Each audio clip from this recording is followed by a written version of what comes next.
Hello everyone, and welcome to the DXD Tales. So we are back with an interesting movie on what if Issei was a primordial god of darkness and fall in love with the Ouroboros dragon Ophis. But before we start, I just want to remind you to please subscribe to my channel and hit the like button if you enjoy my content. Let's start the story. Chapter 1. The Awakening. Darkness. Infinite and absolute. Issei Hyodo floated in a void that stretched beyond comprehension, beyond time itself. Stars pulsed in distant corners of his consciousness like half-remembered dreams. He had been here before, or perhaps he had always been here, and the other place, the one with light and noise and people, was the dream. His eyes snapped open, consciousness returning with jarring suddenness. Morning light filtered through half-closed blinds, casting linear shadows across his bedroom ceiling. The dream, if it had been a dream at all, clung to him like a shroud, more substantial than the physical world around him. 3 minutes, he murmured, silencing his alarm precisely that amount of time before it was set to ring. He'd been doing this for weeks now, waking with perfect timing as though some internal clock had suddenly activated within him. The morning routine felt like theater: brushing teeth, donning the Kuo Academy uniform, nodding absently to his parents' cheerful breakfast conversation. Their words reached him as though traveling across a vast distance, hollow and insignificant against the strange resonance in his mind. "You're looking pale again, Issei," his mother observed, pressing a cool hand to his forehead. "Are you getting enough sleep?" "I'm fine," he replied, his voice steady despite the lie. The truth, that when he closed his eyes he saw the birth and death of stars, felt the weight of eons pressing against his consciousness, would only worry her. Just focused on exams. Outside, cherry blossoms spiraled from their branches, caught in the morning breeze. Issei watched their descent with unusual intensity, noting how they seemed to slow as they approached the ground, as if time itself bent around them.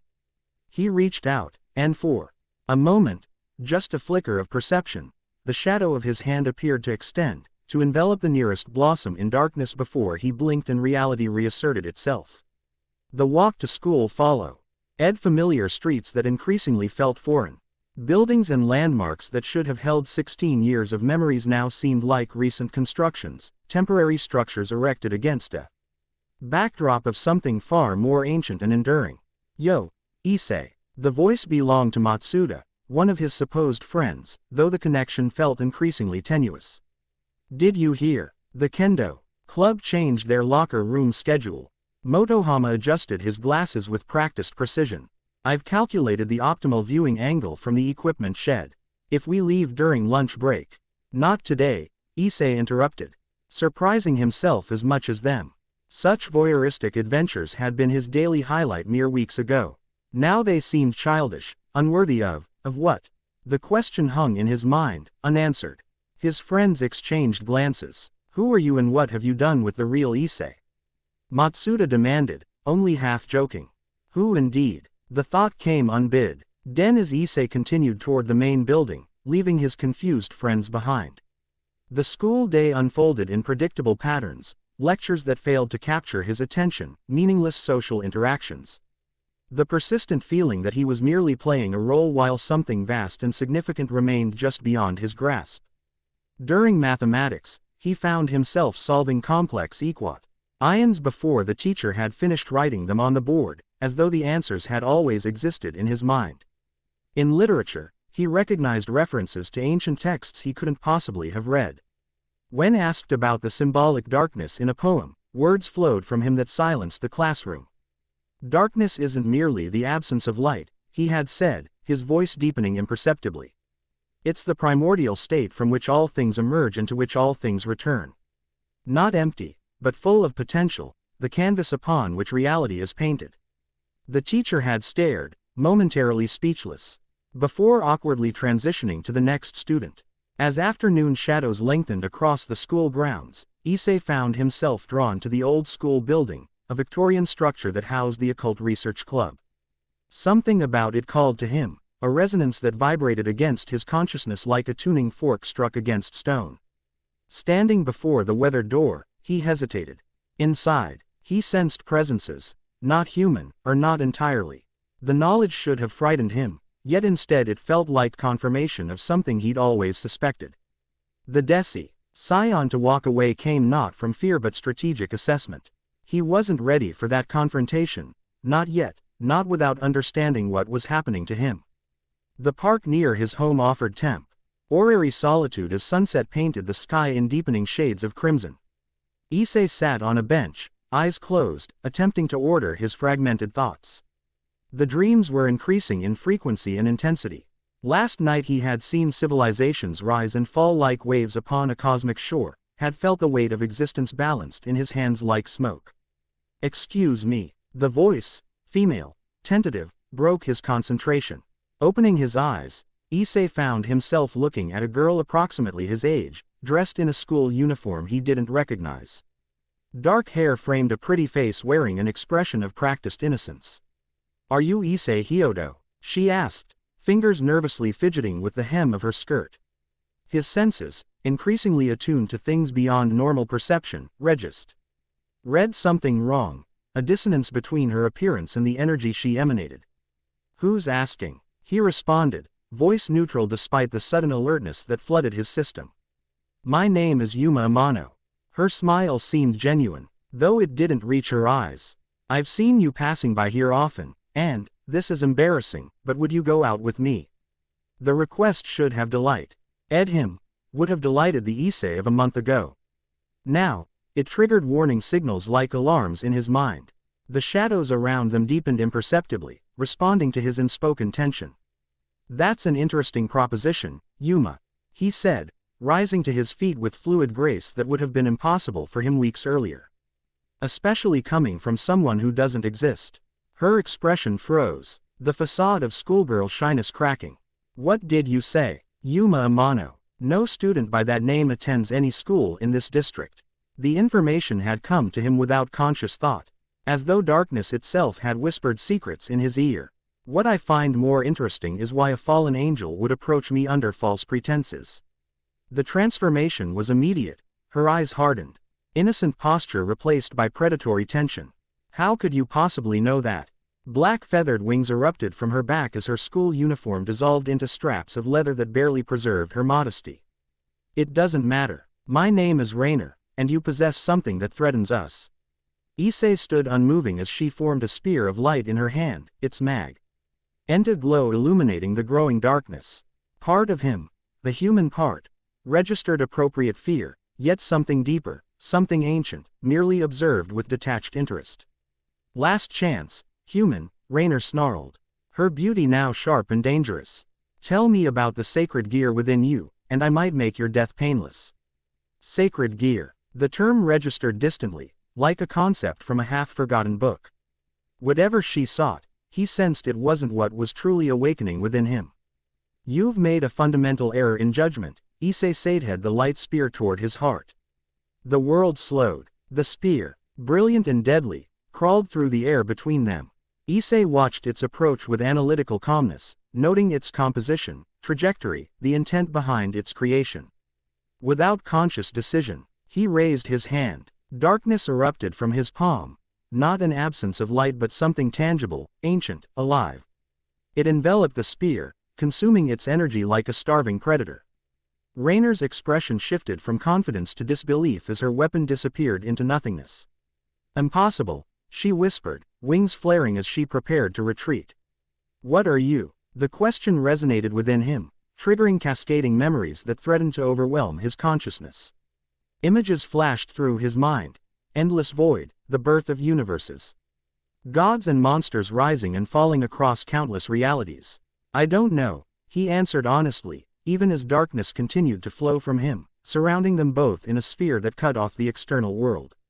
"But I'm beginning to remember." Fear replaced arrogance in Rainer's eyes as she launched herself upward, wings beating frantically against the enclosing darkness. The shadow sphere contracted, becoming more solid with each passing second. "Please," she gasped, abandoning pride for survival. "I was following orders. The others sent me." "Others?" Issei interrupted, head tilting slightly. "Tell me about these others." Her words tumbled out in desperate haste. Fallen angels stationed in the abandoned church, plans involving sacred gear extraction, a rogue priest with sadistic tendencies. Information that might have meant little to him days ago now assembled into strategic patterns in his mind.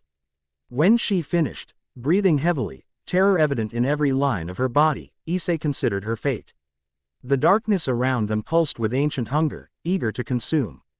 It would be easy, natural, even, to let it go, he said finally, the shadow sphere opening like a portal. Tell your companions that their target is not what they believe. Tell them to leave this territory before they attract attention they cannot handle. Raynor didn't hesitate, launching herself into the night sky with frantic wing beats. Issei watched her retreat, aware that mercy was not necessarily wisdom.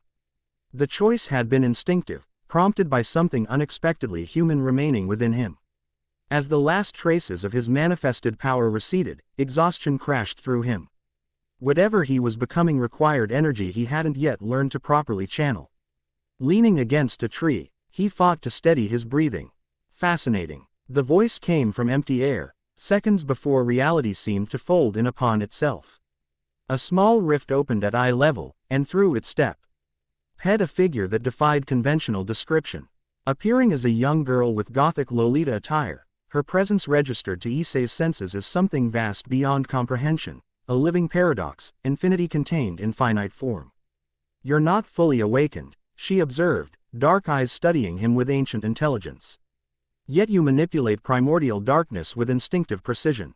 Remarkable. Issei straightened despite his fatigue, recognizing that this entity represented a different magnitude of power entirely from the fallen angel. You have me at a disadvantage. Many do, she replied with the faintest suggestion of amusement. I am Ophis, the Ouroboros dragon. Some call me the infinite dragon god. The name resonated within him, triggering another cascade of fragmi. NTED memories. A serpent encircling creation, the concept of infinity given form, endless cycles of existence. You're a long way from the dimensional gap, he said, the knowledge emerging from some air deep within his reconstructing consciousness. Her eyes widened fractionally, the only indication of surprise from her otherwise impassive face. You know of such things. Interesting. What else do you remember? Godeling. Godeling. The word struck a chord of recognition, both familiar and alien. You wear human flesh convincingly, Ophis continued, moving closer with soundless steps. But beneath it, I sense primordial essence older than this reality. Darkness given consciousness, void with purpose. Her head tilted slightly. You were not meant to be here, in this form, in this time. I don't understand. The admission cost him, pride warring with pragmatism. Not yet, she agreed. But you will. The memories are returning, are they not? Dreams of endless night, of cosmic birth and death, of existence before so-called gods drew their first breath. Issei's pulse quickened. Who am I? Ophis's expression remained unchanged, yet something like recognition flickered in the infinite depths of her eyes. That is for you to remember, not for me to tell. But I will say this, once, before time had meaning, you were known as Erebus, the primordial deity of darkness. One of the first. The name hit him like physical force, resonating through his being. Fragments of identity crystallized around it, incomplete but gaining coherence. Erebus. The darkness before creation. The shadow from which all things emerged. Why are you telling me this? He asked, struggling to process implications that stretched beyond human comprehension. Because I seek something, Ophis replied simply. Something taken from me by another dragon, one who drowns infinity in dreams. I believe your awakening is no cosmic accident but potentially instrumental to reclaiming what is mine. The dimensional gap, Issei, no, Erebus, said. The concept suddenly clear in his fragmenting human consciousness. Your home, invaded by Great Red. You understand quickly. Good. Her small hand reached out, not quite touching him. The essence within you, primordial darkness, exists outside conventional reality. It could potentially counteract Great Red's influence, allowing me to return home.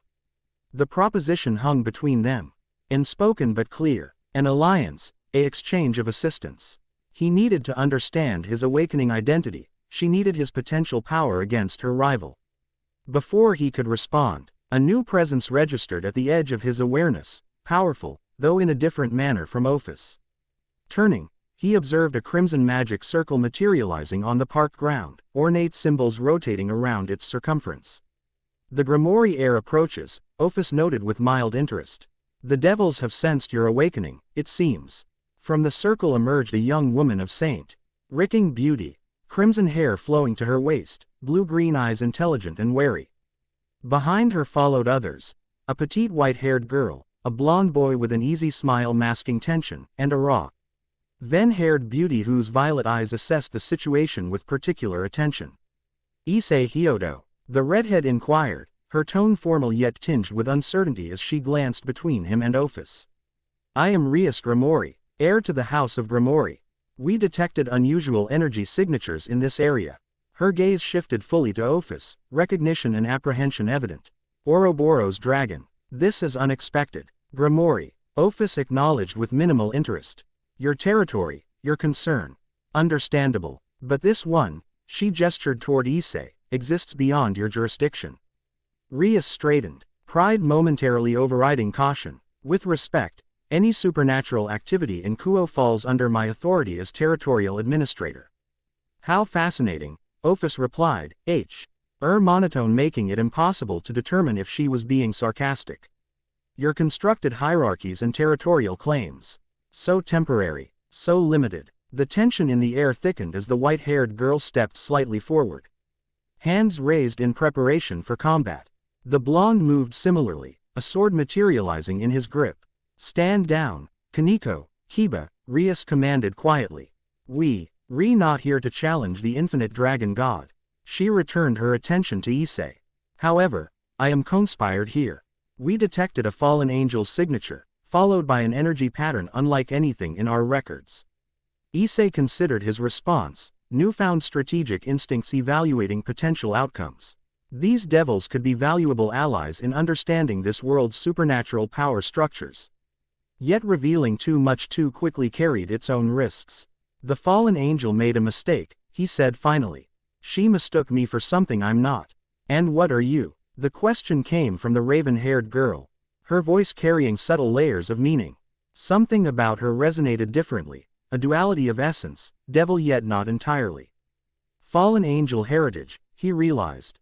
Though how he knew this remained unclear. Akeno, Rias cautioned, before returning her attention to Issei. Whatever power you manifested was significant enough to register on our detection barriers.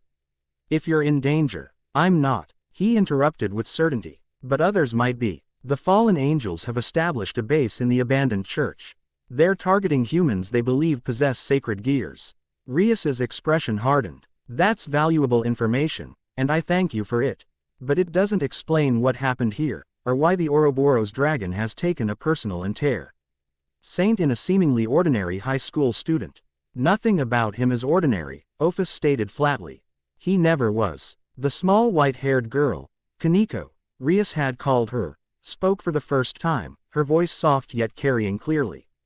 His aura is wrong. Not human. Not devil. Not angel. Something else. Issei felt the weight of their collective assessment, the pressure of expectations and uncertainties. The remnants of his human life. Issei Hyodo, ordinary teenager, seemed increasingly distant, a role he'd been playing without realizing it was temporary. I don't have all the answers you seek, he said truthfully. I'm still understanding it myself. But I believe we share common interests in maintaining peace in this territory. Rias studied him for a long moment before nodding.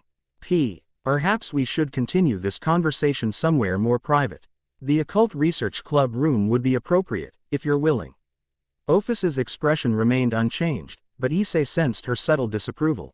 The Godeling makes his own decisions, she said. But remember, Grimoire, some powers cannot be bound by your conventions. With that cryptic statement, reality folded around her once more, and she vanished into a dimensional rift that sealed itself immediately. Godeling, Rias repeated, attention fully on Issei now. What exactly did she mean by that? The blonde swordsman, Kiba, stepped forward. President, we should relocate. This area isn't secure, and we don't know if other fallen angels are nearby. Rias nodded. You're right, of course. Issei Hyodo, will you accompany us? I promise you'll be under my protection. The offer carried weight beyond its surface meaning. A devil's protection implied obligations, hierarchies, systems of exchange. Erebus had never required protection. if the fragmentary memories emerging in his consciousness were accurate. Yet the pragmatic value of information and potential alliance remained. I'll come, he decided. But understand that I do so as an equal seeking mutual benefit, not as someone requiring protection or offering servitude. Something flickered in Rias's expression. Surprise, perhaps respect. Understood. Please, step into the circle. The teleportation magic felt peculiar against his awakening essence, constraining yet ultimately ineffective, like trying to contain an ocean with a net. He allowed it to transport him, sensing he could have resisted or redirected it had he wished. The Occult Research Club room materialized around them, Victorian furnishings, occult symbols, the lingering scent of incense. Issei noted defensive barriers woven into the very structure, magical reinforcements designed to contain and protect. Impressive, if ultimately inadequate against true threats. Welcome, Rias said, gesturing toward an antique sofa. Please, make yourself comfortable. The girl called Akino moved to prepare tea, her movements graceful and deliberate. Kaneko positioned herself near the window, watchful, while Kiba stood at casual attention near the door. Your club is a cover, Issei observed, choosing to stand rather than sit. You're a devil faction maintaining territory in the human world. Rias smiled, seating herself behind an ornate desk. Correct. The Occult Research Club serves as headquarters for my peerage, my family, if you will. I am the heir to the House of Grimoire, one of the remaining 72 pillars of the underworld. A noble house known for treating servants as family, Issei noted, the information surfacing from somewhere within his reconstructing consciousness. Unusual among devils. Surprise registered briefly in Rias's expression. You're well informed for someone who claims to be still understanding his situation. Knowledge comes in fragments, he replied. Some clear, others obscured. I know of the three factions: devils, angels, fallen angels. I know of the great war that decimated all sides. I know that devils now use a system called Evil Peace to reincarnate humans into their ranks.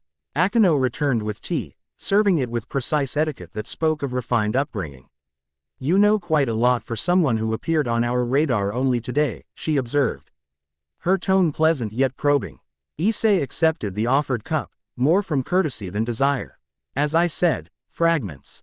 Increasingly coherent, but still incomplete. Ophis called you a godling, Rias noted, watching him carefully, and mentioned primordial darkness. Are you claiming to be some form of deity? The question hung in the air, heavy with implications. Denial would be dishonest. Full acknowledgement potentially dangerous given his still limited understanding and control. I'm claiming to be in a process of awakening, he said finally. The identity I've know. WN as Issei Hyodo appears to be a temporary vessel for something older. According to Ophis, an entity once known as Erebus. Kaneko's eyes widened fractionally, the first significant reaction she'd shown. Primordial god of darkness, she whispered. From before the Olympians. Rias set down her teacup with deliberate control. That's significant, if true. Primordial deities exist in multiple pantheons, mythologies. But few have been encountered in the modern era. Most are believed dormant or faded from reality. Not faded, Issei corrected. Sleeping, perhaps, waiting. He met her gaze directly. I don't expect you to accept this without evidence. I'm still coming to terms with it myself. The power you demonstrated against the fallen angel, Kiba interjected. Was that divine authority? I don't know what to call it, Issei admitted. It responded to my will, consuming light rather than creating darkness. It felt natural. Rias leaned forward, interest overriding caution. Would you be willing to demonstrate? Nothing excessive, just enough to confirm what we're dealing with. The request was reasonable, though potentially risky. Control remained imperfect, the POW were responding more to instinct than conscious direction. Still, verification would establish a foundation for meaningful alliance. Stand back, he advised, placing his teacup on a nearby table. Closing his eyes, Issei reached inward, past the constructed identity of the human teenager, into the ancient consciousness gradually reasserting itself. Darkness responded, flowing from his extended hand like liquid night. Unlike the defensive reaction against Raynor, this manifestation was controlled, deliberate, a demonstration rather than a weapon. The shadow took form, coalescing into a three-dimensional representation of cosmic scale, galaxies and nebulae, stars being born and dying, all rendered in varying shades of darkness that somehow remained perfectly visible and distinct. Incredible, Kiba whispered, sword lowered in moment with undisguised fascination, while Kaniko's usual stoicism gave way to wide-eyed wonder. Rias circled the manifestation, studying it from multiple angles. This isn't illusion, she noted. It's actual creation, matter and energy formed from nothing. Not nothing, Issei corrected, maintaining concentration. Darkness isn't absence, it's foundation, the primordial state from which differentiation becomes possible. The effort of maintaining the manifestation began to tell, his still human body struggling to channel energies it wasn't fully adapted to contain. With careful precision, he allowed the creation to dissipate, the particles of shadow returning to non-existence. I believe you, Rias said after a moment of silence. Which leaves us with important questions about your intentions and our potential relationship. Issei considered her words carefully. My immediate intention is to continue recovering my memories and understanding my nature. Beyond that, I have no quarrel with devils or your territorial claims. The fallen angels at the church, Akeno reminded them. They represent an immediate threat to humans in our territory. Rias nodded. Indeed, normally, I would handle such incursions personally, but with your demonstrated abilities and their apparent interest in you, perhaps a joint approach would be beneficial. They believed I possessed a sacred gear, Issei recalled. A misidentification that might extend to other targets. Sacred gears are divine artifacts created by the biblical god, Kiba explained, perhaps unnecessarily. Powerful tools embedded in human souls. Some can threaten even high-ranking supernatural beings. The fallen might be targeting multiple humans, Rias concluded. We need to act quickly. Strategic assessment came naturally to Issei now, battlefield awareness seeming inherent rather than learned. The church compound is likely defended. The fallen angel I encountered mentioned others of her kind. Plus a rogue exorcist with violent tendencies. Freed Selzen, Akeno suggested grimly. A psychopath excommunicated from the church for excessive brutality. If he's involved, innocent lives are definitely at risk. Rias appeared to reach a decision.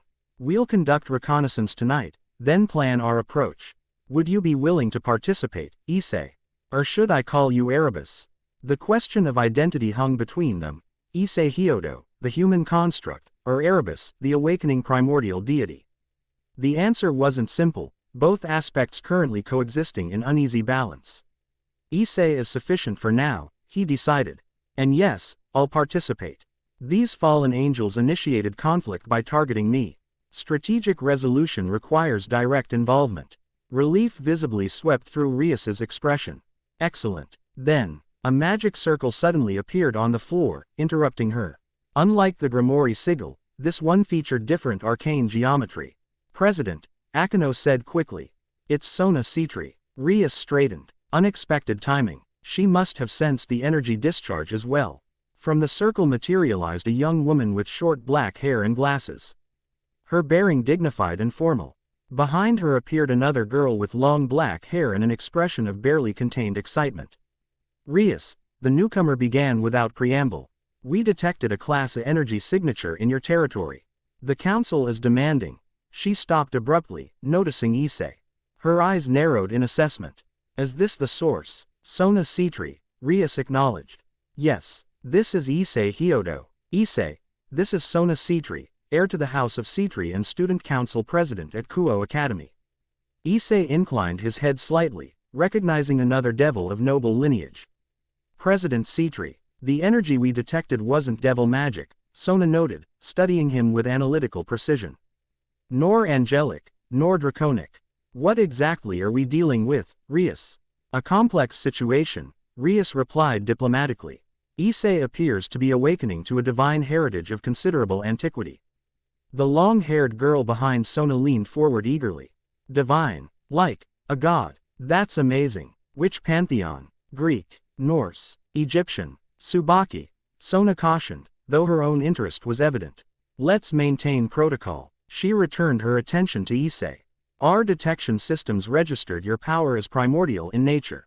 That classification is rarely applied and highly significant. As I've explained to Rias, Issei responded. I'm still in a process of awakening and remembrance. What I can demonstrate is limited but genuine. Sona adjusted her glasses with practiced precision. The political implications are substantial. An awakening primordial deity within devil-administered territory creates precedent-setting questions of jurisdiction and sovereignty. Her practical focus on administrative concerns rather than metaphysical implications struck Issei as both amusingly limited and refreshingly pragmatic. I have no intention of challenging established territorial administration, he assured her. My immediate concern is addressing the fallen angel incursion at the abandoned church, which represents a threat to the human population. The church. Sona's expression sharpened. We've noted suspicious activity there but hadn't confirmed fallen angel involvement. Rias nodded. Issei provided intelligence suggesting they're targeting humans with sacred gear potential. We're planning reconnaissance tonight. This should be coordinated between our peerages, Sona determined. A joint operation with defined parameters and contingencies. The methodical approach appealed to Issei's emerging strategic sensibilities. Logical. Pooled intelligence and distributed capabilities increase operational effectiveness. Sona studied him with renewed interest. You speak like a military strategist rather than a high school student. Another aspect of the awakening, he acknowledged. Tactical assessment appears to be an inherent quality. Fascinating, she murmured. I'd be interested in a chess match when time permits. Rias cleared her throat. Perhaps we should focus on the immediate threat. Sona, can your peerage establish a perimeter around the church while mine conducts close reconnaissance? Acceptable, Sona agreed. We'll position by 2200 hours. Tsubaki, prepare the others. Her queen nodded and disappeared through another magic circle. As planning continued, Issei observed the interaction between the devil heiresses with interest. Their cooperative relationship despite obvious competitive undertones spoke to a political sophistication that transcended apparent ages. Young by human standards, their demeanor suggested centuries of cultural conditioning and inherited responsibility. The tactical discussion proceeded efficiently, roles assigned based on demonstrated capabilities and hierarchical position. Issei noted the underlying assumptions, that he would operate independently rather than under command, that his capabilities remained partially unknown and therefore flexible in application. When the Cetri heir departed to prepare her peerage, Rias turned to Issei with renewed focus. There's something I'd like to attempt before tonight's operation, with your permission. What did you have in mind? He asked, though her intent was already becoming clear through her subtle positioning and the way her peerage created space around them. Evil pieces, she explained. Producing a crimson chess piece, a pawn, from a small ornate box. The system devils use to reincarnate worthy individuals into our ranks. While I understand your awakening to divine heritage, your human vessel might still be compatible. The suggestion would have been offensive to the fully awakened Erebus, a primordial deity subjugated to devil authority through magical constraint. Yet Issei, the human aspect of his dual consciousness, recognized the pragmatic value of alliance formalized through supernatural means. You wish to add me to your peerage, he stated ing me a reincarnated devil under your authority. Rias had the grace to look slightly embarrassed. Put that way, it sounds presumptuous. I prefer to think of it as formalized alliance with mutual benefits. My peerage isn't based on servitude but family. You would gain certain protections and capabilities while maintaining your autonomy. Akino watched the exchange with knowing eyes. President, has been seeking a powerful addition to our group. Your emergence is fortuitously timed. I appreciate transparency, Issei acknowledged. The attempt would be educational, if nothing else. Rias brightened. You'll allow it. I'll allow the attempt, he clarified. The outcome remains uncertain. She nodded, accepting the distinction. Please, lie down here. She indicated a clear space on the floor where protective circles had subtly appeared during their conversation. Issei complied, more from curiosity than conviction that the process would succeed. As he positioned himself within the circles, he sensed the complex enchantments woven into their structure, constraints designed to temporarily suppress the subject's innate power while the evil piece integrated with their soul.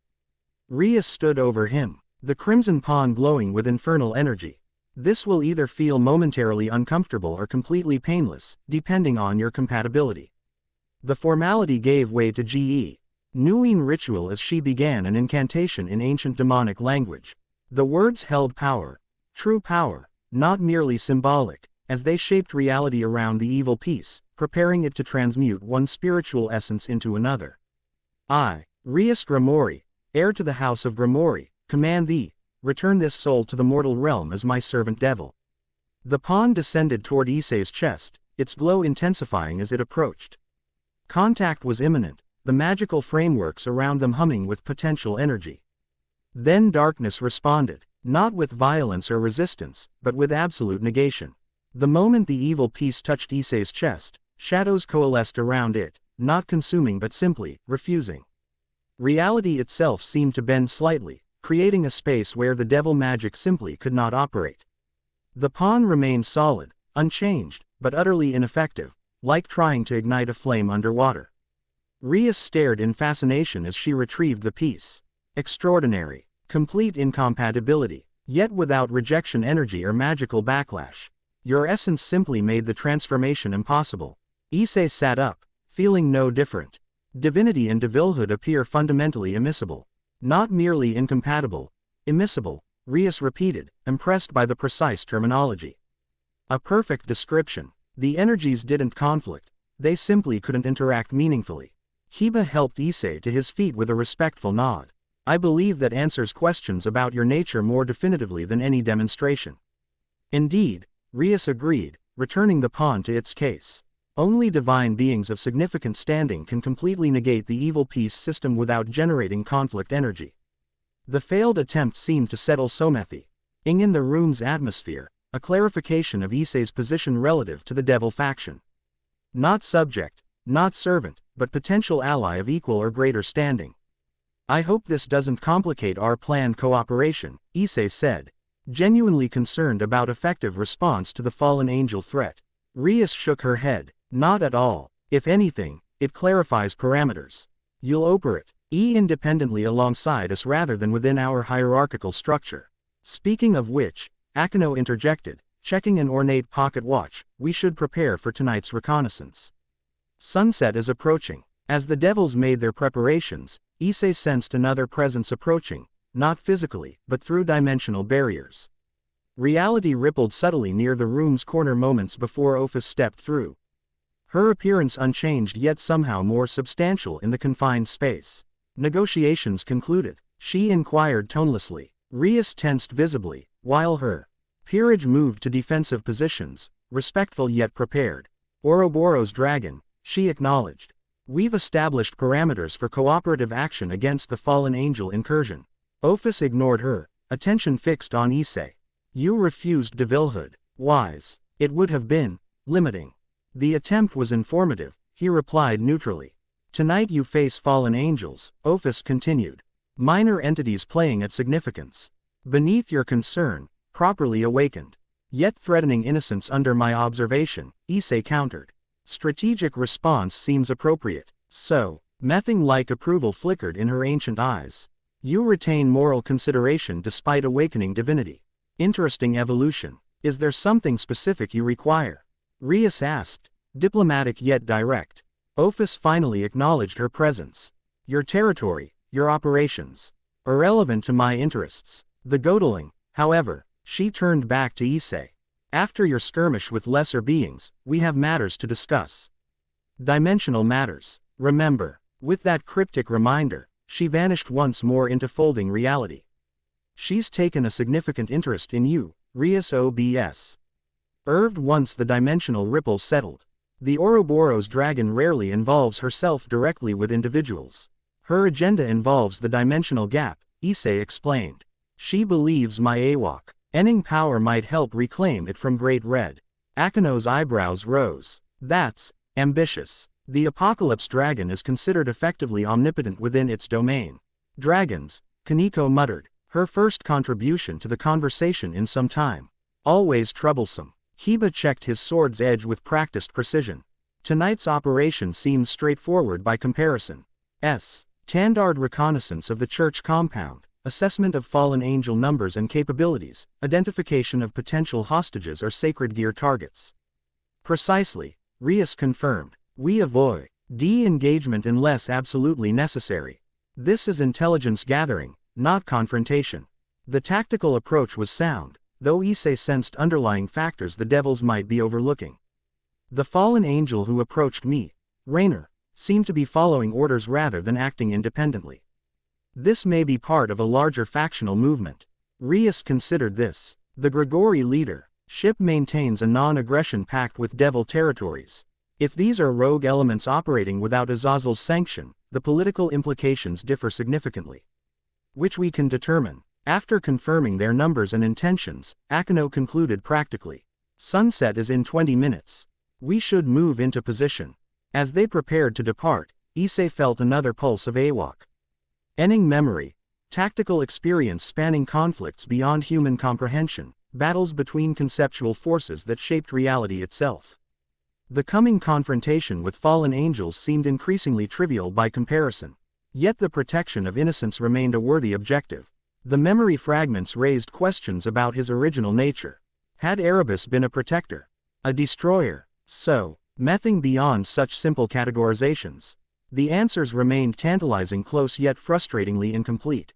The teleportation circle activated, transporting them to a wooded area near the abandoned church. Materialization was smoother this time, Issei's consciousness better prepared for the magical transition. Sona's peerage is establishing the outer perimeter, Rias confirmed, checking a small communication circle. We'll approach from the east, using the tree line for cover. Night had fully descended, moonlight filtering through branches to create dappled patterns on the forest floor. For the devils, darkness represented tactical advantage, their supernatural senses operating efficiently in minimal light. For Issei, darkening else entirely, not concealment but revelation, not absence but presence. As they moved through the shadows between trees, he sensed the night responding to him, currents of primordial essence flowing like water around his consciousness. The abandoned church came into view, a European-style structure, its former beauty marred by neglect. Broken windows, crumbling stonework, and overgrown grounds spoke of years without maintenance.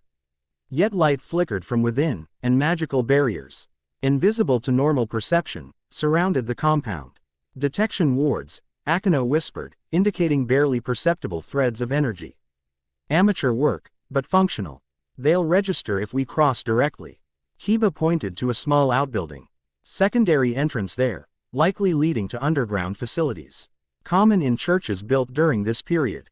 Kaneko closed her eyes, concentrating. 15, no, 16 distinct auras inside. 4 fallen angels, 1 human with light affinity, probably the exorcist. The rest are human, but different. Altered somehow. Stray exorcists, Rias surmised. Excommunicated church operatives who joined the fallen. Dangerous, but ultimately human. Issei extended his senses differently, allowing darkness to flow from him like invisible tendrils. Where they touched the church's shadows, information returned, spatial configurations, movement patterns, emotional states. The technique came instinctively, as natural as breathing. There's a basement level, he reported quietly. Ceremonial chamber with an altar, recently modified for some ritual purpose. 4 humans held captive, their energy signatures fluctuating abnormally. Rias glanced at him with newfound respect. Sacred gear extraction. They're trying to remove the artifacts from their human hosts, a process almost always fatal to the wielder. We need to move quickly then. Kiba concluded, hand tightening on his sword hilt. Wait, Issei cautioned. There's something else. A signature different from the others. Not fallen, not human. Something consecrated. Akeno frowned. A holy relic. That would be unusual for fallen angels to possess. Classification uncertain, Issei admitted. But significant. Possibly central to their operation. As they prepared to advance closer, a scream tore through the night. Human, female, filled with agony. It cut off abruptly, leaving echoing silence. They've started, Rias said grimly. Change of plans. This is now a rescue operation. The strategic shift made tactical sense, though Issei noted how quickly emotional response had overridden their careful planning. Not a criticism. The protection of innocence justified immediate action, but an observation about devil psychology despite their apparent dispassion. I'll create a diversion at the main entrance, he decided. My abilities will draw their attention effectively. Your team can enter through the secondary access point and secure the captives. Too dangerous, Rias objected. We should stay together. Logical division of resources, Issei countered. My power signature will be irresistible to them, redirecting their focus from your extraction team. Akeno studied him thoughtfully. He's right, President. Tactically sound, if he can handle himself against multiple opponents. I can, Issei assured them with neither arrogance nor false modesty, simply stating operational fact. Rias considered briefly before nodding. Very well, we'll give you 2 minutes to draw their attention, then proceed with extraction. Communication circle, she offered a small magical device. Issei accepted it, securing it within his pocket. 2 minutes from mark, synchronize operations. The brief exchange highlighted how quickly their relationship had evolved from uncertain first contact to functional alliance. No longer the ordinary high school student they'd initially believed him to be, Issei was now operational partner in a tactical scenario, his awakening divinity acknowledged and incorporated into their planning. As the devils moved into position near the secondary entrance, Issei circled toward the church's main facade. The detection wards presented minimal concern, not because he couldn't bypass them, but because triggering them served his diversionary purpose. Standing before the weathered doors, he allowed darkness to flow outward, saturating the surrounding area with primordial essence. The wards reacted immediately, magical alarms activating throughout the compound. Within seconds, he sensed movement inside, rapid mobilization, confusion, weapons being readied. Rather than wait for them to emerge, Issei placed his palm against the ancient wood. Darkness flowed through the material, weakening molecular bonds until the doors simply disintegrated into fine powder. He stepped through the resulting opening into the church's main sanctuary. Pews lay overturned, religious symbols defaced or destroyed.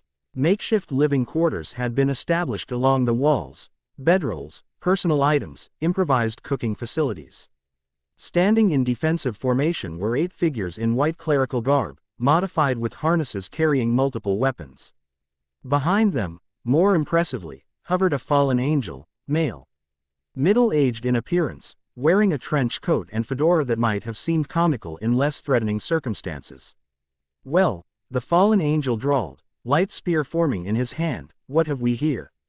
A little devil crossing where he shouldn't. The exorcists readied weapons, pistols that radiated holy energy and swords glowing with light magic. Their expressions ranged from professional detachment to sadistic anticipation. Not devil, Issei corrected calmly. Something else entirely. Extending his awareness, he confirmed that the diversion was working as intended. Most of the compound's defenders had converged on his position, leaving minimal resistance near the secondary entrance where Rias and her peerage would soon make their move. Doesn't matter what you are, one exorcist snarled, a manic gleam in his eyes suggesting this might be the infamous Freed. Dead as dead, he fired his pistol without further warning, a bullet enhanced with holy magic designed to devastate supernatural entities. The projectile crossed the distance between them at normal velocity, neither slowing nor accelerating through Issei's perception. Darkness rose without conscious command, not so much deflecting the bullet as negating its existence. Where projectile met shadow, matter simply ceased to be, converted to primordial essence and absorbed. Interesting, Issei observed, genuinely curious about the interaction between his awakening power and consecrated weaponry. Holy magic seems particularly susceptible to primordial negation. The fallen angel's expression shifted from arrogance to wariness. What are you? He demanded, echoing his subordinate's question but with growing comprehension that he faced something unexpected. Instead of answering directly, Issei extended his hand.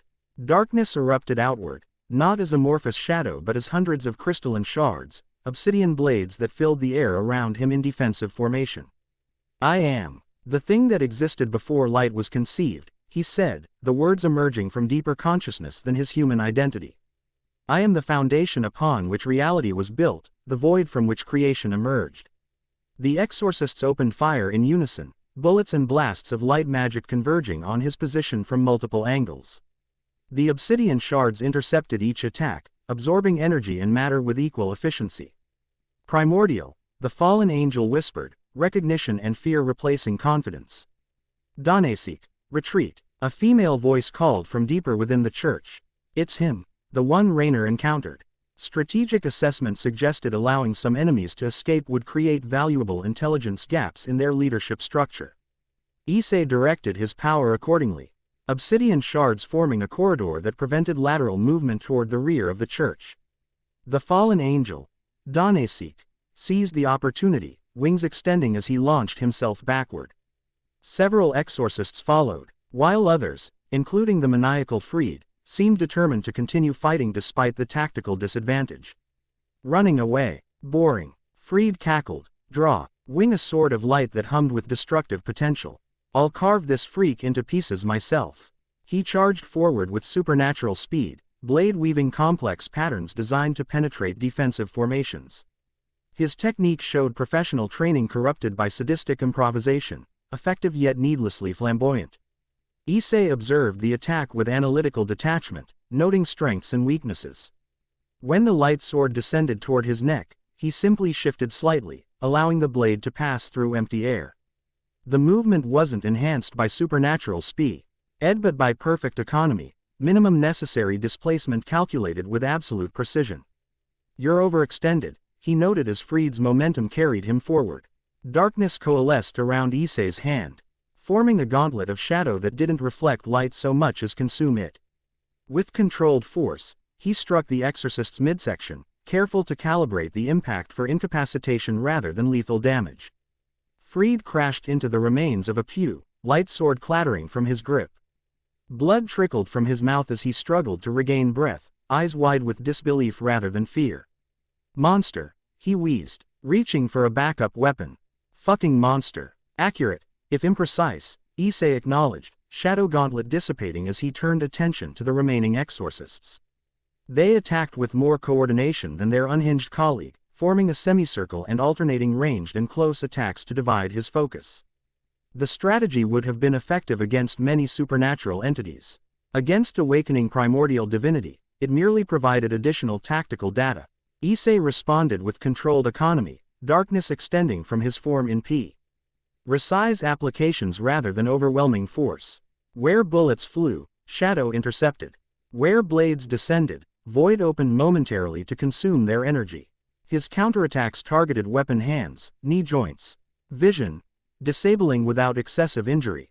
Within 40 seconds, the remaining exorcists lay incapacitated or unconscious. Only Freed remained partially functional, crawling toward a fallen weapon with single-minded determination despite multiple injuries. "You should reconsider," Issei advised him, stooping to remove the pistol from his reach. "Medical attention would be the logical priority given your condition." Quote, "Fuck you," Freed spat, blood staining his teeth. "We're just getting started. You have no idea what's coming." The statement triggered strategic reassessment. Elaborate. Freed's bloodied grin widened. "The ritual's already begun. By midnight, we'll have 4 new sacred gears extracted and ready for implementation. Raynor will ascend, and your little devil friends will be obliterated." Checking his internal time sense, Issei confirmed that the 2-minute mark had passed. Rias and her peerage should now be proceeding with the extraction operation via the secondary entrance. The information about a midnight deadline added urgency to their timeline. A communication circle activated in his pocket. "Issei." Rias's voice came through clearly. "We've located the captives, but there's a complication. Some sort of barrier around the ritual chamber. Akino's working on it, but we could use additional support." Proceeding to your position, he confirmed, glancing at Freed's semi-conscious form. The exorcist would require medical attention but posed no immediate threat. Priority shifted to the ritual chamber and captive extraction. Moving deeper into the church, Issei followed corridors that matched the spatial mapping his darkness had provided earlier. The architecture transitioned from religious to utilitarian, modern reinforcements suppo. RTING ancient stonework as he descended toward the basement level. The ritual chamber's entrance came into view, a stone archway inscribed with symbols that predated Christianity, suggesting the church had been built upon older foundations. Before it stood Rias, Akino, Kiba and Kaneko, facing a barrier of light that sealed the passage completely. "It's not responding to conventional dispelling techniques," Akino reported, frustration evident in her voice. "The energy signature is strange, not quite fallen angel magic, but similar." Issei studied the barrier, recognizing elements that resonated with his awakening memories. Consecrated light, he identified. Similar to the power wielded by true angels, but corrupted through fallen essence. Fascinating adaptation. Can you disrupt it? Rias asked, practical rather than theoretical concerns taking priority. In response, Issei extended his hand toward the barrier. Darkness flowed forward, meeting light in direct confrontation. Unlike the negation effect observed with bullets and weapons, this interaction created visible conflict, shadows and illumination interweaving in complex patterns as opposing forces sought dominance. The consecration creates resistance, he noted with academic interest despite the urgency. Divine authority opposing divine authority, even in corrupted form. Increasing concentration, he directed more primordial essence into the conflict. The barrier fluctuated, weakening at its center where his darkness pressed most intensely. With a sound like crystal fracturing, a breach formed, small initially, hen widening as structural integrity failed across the entire formation. Now, he said simply as the barrier collapsed entirely. Rias and her peerage moved immediately, entering the ritual chamber with practiced coordination. Issei followed, senses alert for additional defenses or hidden threats. The chamber's interior confirmed his earlier spatial assessment, a circular room with an altar at its center. Modified with restraints and collection apparatus. 4 humans lay secured to stone slabs arranged in compass point formation around the central platform. Their life signs registered as weak but present. Their energy signatures fluctuating as sacred gears within their souls responded to external manipulation. 3 fallen angels occupied the chamber, 2 females and 1 male, all focusing power toward a crystalline structure suspended above the altar. Within the crystal, 4 distinct energy patterns swirled, partially extracted from their human hosts but not yet fully separated. Stop them, Rias commanded. Crimson destruction magic forming around her hands. The extraction process will kill the hosts if completed. Kiba and Kaneko moved to engage the male fallen angel and 1 female. While Akeno launched lightning toward the collection apparatus. Rias targeted the remaining fallen angel, a familiar figure Issei recognized as Rainer, the one who had first approached him in the park. Rainer's eyes widened upon seeing him. This is impossible. How did you penetrate the barrier? Rather than respond verbally, Issei extended his awareness toward the crystalline structure. The extraction process represented complex magical engineering, impressive for beings of fallen angel capacity. Disrupting it carelessly might harm the human hosts as severely as completion would. Akeno, he called, redirect your lightning to the outer ring of the apparatus. The frequency needs to be modulated to match the extraction resonance, then inverted. The raven-haired devil NCED at him with momentary surprise before adjusting her attack as instructed. The lightning changed color subtly, shifting from blue-white to purple as its magical properties realigned. Meanwhile, Rias engaged Rainer directly. Destruction magic meeting light spears in explosive confrontation. The fallen angel fought with desperate intensity, suggesting personal investment in the ritual's outcome. You don't understand between attacks. This power is necessary. The balance is shifting. We need the sacred gears to protect ourselves.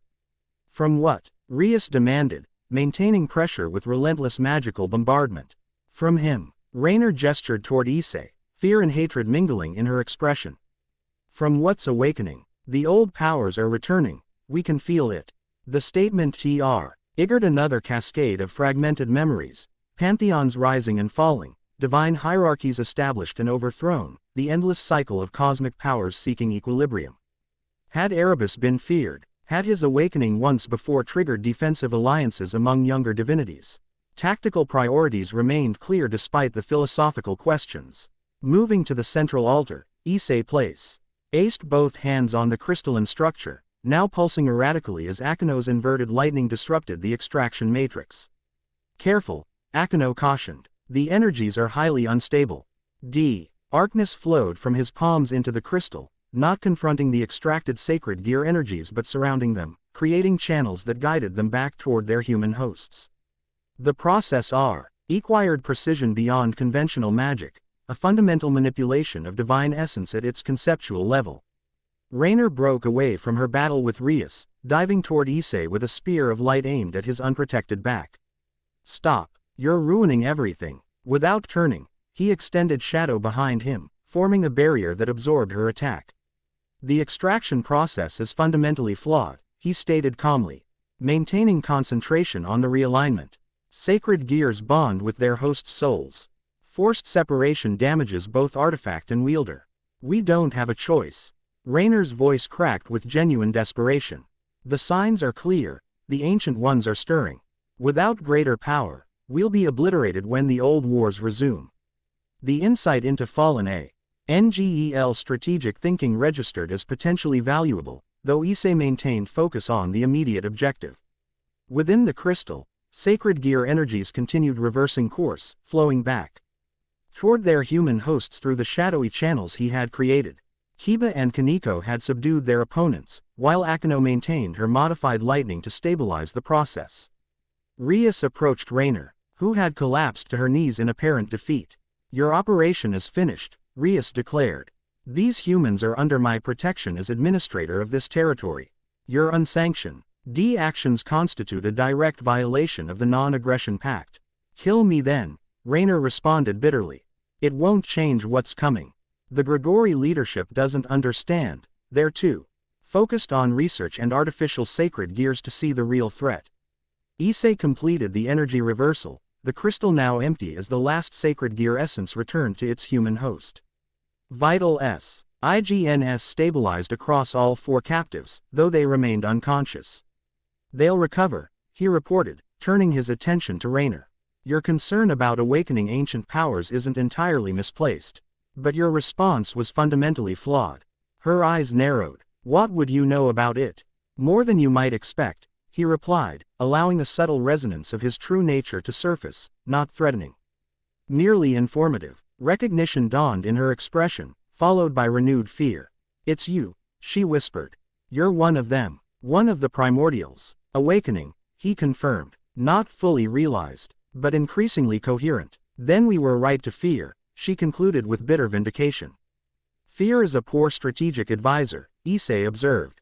Cooperation and adaptation yield superior outcomes to panic and aggression. Rias interrupted their exchange. The humans need medical attention. We should transport them immediately. Agreed, Issei said, returning focus to immediate priorities. What about the fallen angels? Rias considered the subdued enemies with thoughtful assessment. Normally, this level of territorial violation would justify elimination. However, the political implications of killing Grigori operatives, even rogue ones, are significant. Imprisonment, Kaneko suggested succinctly. Under whose authority? Kiba questioned. Devils holding fallen angels creates its own complications. Akeno approached the captives, healing magic flowing from her hands to stabilize their condition. We should focus on the humans first. His decisions can wait until they're safe. The practical prioritization made sense. Strategic considerations regarding the fallen angels involved complex factional politics beyond immediate tactical requirements. I'll assist with transportation, Issei offered, moving to the nearest human captive. As he reached toward the unconscious form, darkness flowed from his hands, creating a supportive cradle that lifted the body with gentle precision. Careful, Akeno cautioned, still monitoring vital signs. Their spiritual networks are fragile after the extraction attempt. Understood, he acknowledged, adjusting the darkness to distribute support evenly. As they prepared for evacuation, a slow clapping sound echoed from the chamber entrance. Standing in the archway was a figure Issei hadn't encountered before, a fallen angel of different presence from the others. Middle-aged in appearance, with 12 black wings extended behind him, he projected authority and considerable power. Impressive work, the newcomer commented, his casual tone belied by watchful eyes. Particularly the sacred gear realignment. That was unexpectedly sophisticated technique. Rias stiffened, recognition evident in her expression. Governor General Aazil, this is unexpected. The name registered in Issei's reconstructing memory. Leader of the Grigori, the Fallen Angel Organization, renowned artificer and sacred gear researcher. His presence significantly altered the strategic landscape. Diplomatic complications just multiplied, Akeno murmured, positioning herself protectively near the human captives. Aazil stepped into the chamber, hands raised in a conciliatory gesture. I'm not here to fight, Grimoire Princess. Quite the opposite. I've been tracking these rogues for weeks. They've been operating without authorization, pursuing a dangerously misguided agenda. His gaze shifted to Issei, assessment clear in his expression. Though their fears weren't entirely unfounded, it seems. You're the anomaly my detection systems have been registering, the primordial awakening. You knew, Raynor demanded from her kneeling position. You knew the Ancient Ones were returning and did nothing. Aazil sighed with what appeared to be genuine regret. What I knew, Raynor, was that cosmic cycles continue regardless of our interference. What I did not authorize was kidnapping humans and attempting sacred gear extraction, a process with a 94.3% fatality rate, as my research clearly documented. We needed the power, she insisted, desperation evident. When the old wars resume, that assumption reflects fundamental misunderstanding of primordial nature, Aazil interrupted. The Ancient Ones weren't uniformly hostile to younger pantheons. Their relationships with subsequent divine generations were complex, cooperative as often as competitive. His attention returned to Issei, as demonstrated by this young deity's assistance in saving these humans rather than, say, consuming all our souls to accelerate his awakening. The assessment was accurate, if simplified. Issei inclined his head slightly in acknowledgement. Governor General, your arrival alters jurisdictional considerations significantly. Indeed it does, Aazil agreed easily. I'll take responsibility for these misguided subordinates, Rias Grimori. They'll face appropriate consequences within our hierarchy. Rias maintained diplomatic composure despite the unexpected development. The humans require medical attention and agreed. My people can handle that if you prefer, or we can coordinate with your faction specialists. Azazil's pragmatic approach suggested genuine interest in minimizing complications. As arrangements were discussed, Issei continued supporting the unconscious human with his darkness cradle, monitoring vital signs through direct essence contact. The tactical situation had evolved from combat to political negotiation, requiring different skills but equal attention. Aazil approached him directly while Rias coordinated transportation details with her peerage. So, the fallen angel leader began conversationally, primordial awakening. That's not something you see every millennium or so. Care to share which cosmic force is returning to consciousness? The direct question deserved equivalent directness. Erebus, Issei replied simply. Though the awakening remains partial, memories fragmented. Recognition flashed in Azazil's eyes, followed by scientific curiosity rather than fear. Primordial darkness. Fascinating. Pre-Olympian, pre-most organized pantheons really. You substantially predate the biblical gods' creation framework. So it seems, Issei acknowledged. Though the implications remain unclear. I'd be interested in discussing those implications when things settle, Aazil said, producing a business card that he offered with casual professionalism. My research into sacred gears touches on primordial energy frameworks. Perhaps we could compare notes. The approach was unexpected. Scientific interest rather than political maneuvering or defensive positioning. It suggested complexity to the fallen angel leader that the historical records might not fully capture. Perhaps, Issei agreed, accepting the card. The exchange felt bizarrely mundane. Business cards and potential research collaboration with a being who had once been among heaven's highest echelons before falling. With evacuation plans finalized, Rias approached them. The humans will be transported to a secure medical facility operated by the Citri family. Memory modification will be handled by specialists. Quote, excellent, Aazil approved. I'll coordinate retrieval of my wayward subordinates once you've cleared the area. No need for unnecessary faction interaction. As they prepared to depart, Raynor looked up at Issei with a complex mixture of emotions. Fear, yes, but also something like vindication. You'll remember this conversation, she said quietly, and the balance shifts and the old conflicts resume. Some fears are justified. The statement lingered in Issei's mind as they teleported from the ritual chamber, transporting the rescued humans to safety. The fragmentary memories of Erebus contained too many gaps to confirm or deny her assertion. Had the primordial deities once waged war against younger pantheons? Had darkness itself been enemy to created light? Questions without immediate answers, yet potentially crucial to understanding his awakening nature and its implications for the current supernatural equilibrium. As they materialized at the medical facility, Sona Citri awaited them, efficiency personified as she directed her peerage to assist with the injured humans. Successful extraction, she noted with approval. Any complications? Several. Rias replied with diplomatic understatement. Including an unexpected appearance by Aazil himself. Sona's eyebrows rose fractionally. That elevates matters significantly. We should inform the Mao. While the devil heiresses discussed political ramifications, Issei carefully transferred the human he'd been supporting to a medical bed.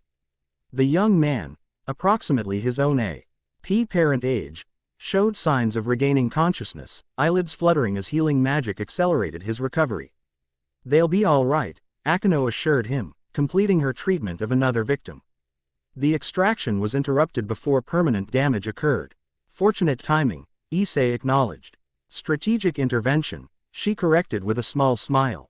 Your abilities proved decisive, particularly in reversing the extraction process. That was impressive. The compliment registered as genuine rather than diplomatic, creating an unexpected moment of connection. Something about Akeno's dual nature, devil and fallen angel heritage in uneasy coexistence, resonated with his own divided consciousness.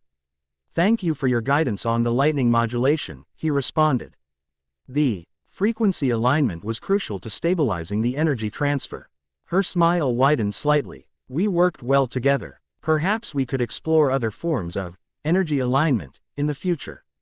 The subtle innuendo was unexpected yet not unwelcome. Before he could respond, Rias approached, administrative matters apparently concluded. The humans will recover fully, she reported. Memory modification will replace their experiences with something more benign. The fallen angel's situation is now under Aazil's jurisdiction, removing immediate concerns about territorial violations. Efficient resolution, Issei observed. Thanks in significant part to your intervention, Rias acknowledged. Your abilities proved exceptional, particularly in countering the barrier and reversing the extraction process. The recognition was professional yet carried undertones of personal interest similar to Akeno's, though expressed differently. Where Akeno's approach had been direct with teasing undertones, Rias conveyed appreciation through formal acknowledgement of contribution. A productive alliance, he noted. Despite the evil peace incompatibility. Perhaps because of it, she suggested thoughtfully. Equal partnership rather than hierarchical incorporation has advantages in certain contexts. The observation demonstrated strategic insight beyond her apparent age, the ability to adapt expectations to changing circumstances rather than forcing predetermined frameworks. As the situation stabilized, Issei felt another pulse of awakening memory, not tactical this time, but cosmological. Images of primordial existence before structured reality, consciousness expanding through infinite darkness, the emergence of other primordial forces as differentiation began. Among those forces, a serpent of infinity, a dragon beyond conventional comprehension. Ophis, existing then as now, though in different form.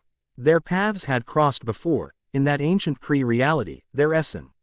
CES recognizing fundamental kinship despite different manifestations. The memory fragment explained her interest in his awakening, not merely pragmatic alliance against Great Red, but recognition of a fellow primordial consciousness returning to active existence. Issei. Rias's voice broke through his momentary dissociation. Are you all right? He refocused on present reality, the medical facility and concerned expressions around him. Yes. Memory integration continues, sometimes disruptive, but informative. Perhaps you should rest, she suggested. This operation required significant energy expenditure, especially for someone still adapting to awakening power. The assessment was accurate. Despite increasing access to primordial essence, his partially human vessel imposed limitations on continuous manifestation. Recovery periods remained necessary. Agreed, he acknowledged. Though I should check on my human parents first. Maintaining that aspect of my cover identity seems prudent during transition. Rias nodded. Of course, we'll teleport you home directly. And Issei. She hesitated briefly. Thank you. What you did tonight saved lives that matter to me, to us. Whatever else you may be becoming. That choice reveals character worth knowing. The sentiment registered as genuinely meaningful despite his evolving perspective on human-scale concerns. That connection to individuals rather than abstractions, the ability to value specific lives rather than merely cosmic patterns, seemed a uniquely valuable aspect of his hybrid consciousness. Until tomorrow, then, he said simply. The teleportation circle activated, returning him to this human home. Night had deepened, stars visible between scattered clouds. Looking upward, Issei perceived them differently now, not distant suns but fellow travelers in cosmic evolution, their light meaningless without the darkness between them. Erebus, he whispered, testing the name against his awakening identity. Not fully him, not yet, but increasingly familiar, a name that resonated with fundamental truth about his nature.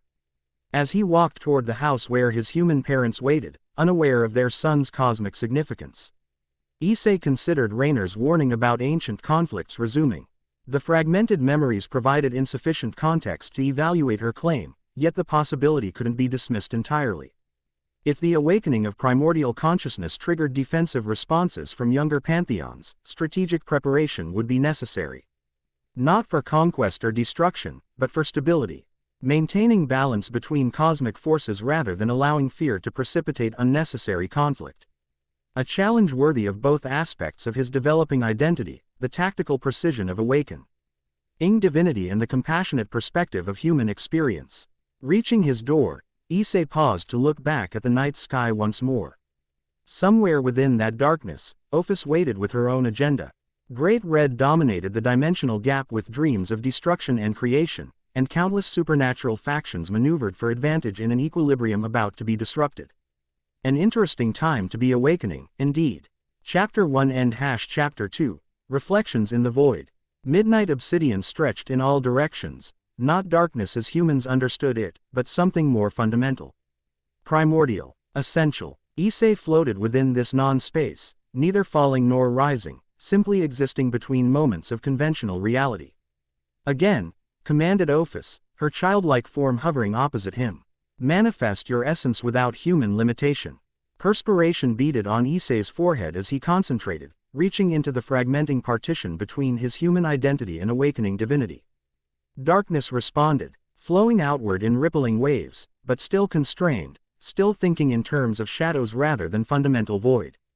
You persist in translation, Ophis observed, monotone somehow conveying disappointment. Darkness is not absence of light.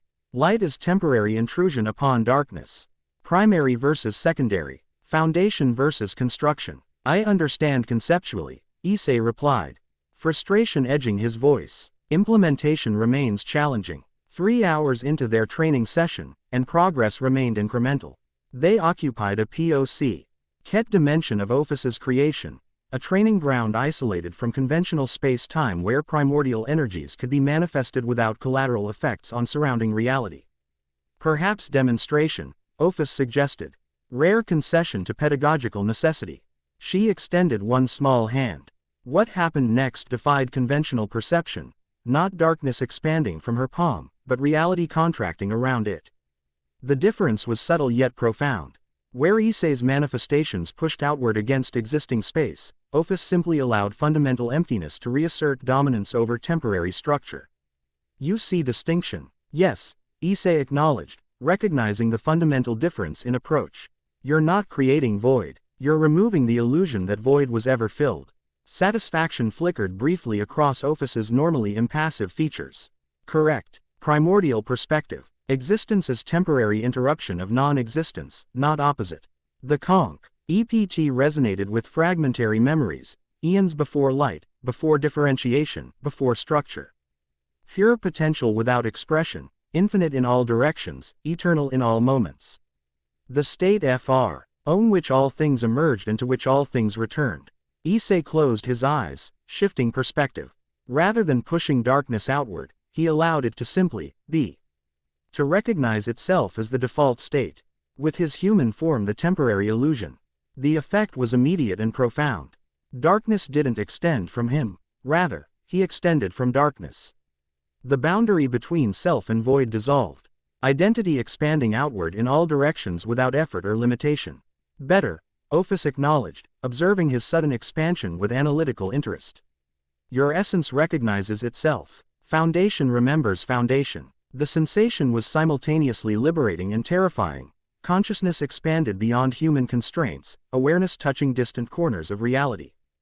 For a moment, Issei perceived multiple dimensions simultaneously, witnessing the thin membrane separating conventional existence from the dimensional gap, and beyond that, the true void from which all realities spawned. Then his human aspects reasserted themselves, consciousness contracting back into familiar limitations. The transition left him gasping, physical form manifesting once more as darkness receded. Overwhelming, he admitted, finding himself kneeling on apparent nothingness. The scope of awareness. Primordial perspective, Ophis reiterated. Your consciousness adjusts gradually. Full restoration requires time, integration, acceptance. Issei nodded, recognizing the wisdom in her measured approach. Reclaiming Erebus's full awareness too quickly would risk dissolution of his human aspects that he was discovering, offered unique perspective even to a primordial entity. Sufficient progress for initial session, Ophis declared, the pocket dimension beginning to dissolve around them. Your physical vessel requires recovery. Limitations persist until complete awakening. Reality reasserted itself. The rooftop of Kuo Academy materialized around them, dawn light painting the horizon in watercolor violets and blues.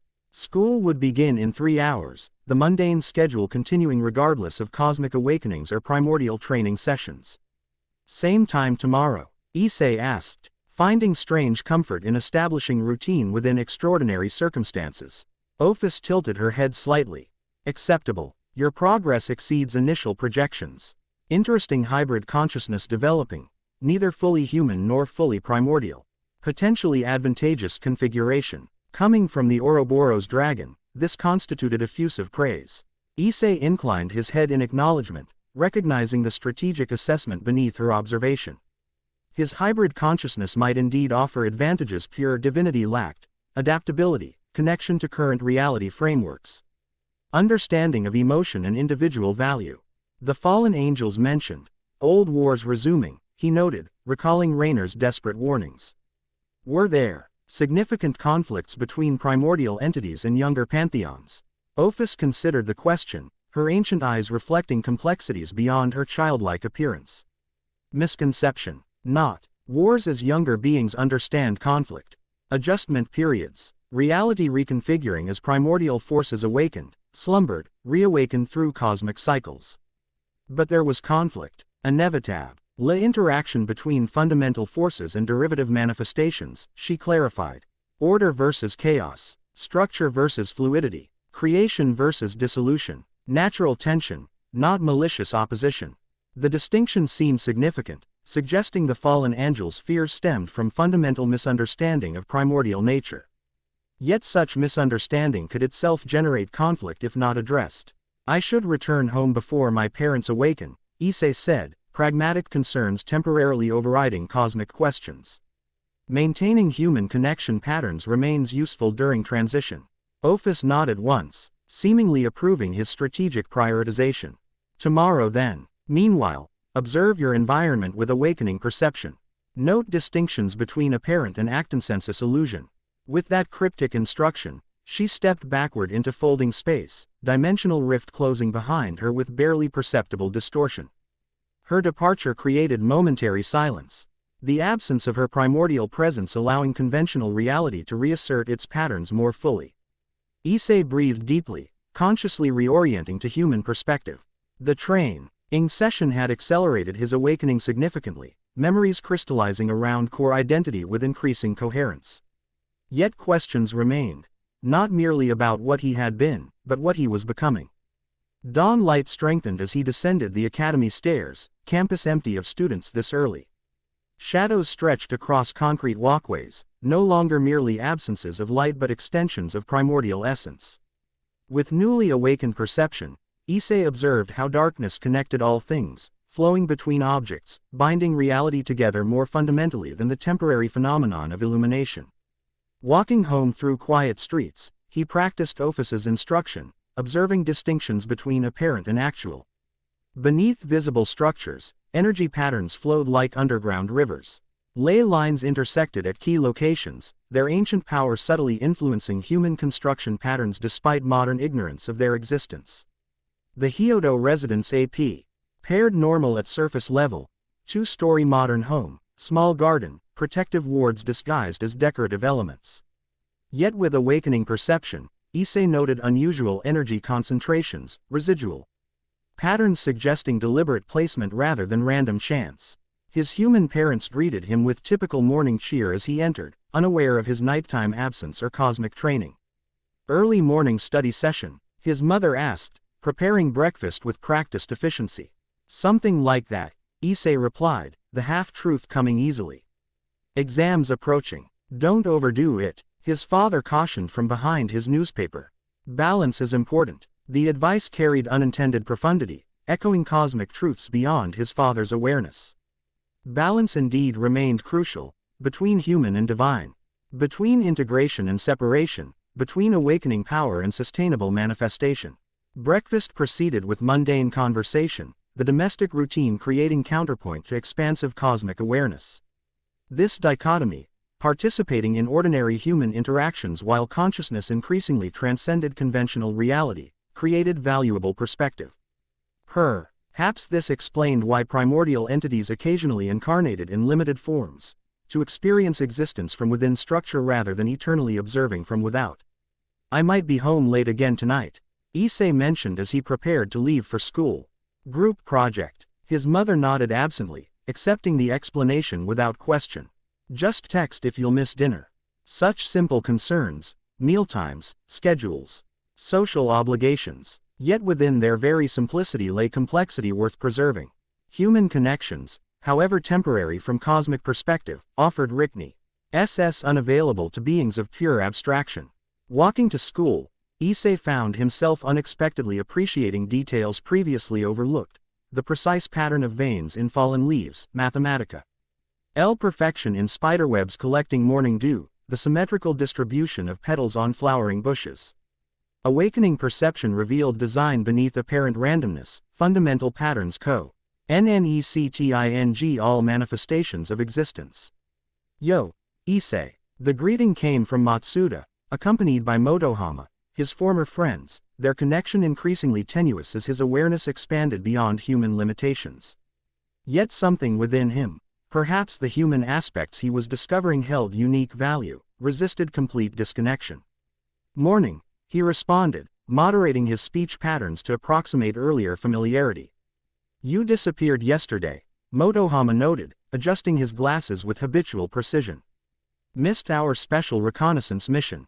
Their swim practice, Matsuda clarified unnecessarily.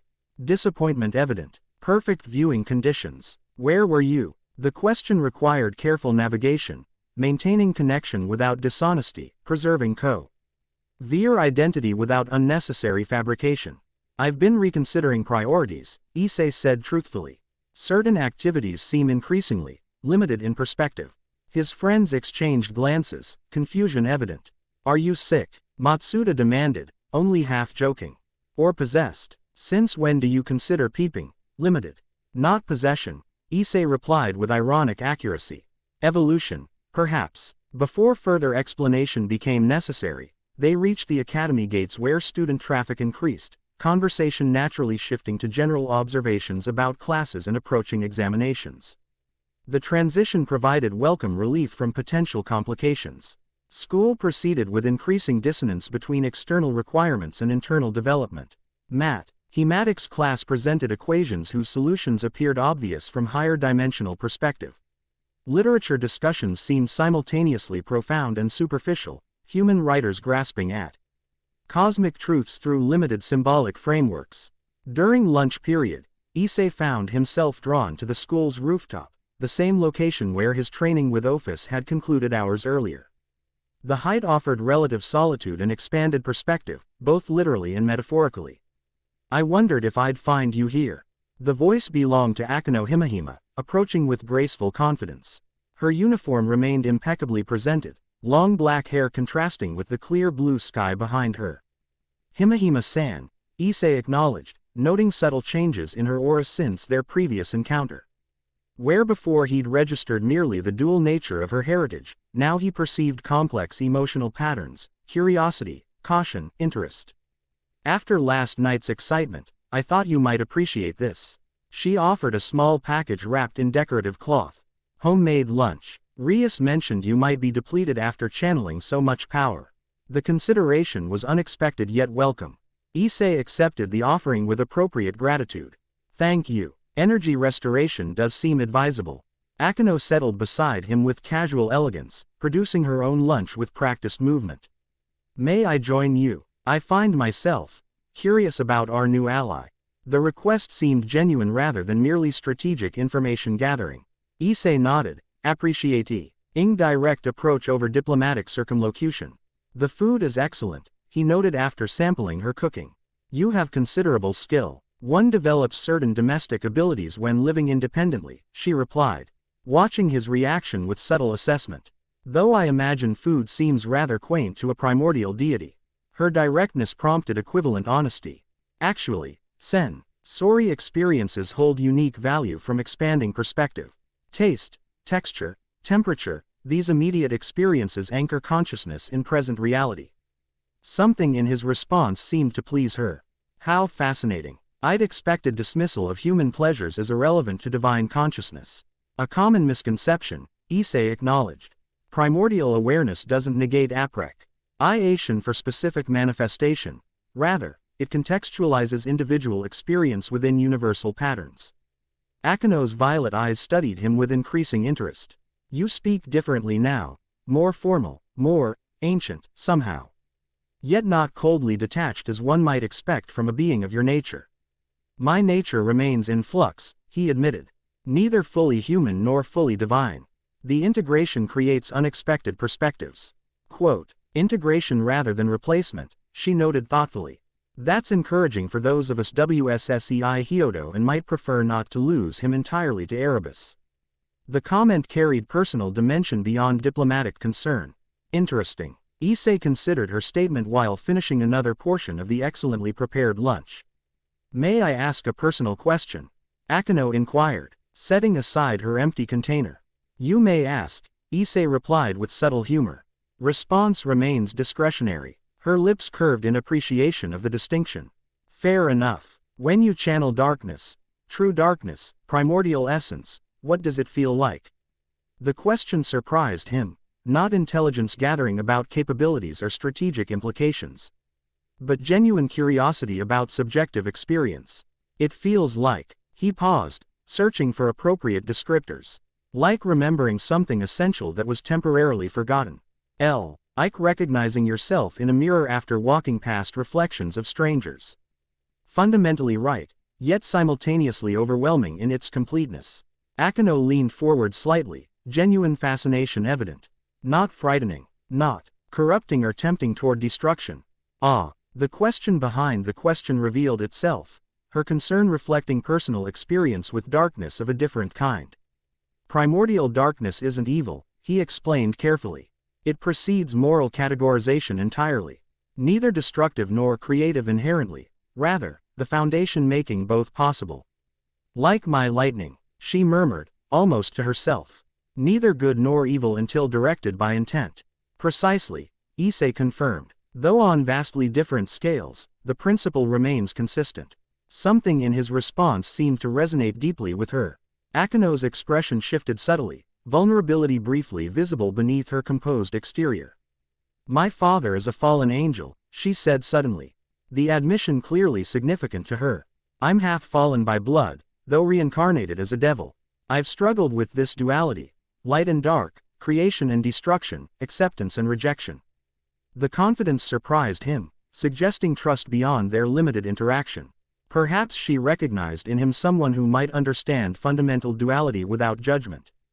Duality creates perspective impossible from singularity, Issei observed. Your mixed heritage offers unique insight unavailable to beings of unmixed essence. Relief flickered across her features. Tension releasing from shoulders she hadn't realized were tightly held. That's not the response I usually receive. Most see only contamination, weakness, or at best, tragic circumstance to be overcome. Limited perspective, he noted simply. Their conversation continued along increasingly comfortable lines, exchanging perspectives on existence from their respective unique positions.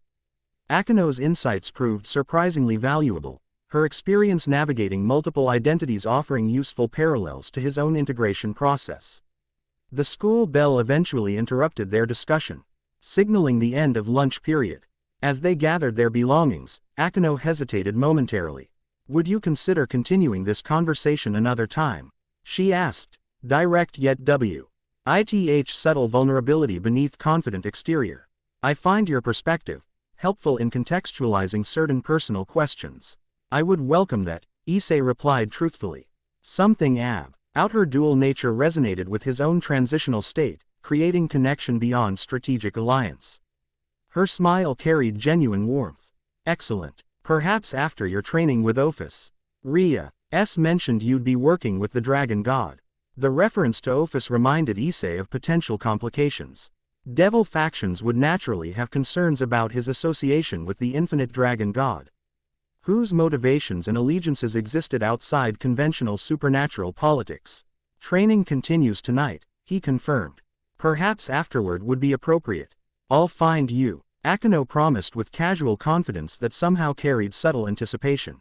As they parted ways, Issei reflected on the unexpected connection. Among Rias Grimori's peerage, Akeno Himahima P.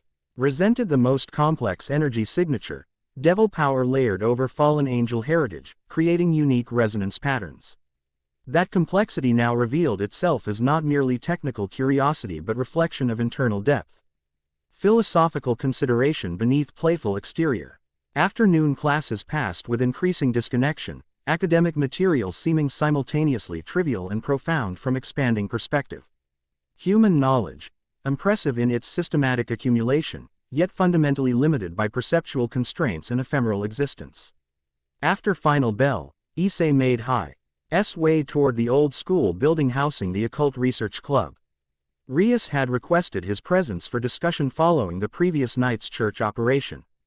As he approached the Victorian structure, he noted enhanced protective barriers, subtle modifications improving defensive capability while maintaining inconspicuous appearance. Kiba awaited him at the entrance, swordsman's awareness, registering his approach before visual confirmation. "Issei-kun," he greeted with formal politeness. "The president is expecting you." The honorific registered as interesting adaptation, acknowledgement of his unique status through careful linguistic positioning. Not quite equal, not quite subordinate, the kun, suggesting friendly respect while maintaining hierarchical awareness. "Thank you, Kiba-san," Issei responded with equivalent formality. Inside, the club room maintained its Gothic aesthetic, ornate furniture, occult symbolism, atmospheric lighting. Rias sat behind her desk reviewing documents, while Kaneko occupied a sofa with characteristic stillness, apparently meditating. Akeno stood preparing tea, acknowledging Issei's arrival with subtle smiles suggesting continuation of their rooftop connection. "Issei," Rias greeted, setting aside her paperwork. "Thank you for coming. We have developments to discuss following last night's operation." Her formal tone suggested official business rather than casual conversation. Issei took the offered seat across from her desk, accepting tea from Akeno with quiet appreciation. "Aazil has contacted us officially," Rias continued once preliminaries concluded. "The fallen angels involved in the church incident have been returned to Grigori headquarters for disciplinary action. He extends formal apology for territorial violation and unsanctioned operations." "Diplomatic resolution," Issei observed. "Efficient. Yes, though with interesting additional elements." Rias leaned forward slightly, crimson hair cascading over one shoulder. "He specifically requested future communication rights with you, outside normal faction protocols." The request carried significant implications, direct connection between primordial deity and fallen angel leadership. Bypassing established supernatural bureaucracy, potentially valuable for information exchange, yet politically complicated for territorial administrators. "Your response?" Issei inquired, recognizing her jurisdiction in such matters. "Conditional approval," Rias replied with diplomatic precision. "Communication permitted with notification protocols and information sharing agreements. My territory, my responsibility, regardless of your independent status." The arrangement demonstrated practical compromise between acknowledging his autonomy and maintaining territorial authority. Issei inclined his head in acknowledgement of the balanced approach. "Acceptable parameters," he confirmed. "Transparent communication benefits strategic coordination." Relief flickered Br. i.e. fly across Rias's features. Perhaps she'd anticipated resistance to such constraints. Her next statement came with more hesitation, diplomatic caution evident. There's also the matter of your association with Ophis. Ah, the expected concern materialized. Issei maintained neutral elaboration. The infinite dragon god exists outside normal faction politics, Rias continued carefully. Her our rivals exceeds the strongest entities in any pantheon, and her objectives regarding the dimensional gap and Great Red have significant implications for reality stability. Your concern being at my alliance with her potentially commits unknown power. Myself, to her agenda, Issei completed the unspoken assessment. Creating strategic uncertainty for established factions. Rias nodded, appreciation for direct address evident. Precisely. While we've established working relationship based on mutual respect, uncertainty about your evolving capabilities combined with Ophis's known objectives creates reasonable concern. The concern was logical from her perspective. Primordial deity allied with infinite dragon god represented significant power concentration outside established hierarchies. Add evolutionary uncertainty as his awakening continued, and strategic unpredictability multiplied exponentially. Transparency seems appropriate, Issei decided. Ophis assists my awakening through training and memory integration. In exchange, my evolving capabilities may eventually assist her objective of reclaiming the dimensional gap from Great Red. May assist? Kaneko questioned from her position on the sofa. First contribution to the conversation. Conditional arrangement, Issei clarified. Final decision requires complete awakening and full assessment of implications. Reality stability remains priority consideration. This honest assessment appeared to reassure the group, tension diminishing noticeably. Rias nodded with apparent satisfaction. That's reasonable and appreciated. We don't oppose your cooperation with Ophis per se, merely seek sufficient information for appropriate contingency planning. Kiba, who had remained standing near the door in subtle protective positioning, finally joined the conversation. Speaking of contingencies, have you considered how other factions might respond to your awakening? If fallen angels reacted with fear and attempted sacred gear extraction, others might implement different countermeasures. The observation demonstrated tactical awareness beyond swordsmanship. Issei considered the valid concern with appropriate seriousness. Limited information currently available, he acknowledged. Fragmentary memories suggest varied historical relationships between primordial entities and subsequent pantheons. Some cooperative, some competitive, some simply disconnected. Your specific essence being darkness, Akano noted thoughtfully, which various mythologies have categorized differently. Some associating with evil or destruction, others with creation and potential. Misconceptions stemming from limited perspective, Issei confirmed. Primordial darkness preceded moral categorization. Neither malevolent, nor benevolent inherently, fundamental rather than characterized. Rias appeared to reach decision after considering their exchange. Monitoring and information gathering seem most appropriate. My bro, Sears X Lucifer, has requested briefing on your emergence. With your permission, I'll provide factual assessment without speculation on future development. The request represented reasonable promise, acknowledging his autonomy while addressing legitimate security concerns of established supernatural governance. Sears X Lucifer, formerly Sears X Grimoire, held position among the Four Grey Satan's governing Devil Society, a power of significant magnitude despite relative youth by cosmic standards. Factual briefing acceptable, Issei agreed. Though I would appreciate notification of specific information shared. Of course, Rias confirmed with diplomatic precision. Transparent communication benefits strategic coordination. The echo of his earlier statement carried subtle humor, suggesting developing rapport beyond formal alliance. Interesting evolution in their relationship dynamic. As their meeting concluded, practical arrangements established for ongoing cooperation, Issei found himself appreciating the Devil's pragmatic approach. Despite potential threat his awakening represented to established power structures, they'd chosen engagement over opposition, information exchange over isolation. Strategic wisdom suggesting maturity beyond their apparent ages. Departing the club room as afternoon shadows lengthened across campus, Issei sensed familiar presence aching. Not physical proximity but dimensional distortion heralding Ophis's arrival. Reality rippled subtly near a stand of cherry trees, space folding inward as the dragon god manifested. Training time, she stated without preamble. Childlike appearance contrasting with ancient power signature. Different location today, practical application rather than theoretical expansion. Without waiting for response, she extended one small hand. Dimensional rift opened beside them, not teleportation magic as devils employed, but fundamental reality manipulation creating direct passage between locations. The devils expressed concern regarding our association, Issei noted as they approached the rift. Expected reaction, Ophis replied tonelessly. Hierarchical structures instinctively resist independent power concentrations. Irrelevant to our objectives. Her dismissal of established factions' concerns reflected fundamental difference in perspective. Dragons, particularly the most ancient, rated according to distinct value systems unbound by conventional politics or social constraints. The dimensional passage opened into mountainous terrain, isolated peaks shrouded in mist, ancient forest covering lower slopes. Japanese topography, Issei noted, though specific location remained uncertain. Powerful ley line convergence suggested purposeful selection rather than random choice. Northern Honshu, Ophis identified.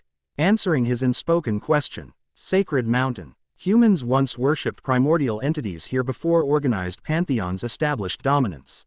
Ancient stone strew. Churs emerged from mist as they ascended a narrow path. Not quite ruins, but weathered monuments bearing symbols predating written language. With awakening perception, Issei recognized patterns connect. Ting to his own essence. Representations of primordial darkness as fundamental creative force rather than opposing principle. They understood, he observed, touching weathered stone carved with spiral patterns descending into central void. Some humans perceive fundamental truths despite perceptual limitations, Ophis acknowledged. Rare capacity for transcendent comprehension despite ephemeral existence.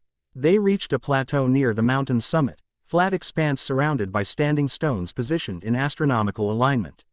Mist swirled around the perimeter, creating natural bone. Dairy between sacred space and mundane reality. Today's training.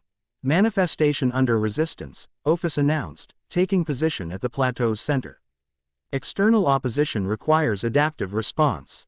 Theoretical understanding tested through practical application. Without further explanation, she extended both hands. Reality distorted around her. Not darkness as Issei manifested, but something more fundamental. Pure dragon energy, concentrated infinity compressed into usable form. Defend, she commanded simply. The attack came without further warning. Concentrated energy projection moving faster than human perception could track. Not meant to harm but to test, its power carefully calibrated to challenge without overwhelming. Instinct responded before conscious thought, darkness erupting outward to meet incoming energy. Where yesterday Issei would have created shield-like barrier, today his awakening consciousness implemented fundamental negation. Dragon energy encountered primordial void and simply ceased, not deflected or absorbed but fundamentally negated at conceptual level. Better, Ophis approved, immediately launching second attack from different angle. This RN continued withy, multiple energy projections simultaneously, varying velocities and concentrations, attacks from dimensions not immediately perceptible to conventional senses. Each required adaptive response, forcing Issei to expand awareness beyond physical limitations. As training intensified, fragmentary memories crystallized through active implementation, combat techniques from ancient conflicts. Strategic applications of primordial essence, fundamental manipulations of reality fabric. Not simply recalling but reliving, muscle memory connecting to cosmic awareness as artificial distinctity. On between human vessel and divine consciousness temporarily dissolved. Hours passed in concentrated practice, physical form becoming increasingly incidental to expanded awareness. Darkness responded, with growing sophistication. Not merely defensive negation but active manipulation, reshaping local reality according to primordial patterns rather than derivative physics. Sufficient progress, Ophis eventually declared. Ceasing her offensive sequence. Adaptive capacity exceeds projection. Integration accelerating beyond expected parameters. Issei gradually contracted awareness back to human scale, reconnecting with physical form and conventional perception. The transition came easier now, less disorientation between cosmic and individual perspectives. The memories are becoming more coherent, he noted. Ancient knowledge integrating with human context to create unique hybrid understanding. Not simply fragmented images but comprehensive frameworks. Expected development, Ophis confirmed. Critical mass approaches. Full awakening imminent within projected timeline. The statement carried implications requiring clarification. Timeline. Something like satisfaction flickered across her normally impassive features. Cosmic cycle. Primordial awakening patterns correlate with dimensional permeability fluctuations. Current phase optimal for consciousness reintegration. Aiming multiple primordials might be awakening simultaneously, Issei interpreted, strategic implications immediately apparent. Not isolated phenomenon but coordinated cosmic process. Correct. Ophis confirmed. Your emergence. First wave. Others follow according to natural sequence. Inevitable progression regardless of factional resistance. This revelation contextualized the fallen angel's asperite actions, not merely fear of single awakening deity but recognition of fundamental shift in supernatural ecosystem. If multiple primordial entities returned to active consciousness simultaneously, established power hierarchies would require significant reconfiguration. The old wars Rainer mentioned, Issei realized. Not past conflicts but anticipated future adjustments as primordial for CES re-establish presence within structured reality. Mischaracterization based on limited understanding, Ophis clarified. Not war as younger beings comprehend conflict. Fundamental realignment. Natural cosmic cycle completing phase transition. Yet such distinctions would provide little comfort to established factions whose relative power and authority might diminish against awakening primordial entities. From their perspective, cosmic realignment would indeed resemble warfare, regardless of its natural inevitability. Which others awaken? Issei asked, strategic assessment requiring specific information rather than abstract principle. Ophis tilted her head slightly, considering appropriate disclosure. Uncertain specifics. Cosmic signatures indicate multiple activation sequences initiated. Nyx likely, possibly Tartarus, others less certain. The names resonated within reconstructing memory, fellow primordials from before differentiated reality. Nyx, primordial night, distinct F. Rom but related to his own essence of darkness. Tartarus, primordial abyss, representing depth beyond conventional dimension. Powerful entities whose awakening would indeed trigger significant adjustments across supernatural ecosystems. The fallen angel's fear becomes more comprehensible, Issei observed. Though their response remains strategically flawed. Fear-based reactions typically generate suboptimal outcomes. Ophis agreed with detached analysis. Information sharing and cooperative adaptation would better serve collective interests during transition phase. Her assessment, while technically accurate, demonstrated characteristic dragon perspective, rational calculation without emotional consideration. Established factions, however, operated through complex motivational frameworks including pride, tradition, and existential anxiety beyond purely strategic calculation. As twilight descended upon the mountain plateau, their training session concluded with meditation, conscio. As integration of newly accessed abilities and memories, stabilizing expanded awareness within human vessel. The process became increasingly efficient with practice, transition between cosmic and visual perspectives smoothing with repetition. Tomorrow. Dimensional gap boundary exploration, Ophis announced as they prepared to return. Preliminary assessment of interface compatibility between your essence and barrier structures. The proposed advancement suggested accelerated timeline, moving from basic manifestation to potential dimensional manipulation represented significant escalation in training scope. Issei nodded agreement while noting strategic implications for his alliance with the dragon god. Boundary exploration represented direct progression toward her ultimate objective of reclaiming territory from Great Red. Acceptable, though I have school commitments until afternoon, he reminded her, maintaining human connections despite expanding cosmic awareness. Something puzzlement flickered across Ophis's expression. Human education institutions, irrelevant to your awakening, yet you maintain participation. Interesting prioritization. Integration rather than replacement, Issei explained, echoing his earlier conversation with Akano. Human perspective offers unique value distinct from primordial awareness. Ophis considered this with uncharacteristic thoughtfulness. Hybrid consciousness, unprecedented configuration. Potentially advantageous adaptation to contemporary reality frameworks. Her analysis, while clinically phrased, suggested approval of his approach, recognition that maintaining human connection might create strategic advantages rather than merely representing incomplete awakening. Dimensional rift opened between them, offering direct return to Kuo. As they prepared to transit, however, unexpected energy signature registered at the edge of Issei's expanding awareness, powerful presence approaching their location with purposeful direction. "We have company," he noted, orienting toward the disturbance. Ophis paused, ancient eyes narrowing slightly as she extended her own awareness. Fallen angel, significant power classification, Kokabil, stellar aspect, unexpected presence outside established territory. The name registered within reconstructing memory, Kokabil, angel of stars, among the first fallen during heaven's ancient civil war.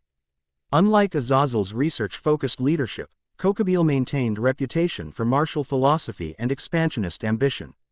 Deliberate approach rather than coincidental proximity, Issei observed as the energy signature continued direct movement toward their location. Seeking contact rather than random encounter. Problematic timing, Ophis noted with rare display of irritation.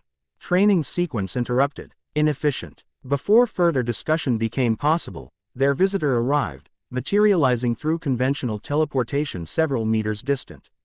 10 black wings extended behind humanoid form. Visual representation of significant power classification. Sharp features conveyed military precision, eyes burning with internal light suggesting barely contained aggression. Infinite Dragon God, Kokabil greeted with formal bow containing minimal actual respect. Rumors of your earthly activities prove accurate. Generating such interesting energy signatures. His assessment shifted to Issei, evaluating with experienced tactical appraisal. Not fully awakened, yet already registering beyond conventional classification. Fascinating development, Kokabil. Ophis acknowledged flatly. Unexpected presence. Explanation required. The fallen angel's smile never reached his eyes. Direct as always, Ouroboros dragon. I simply wished to confirm. Reports from my subordinates regarding primordial awakening. Rainer's encounter, while unauthorized, provided valuable intelligence. Intelligence gathering objective achieved, Ophis noted. Departure now appropriate. Kokabil laughed, the sound lacking genuine humor. Surely such haste is unnecessary. This represents historic opportunity, first documented primordial awakening in modern era. Scientific and strategic significance cannot be overstated. His attention shifted fully to Issei, assessment becoming more focused. Erebus, if reports are accurate. Primordial darkness. Fascinating selection for initial manifestation. One might have expected Chronos or Anank as phase transition initiators rather than conceptual void. The detailed knowledge demonstrated deeper understanding than expected from conventional fallen angel leadership, awareness of cosmic cycles and primordial hierarchies beyond typical theological frameworks. Your interest seems technical rather than merely political, Issei observed, noting subtle differences between Kokabil's approach and Rainer's fear-driven aggression. I am a student of history, Kokabil replied with cultured precision. Partiku, Larly cycles of power transition between cosmic forces. The patterns repeat with mathematical elegance: primordial reclamation, pantheon adjustment, factional reconfiguration. His wings shifted slightly, unconscious display of agitation despite controlled exterior. Though I admit strategic considerations accompany academic interest, power realignments create unique opportunities for those properly positioned during transition phases. Quote, the statement confirmed underlying motivation beyond mere curiosity. Kokabil sought advantage in approaching cosmic restructuring, perhaps leveraging Primordial awakening to advance personal or factional agenda separate from mainstream Grigori leadership. Aazil disapproves your independent operations, Ophis stated with characteristic directness. Unauthorized contact violates established protocols. Kokabil's expression hardened momentarily before diplomatic mask reasserted itself.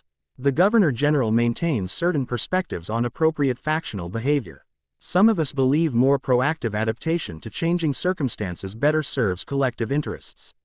Factional division within Grigori leadership, Issei interpreted, strategic implications immediately apparent. Your approach to primordial awakening differs from official policy. Perceptive, Kokabil acknowledged with cold smile. Aazil prefers observation and Research. Passive documentation while cosmic forces restructure around us. Some of us advocate more direct engagement with inevitable change. The conversation carried increasing significance beyond Air introduction. Potential alliance being subtly proposed outside established factional frameworks. Kokabil sought independent relationship with awakening Primordial, bypassing both Grigori hierarchy and Devil territorial administration. Your definition of direct engagement requires clarification, Issei noted, maintaining neutral position while gathering intelligence. Kokabil spread his NDS in seemingly open gesture contradicted by calculating eyes. Merely proactive adaptation rather than reactive response. If primordial forces reclaim cosmic influence, established factions must evolve accordingly or face irrelevance. Through what specific mechanisms? Issei pressed, recognizing deliberate vagueness concealing actual strategic objectives. Something darker flickered across fallen angel's expression, ambition momentarily visible beneath diplomatic veneer. Various approaches merit consideration. Alliance structures, power-sharing arrangements, perhaps controlled conflict, key to establish new equilibrium parameters. Controlled conflict, Issei repeated, noting significant distinction from Ophus's characterization of natural cosmic realignment. Suggesting intentional acceleration rather than natural progression. Efficiency optimization, Kokabil countered smoothly. Why allow chaotic transition when structured implementation better serves collective interests? Whose collective interests? Ophis inquired with uncharacteristic sharpness, suggesting greater comprehension of underlying motivations than her usual detachment might indicate. Kokabil's smile thinned. Those positioned to survive and thrive in new cosmic reality, naturally. Change creates opportunity and challenge simultaneously. Preparation determines which predominates for specific factions. The exchange revealed fundamental philosophy beyond immediate tactical positioning. Kokabil viewed approaching primordial awakening cycle as opportunity to reshape supernatural power structures. According to personal vision rather than natural cosmic progression. Dangerous perspective from being of significant capability, particularly with potential factional support beyond individual action. Your proposal? Issei asked directly, moving conversation from abstract philosophy to specific objective.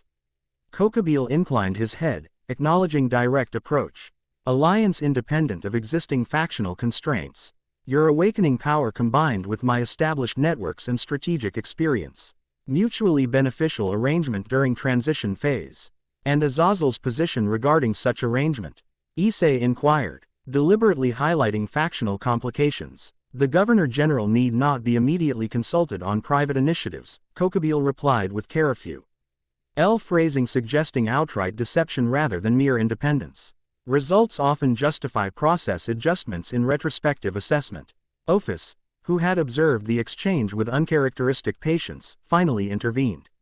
Irrelevant propositions. Erebus follows awakening sequence according to cosmic parameters, not factional agendas. Your presence interrupts established training OCOL without providing compensatory value.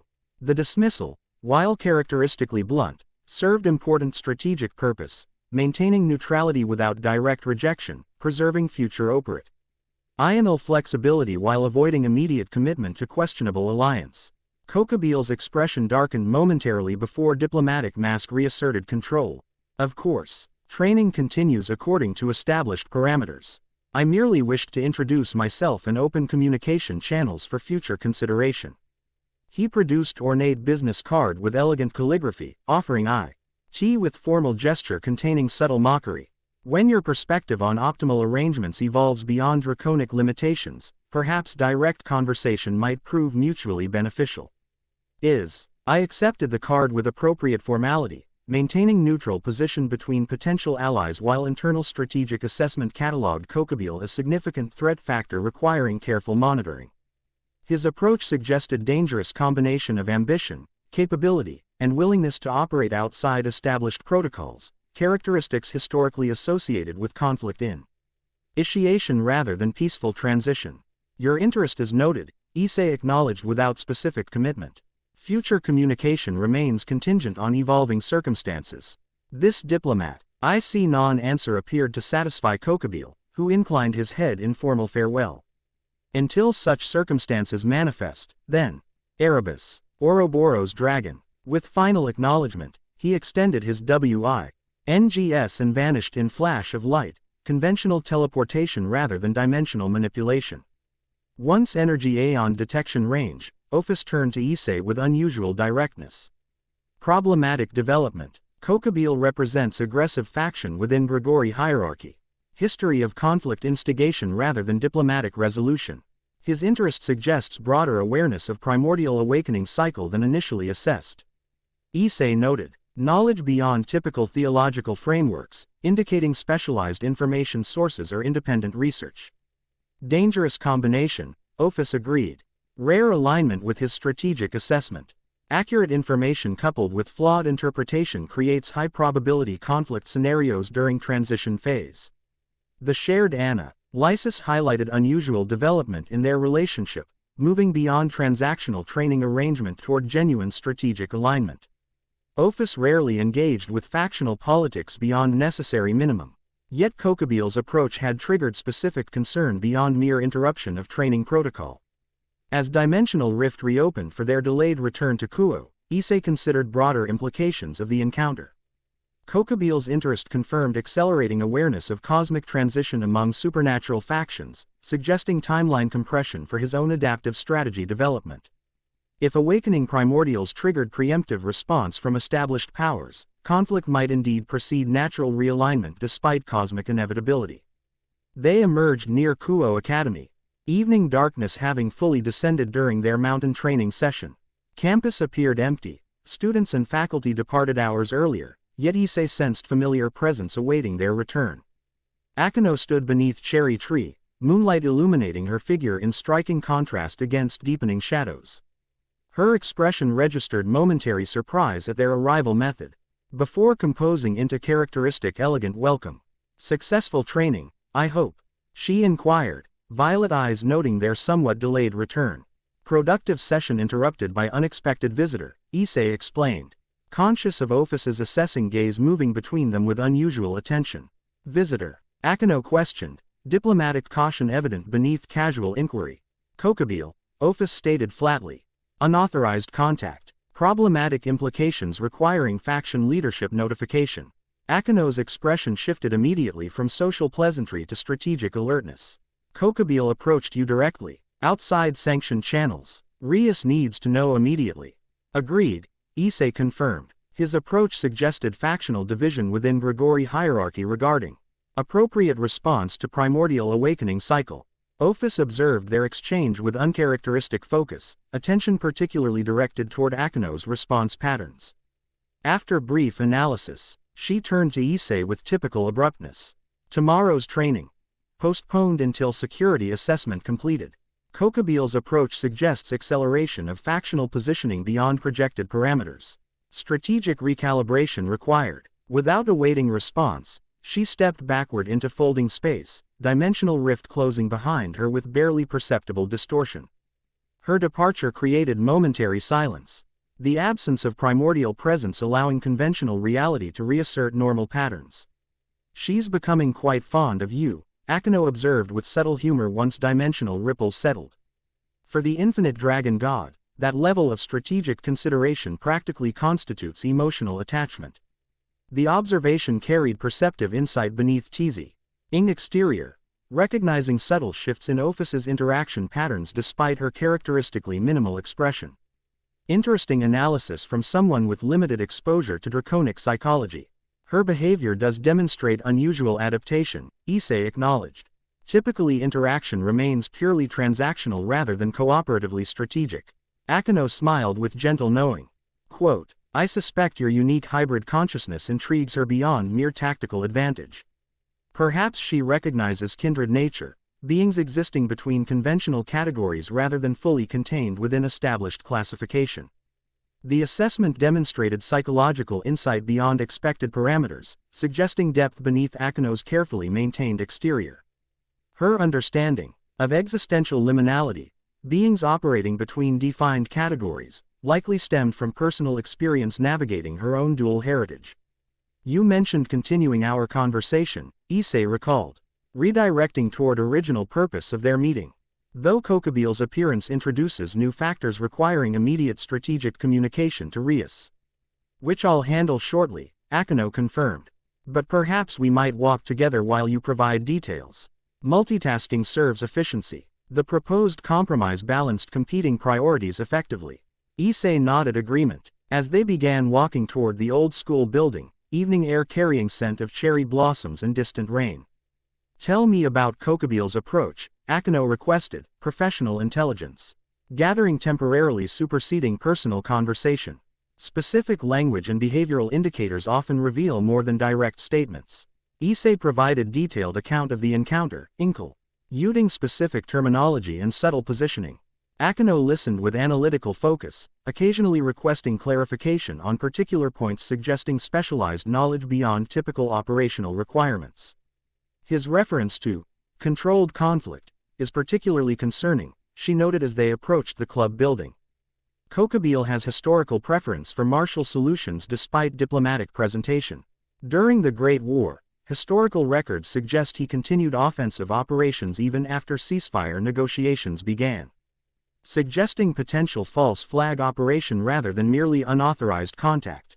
Issei interpreted, strategic assessment aligning with her historical context. Precisely, Akeno confirmed with grim satisfaction at his rapid comprehension. If faction division exists within Grigori as you suspect, Kokabil may operate with sufficient independent resources to initiate significant conflict without Aazil's approval or knowledge.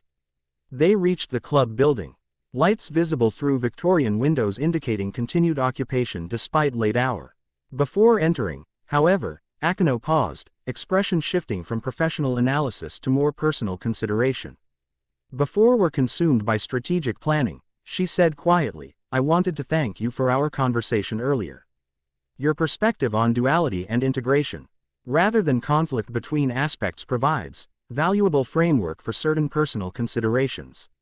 The statement contained greater significance than surface meaning suggested, not merely polite appreciation but acknowledgement of meaningful impact on personal philosophical alignment.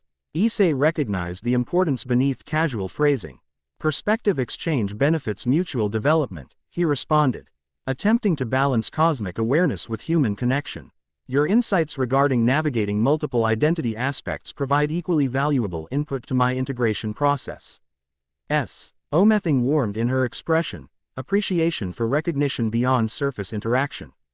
Perhaps when immediate strategic concerns allow, we might continue exploring such parallels in greater depth. The invitation carried subtle layers beyond simple conversation proposal, genuine connection offering rather than merely tactical alliance extension. Interesting development in their evolving relationship dynamic. Before response became necessary, the club room door opened, revealing Rias framed in warm light from within. Her expression registered momentary surprise at their joint arrival before shifting to welcoming acknowledgement. Akeno, Issei, we were dual training coordination. Your timing is excellent. Less excellent than you might imagine, Akeno replied with characteristic blend of formality and familiarity. We bring concerning information regarding Kokabil's unauthorized approach during Issei's training session with Ophis. Rias's expression immediately transitioned from social welcome to strategic focus. Inside, then, this development requires immediate assessment. As they entered the club room, Issei noted additional occupants beyond expected occult research club members. Sona Citri and several members of her peerage occupied secondary seating arrangement, while communication circle displayed holographic representation of crimson-haired male bearing striking resemblance to Rias, presumably Sirzek's Lucifer during remote consultation. Fortuitous timing indeed, Rias noted as she closed the door behind them. My brother was just requesting information regarding your awakening progress and potential implications for Devil territories. The coincidental timing raised strategic questions regarding information distribution and monitoring capabilities. Sirzek somehow detected Kokabil's approach independently. Or did standard monitoring protocols include regular consultation regarding primordial awakening process? Issei Hyodo, the holograph. IC figure acknowledged with formal nod containing genuine interest beneath diplomatic courtesy. Or perhaps Erebus would be more appropriate under current circumstances. Either remains acceptable during transition phase. Issei replied with equivalent formality, assessing the Mao's energy signature through holographic representation. Extraordinary power contained within sophisticated control frameworks, suggesting capability significantly beyond conventional devil classification despite relatively recent cosmic emergence. A flexible approach to identity transition, Sears noted with approval. Adaptation rather than replacement often yields superior integration outcomes in consciousness transformation processes. The observation demonstrated unexpected sophistication regarding Co-MP-Lex metaphysical concepts, knowledge beyond typical theological frameworks suggesting specialized research or personal experience with similar phenomena. Recent developments accelerate timeline considerations, Akino interjected, returning focus to immediate strategic concerns. Kokabil made unauthorized direct contact during today's training session, suggesting factional division within Grego. Regarding appropriate response to primordial awakening cycle. This information generated immediate reaction throughout the room, Rias's expression sharpening into tactical assessment, Sona adjustee. In glasses with calculated precision signaling accelerated analysis, Sears' holographic representation displaying subtle power fluctuation despite maintained diplomatic composure. Detailed account requested, the Mao stated. Conversational tone replaced by formal command structure.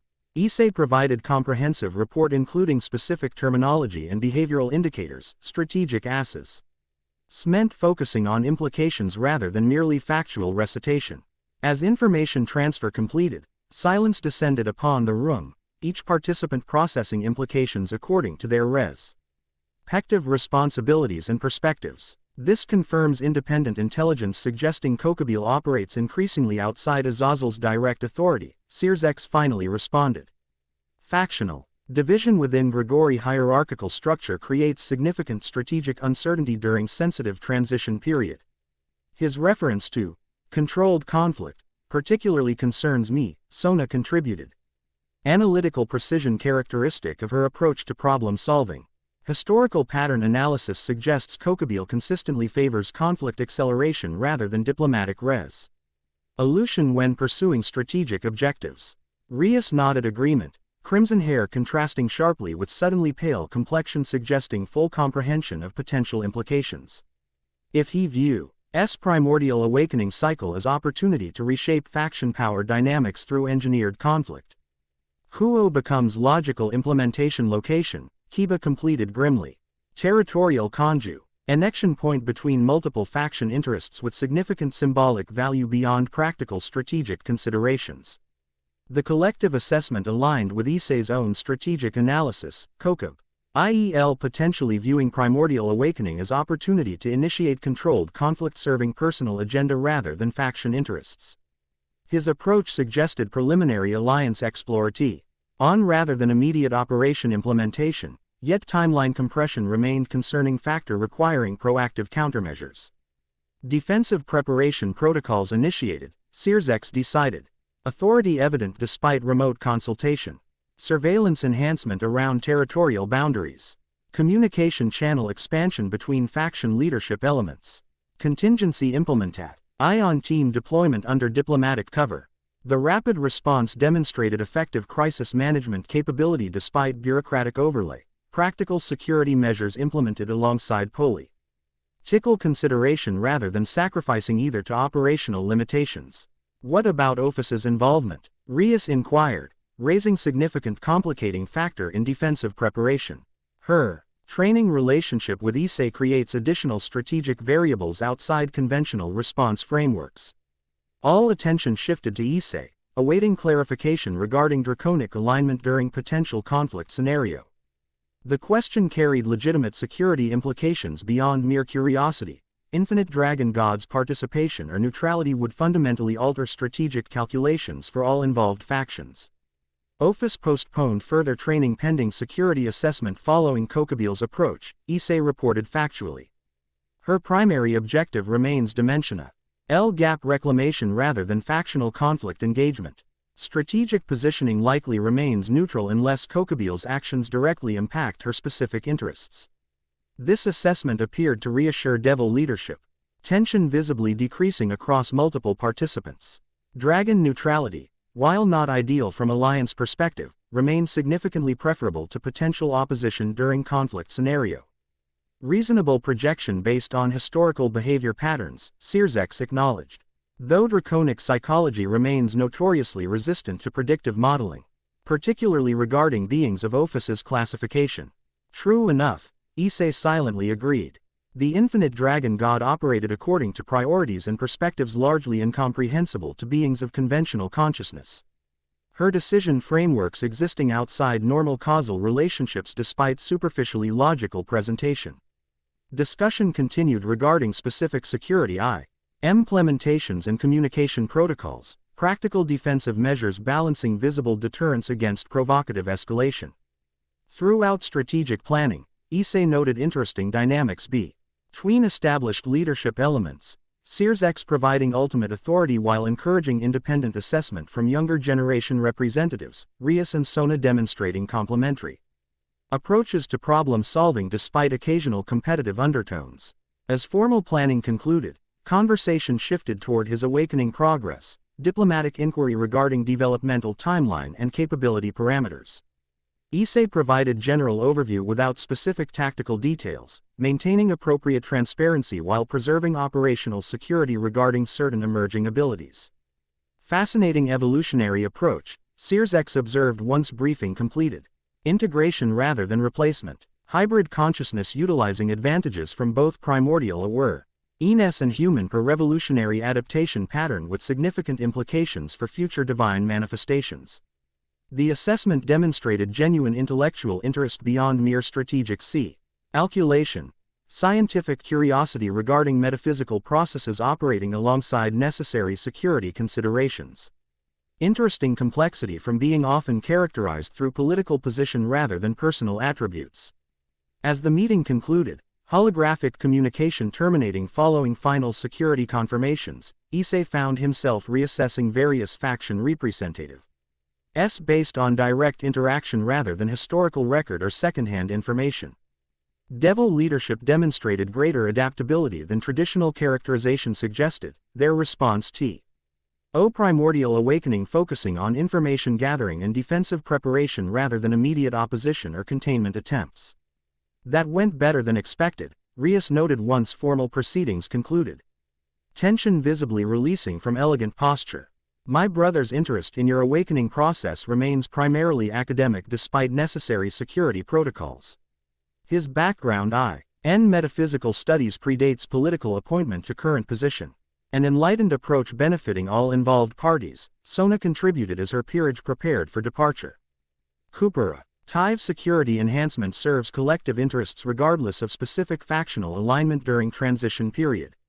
As Devil representatives concluded immediate business and began departing for respective territories, Akano approached Issei with characteristic grace masking deeper purpose. Perhaps we might reschedule our interrupted conversation for tomorrow. Assuming apocalyptic conflict doesn't materialize in the interim. The subtle humor masked genuine interest in continuing their personal exchange beyond strategic necessity, connection developing independently from faction alignment or tactical advantage. Interesting evolution from initial cautious assessment to specific relationship cultivation. I would welcome that, Issei acknowledged truthfully. Something about her nature continued resonating with his own transitional state, creating connection beyond tactical alliance or political expediency. Her smile carried genuine warmth beneath playful exterior. Excellent. I'll find you after classes conclude. Perhaps somewhere less likely to attract dimensional visitors or fallen angel delegations. As arrangements concluded and participants departed toward respective destinations, Issei found himself alone with Rias, the club room suddenly quiet following strategic planning intensity.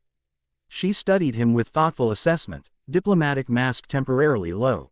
Urged to reveal genuine curiosity beneath official relationship. May I ask a personal question? She inquired, echoing Akano's earlier approach despite different contextual framework. You may ask, Issei replied with same response. Finding unexpected value in maintaining consistent patterns despite expanding consciousness. Rias smiled briefly at the repetition before expression shifted toward more serious consideration. Are you still Issei Hyodo at all? Or has Erebus simply replaced him entirely? The question carried greater significance than mere curiosity, genuine concern regarding G. Individual identity preservation rather than simply tactical capability assessment. Interesting demonstration of emotional consideration alongside strategic evaluation. Integration rather than replacement, Issei explained, finding this framework increasingly accurate descriptor for his evolving consciousness. Human perspective offers unique value distinct from primordial awareness.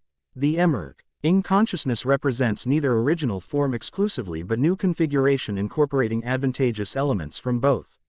Relief visibly swept through Rias's expression, genuine emotional response rather than diplomatic positioning. I'm glad. While Erebus obviously represents significant metaphysical importance beyond our conventional understanding, Issei Hyodo has demonstrated qualities worth preserving in his own right. Quote, the sentiment registered is surprisingly meaningful despite cosmic perspective increasingly dominating his consciousness. That human connection remained Velua. BLE even to awakening primordial deity perhaps represented most significant evolution in his developing hybrid awareness.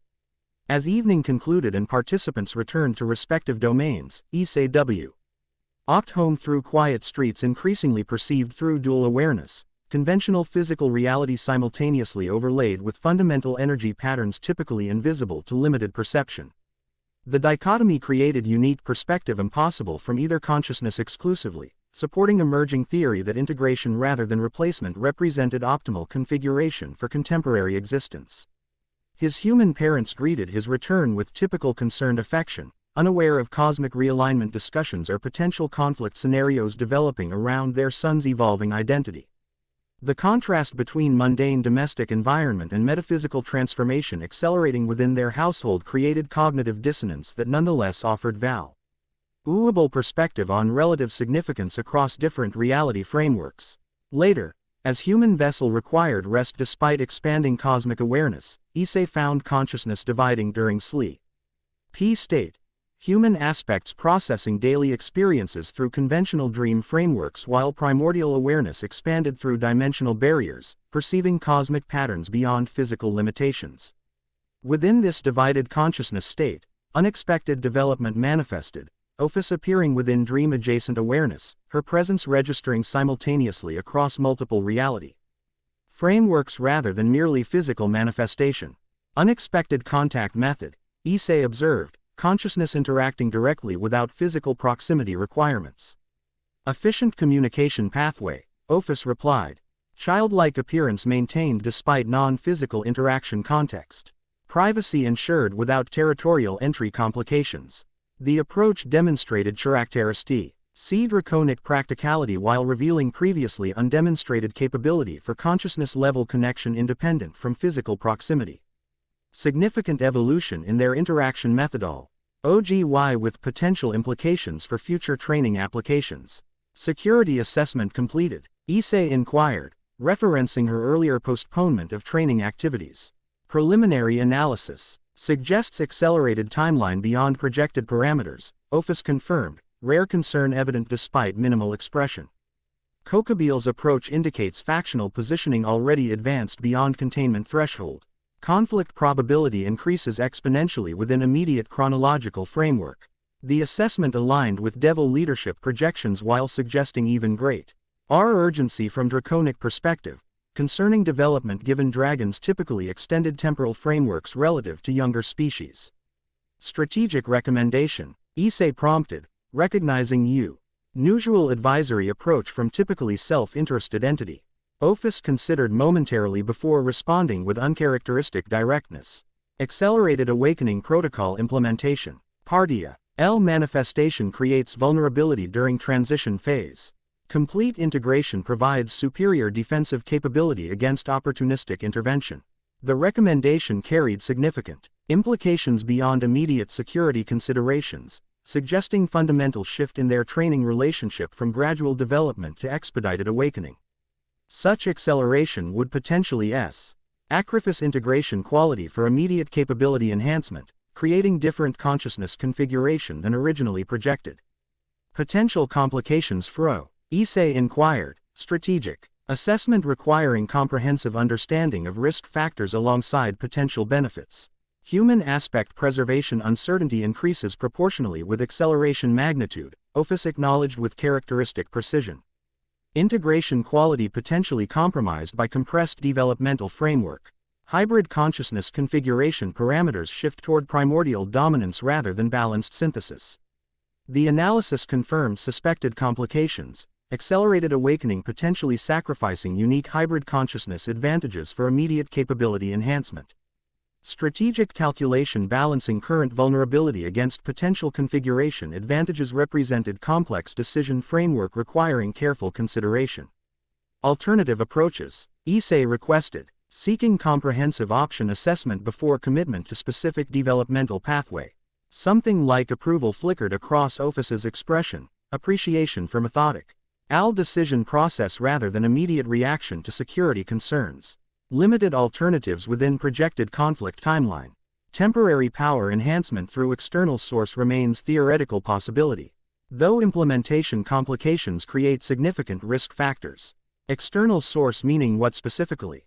Issei pressed, recognizing deliberate vagueness concealing significant information. Ophis hesitated momentarily, unusual behavior suggesting information sensitivity beyond typical operational security. Dimensional gap contains concentrated primordial essence predating structured reality. Theoretically compatible with your awakening consciousness, potentially providing temporary capability enhancement without permanent configuration commitment. The suggestion presented significant escalation in their alliance parameters, direct engagement with dimensional gap fundamentally connecting to Ophus's primary objective regarding Great Red confrontation. Strategic implications extended beyond immediate security considerations into longer-term commitment frameworks regarding draconic assistance. This would involve preliminary dimensional gap entry, Issei interpreted, recognizing unstated operational requirements, direct exposure to boundary conditions between structured reality and primordial chaos. Correct, Ophis confirmed, controlled exposure under my direct supervision. Limited duration minimizing adaptation complications while providing sufficient essence transfer for temporary capability enhancement. The proposal balanced immediate security requirements against longer-term developmental considerations, temporary power enhancement addressing Kokabil's potential threat without permanently committing to accelerated awakening pathway. Arresting strategic compromise demonstrating greater consideration for his autonomous development than previously displayed. Your assessment of Great Red's potential response to boundary approach. Issei inquired, comprehensive risk assessment requiring all relevant factors regardless of alliance sensitivity. Ophis's expression tightened imperceptibly, the question touching core motivational framework behind her earthly manifestation. Calculable risk factor. Dimensional approach methodology incorporates specific avoidance protocols minimizing detection probability. Limited exposure duration. Reduces intervention opportunity below significant threshold. The careful response contained both factual assessment and emotional component beneath characteristically detached presentation, rare vulnerability regarding her fundamental objective of reclaiming territory from rival dragon. Interesting development in their relationship dynamic suggesting evolving trust parameters beyond initial transactional framework. Proposal merits consideration, Issei acknowledged, neither accepting nor rejecting while signaling respectful assessment. Implementation timeline requirements. Immediate preparation advisable, Ophis stated with characteristic directness. Conflict probability curve suggests optimal intervention window within 72-hour framework. Beyond that threshold, factional positioning likely advances beyond preventative counteraction parameters. The assessment aligned with Devil leadership projections while suggesting even greater urgency concerning correlation between independent analytical frameworks regarding developing security situation. If multiple assessment methodologies reached similar conclusions despite different underlying assumptions, probability accuracy increased significantly. I'll consider optimal approach balancing immediate security requirements against longer-term developmental considerations, Issei concluded, maintaining autonomous Scion authority while acknowledging legitimate security concerns. Ophis inclined her head slightly, subtle acknowledgement of his decision framework rather than immediate compliance expectation. Reasonable assessment methodology. Communication channel remains open for decision notification when determination complete. With that functional conclusion, her presence began dissolving from consciousness-adjacent awareness. Dream state interaction concluding without conventional farewell. characteristically draconic communication efficiency prioritizing information transfer over social protocol. As her presence fully departed, Issei's consciousness reintegrated, dream state and cosmic awareness temporarily aligning as human vessel continued physical rest requirements. The dual aspect existence created unique perspective impossible from either consciousness exclusively, reinforcing emerging theory that integration rather than replacement represented optimal configuration despite security vulnerability during transition phase.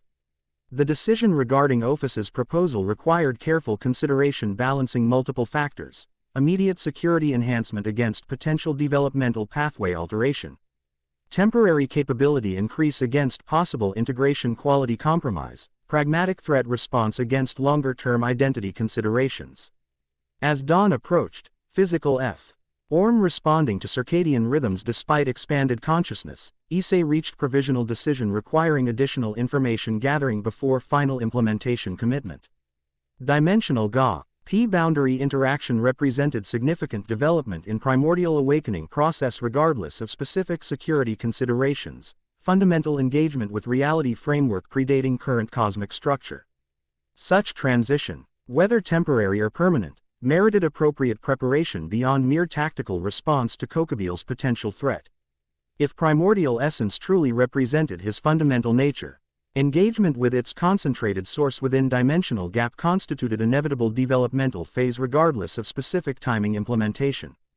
The question became, not whether such interaction should occur, but under what conditions and control parameters it would proceed, autonomous development according to natural cosmic cycles or accelerated implementation responding to factional positioning within younger species conflict frameworks. As human vessel awakened to conventional morning routine, Issei carried this significant decision framework into Conscio. Us awareness, hybrid perspective assessing multidimensional factors beyond either human or primordial consciousness exclusively. The integration continued creating unique viewpoint impossible from singular aspect, validating developmental pathway despite transition vulnerability. Whatever specific implementation timeline ultimately proved optimal, the fundamental direction remained consistent, neither fully human nor fully primordial, but evolving hybrid consciousness offering unprecedented perspective across multiple reality frameworks. A configuration potentially beneficial not merely to individual development but to broader cosmic transition as primordial forces re-established presence within structures his human father had unknowingly suggested with profound accuracy, remained indeed important, not merely within individual consciousness but across cosmic forces during fundamental realignment phase. Perhaps this represented his most significant contribution to approaching transition, demonstrating integration rather than conflict between primordial essence and contemporary consciousness. With this philosophical framework guiding immediate tactical decisions, Issei prepared for Onyo. Third day balancing human education with cosmic awakening, ordinary social interaction with fundamental metaphysical transformation. The dichotomy itself creating value impossible from singular perspective. Hybrid consciousness revealing insights unavailable to beings of unmixed essence regardless of individual power classification or cosmic significance. Integration rather than replacement, synthesis rather than dominance, balance rather than hierarchy, principles worth preserving despite approaching conflict or accelerated awakening timelines. The darkness from which all things emerged offering foundation for new configuration rather than merely reclaiming ancient dominance. An interesting evolution indeed. Chapter 2 and Chapter 3, Between Worlds. Infinity stretched before them, not metaphorical vastness but literal, unending possibility contained within non-Euclidean parameters. Colors that had never existed within conventional spectrum writhed through the not-quite space surrounding them. Mathematical impossibilities given visual form. The dimensional gap defied human comprehension by its very nature, existing simultaneously as everything and nothing, the boundary state betway. Structured reality and primordial chaos. Breathtaking, Issei murmured, human vocabulary woefully inadequate for the experience. Home, Ophis replied simply, childlike form hovering beside him within this impossible environment. For once, emotion registered clearly in her typically impassive features, longing, nostalgia, proprietary attachment to this reality-adjacent domain. 3 days had passed since their dream state discussion regarding accelerated awakening options. 3 days of careful consideration, weighing security concerns against developmental implications. The decision to proceed with controlled dimensional gap exposure represented compromise between competing priorities, temporary capability enhancement addressing immediate threats without permanent commitment to accelerated awakening pathway. Now they floated within that decision's implementation, primordial essence surrounding them in concentrated purity impossible within conventional reality. The gap existed outside normal dimensional constraints, neither fully real nor entirely conceptual, a transitional state where fundamental forces interacted directly without physical manifestation requirements. The silence, Ophis continued. Rare elaboration suggesting personal significance. Perfect. Complete. Before Great Red brought noise and dreams and chaos. Issei extended awareness beyond human sensory limitations. Perceiving what Ophis described, fundamental quietude underlying apparent visual complexity. Unlike conventional reality's constant energy exchange and entropic progression, the gap maintained perfect stillness at its foundation despite surface dynamism. Existence without time's directional arrow, possibility without manifestation's constraints. I understand its appeal, he acknowledged. Primordial aspects of his awakening consciousness resonating with the environment's fundamental nature. Something within him recognized this place as kin to his own essence, darkness before differentiation. Void from which creation emerged. Their arrival methodology had proven fascinating from technical perspective, not teleportation as younger species understood transportation, but fundamental dimensional folding requiring neither entry point nor arrival coordinates. Ophis simply removed the conceptual separation between locations, allowing direct transfer without intervening space. Such capability transcended conventional magic regardless of power classification, representing fundamental reality manipulation rather than energy application within established parameters. Proximity enhances essence integration, Ophis noted, observing subtle changes in Issei's manifestation as primordial environment influenced his awakening consciousness. Accelerated resonance pattern development already exceeding projected parameters. Quote, her assessment matched his subjective experience, expanded awareness flowing more naturally here, human limitations receding without conscious effort as envier. Enment supported primordial aspects of hybrid consciousness. Not replacement but enhancement, developmental acceleration without identity dissolution. They moved deeper into the gap, not precisely flying, but conceptually relocating through conscious intention rather than physical movement. Distance held different meaning here, relationship rather than measurement, conceptual proximity rather than spatial adjacency. Great Red typically manifests within central convergence zone, Ophis explained, rare specificity indicating operational significance. Our approach vector maintains peripheral relationship to primary manifestation coordinates, minimizing detection probability while maximizing essence exposure. Strategic methodology demonstrated characteristic draconic precision, calculated risk management balancing objective requirements against security considerations. Not fearful avoidance but tactical efficiency, acknowledging relative capability differential without sacrificing operational objectives.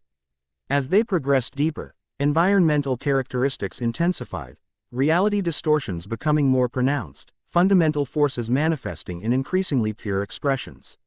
Mathematical constants visible as geometric patterns, time flowing in multiple directions simultaneously, causality itself becoming optional rather than mandatory framework.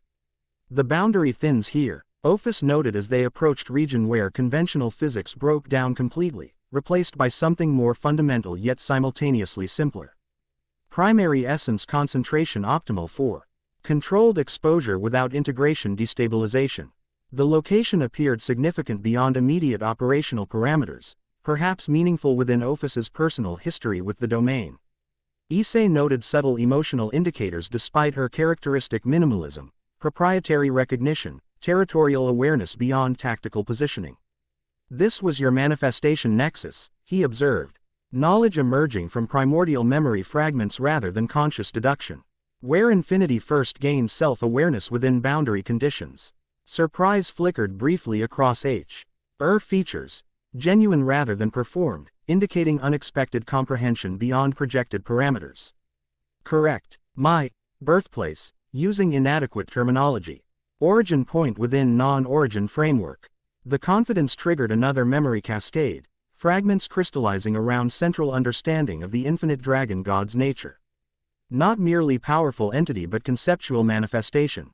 Infinity given consciousness and purpose within reality-adjacent domain. Her existence predating conventional creation yet maintaining distinct identity rather than universal dissolution.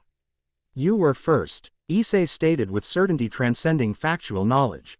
Before differentiation. Before structured reality. Infinity recognizing itself as distinct from everything while remaining connected to all. Ophis studied him with ancient eyes containing genuine curiosity beneath typical assessment. Your memory integration accelerates beyond projected parameters. Primordial recognition PA, TTERNS emerging without complete awakening. Interesting developmental variance from standard manifestation sequence. The observation contained both technical assessment and something approaching personal interest. Rare combination from entity-typic functional focus.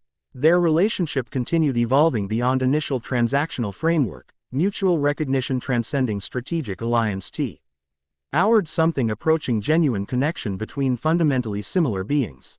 The essence concentration here, Issei noted, returning focus to operational objectives. How do we proceed with controlled exposure? Direct integration, Ophis replied, extending small hand toward him. My essence provides filtration buffer between raw primordial concentration and your transitional consciousness. Controlled flow rather than unfiltered immersion. The proposed methodology represented significant trust beyond operational necessity, direct essence interaction rather than merely environmental exposure.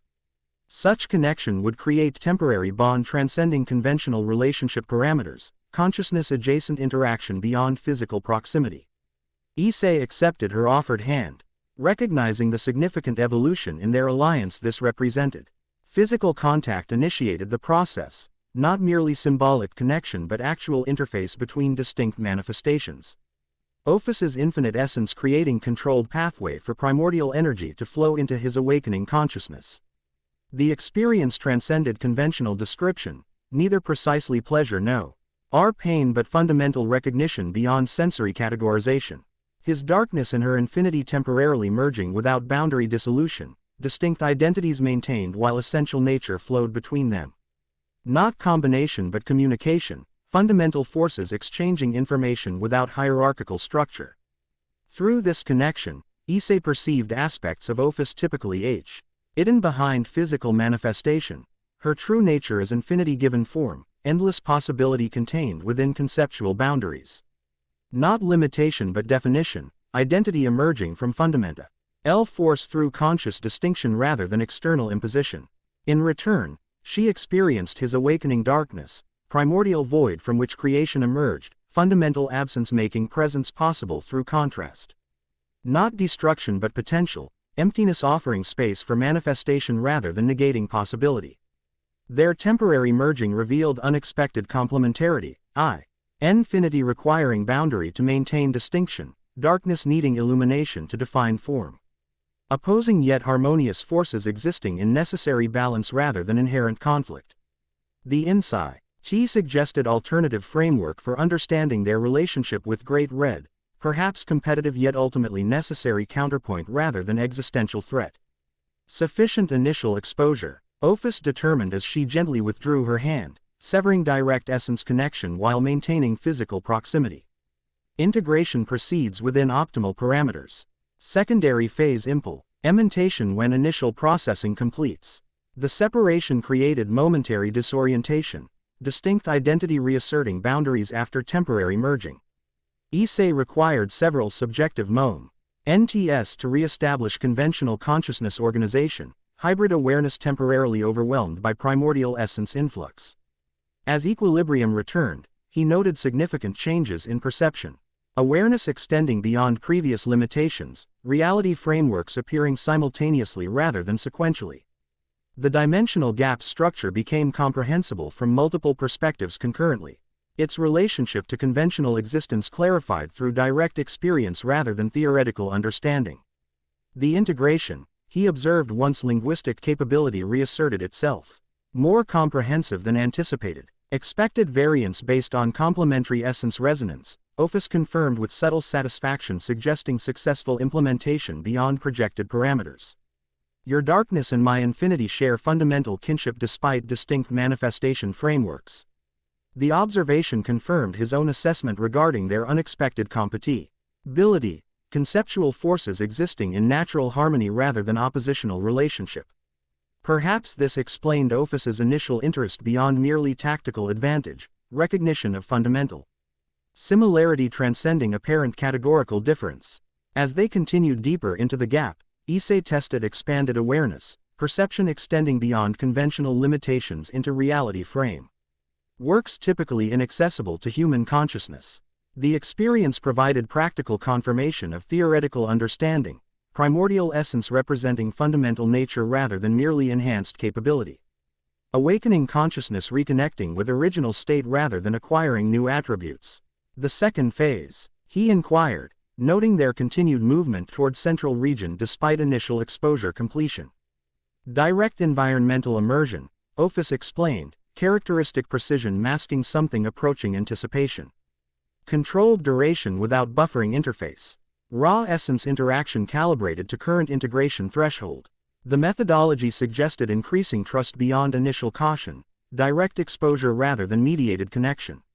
Significant evolution in her assessment of his developmental readiness, recognition of accelerated integration beyond projected parameters. They approached region of intensified distortion, reality itself becoming increasingly flexible. Causality optional rather than mandatory framework. Colors shifted through impossible spectrum, mathematical constants visible as geometric patterns floating through non-space surrounding them. Here, Ophis determined, halting their conceptual progress within particularly concentrated essence zone. Optimal conditions for unmediated exposure. Maintain conscious boundaries while allowing permeable interface with environmental essence. The instructions contained practical wisdom beyond technical direction, balance between integration and dissolution, connection without identity loss. Issei nodded understanding, preparing internal frameworks for controlled exposure without complete boundary dissolution. Proceed when ready, Ophis instructed, maintaining proximity without direct connection. I monitor integration parameters throughout process. Intervention capability maintained if destabilization occurs. The reassurance represented significant duration beyond operational necessity, genuine concern for his developmental integrity rather than merely objective achievement. Another evolution in their relationship beyond initial transactional framework. Protective element emerging alongside strategic alliance. Issei extended awareness outward, consciously thinning boundaries between individual consciousness and surrounding primordial essence. Unlike conventional meditation expanding perception within established parameters, this represented fundamental interface adjustment, allowing direct communication between awakening divinity and original source without complete dissolution. The experience transcended conventional description, consciousness expanding beyond individual limitations without losing coherent identity. Primordial essence flowed through permeable boundaries, resonating with awakening divinity while respecting hybrid integration rather than forcing complete reversion.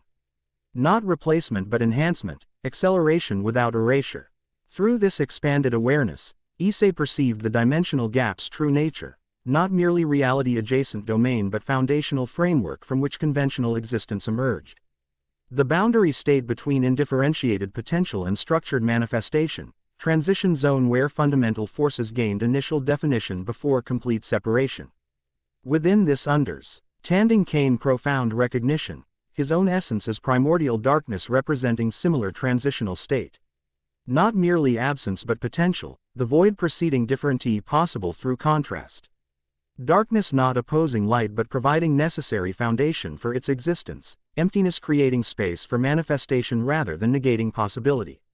This conceptual framework extended to broader understanding of primordial awakening cycle, not conflict with established reality but necessary rebalancing, fundamental forces reasserting presence within manifestation framework they had originally enabled. Not destruction but recalibration, cosmic cycle completing natural progression rather than disrupting established order. The insight offered alternative perspective on approaching transition, perhaps integration rather than confrontation representing optimal approach for all involved entities regardless of origin classification. Cooperation between primordial forces and derivat. I've manifestations serving collective interest rather than opposing factions engaging in unnecessary conflict.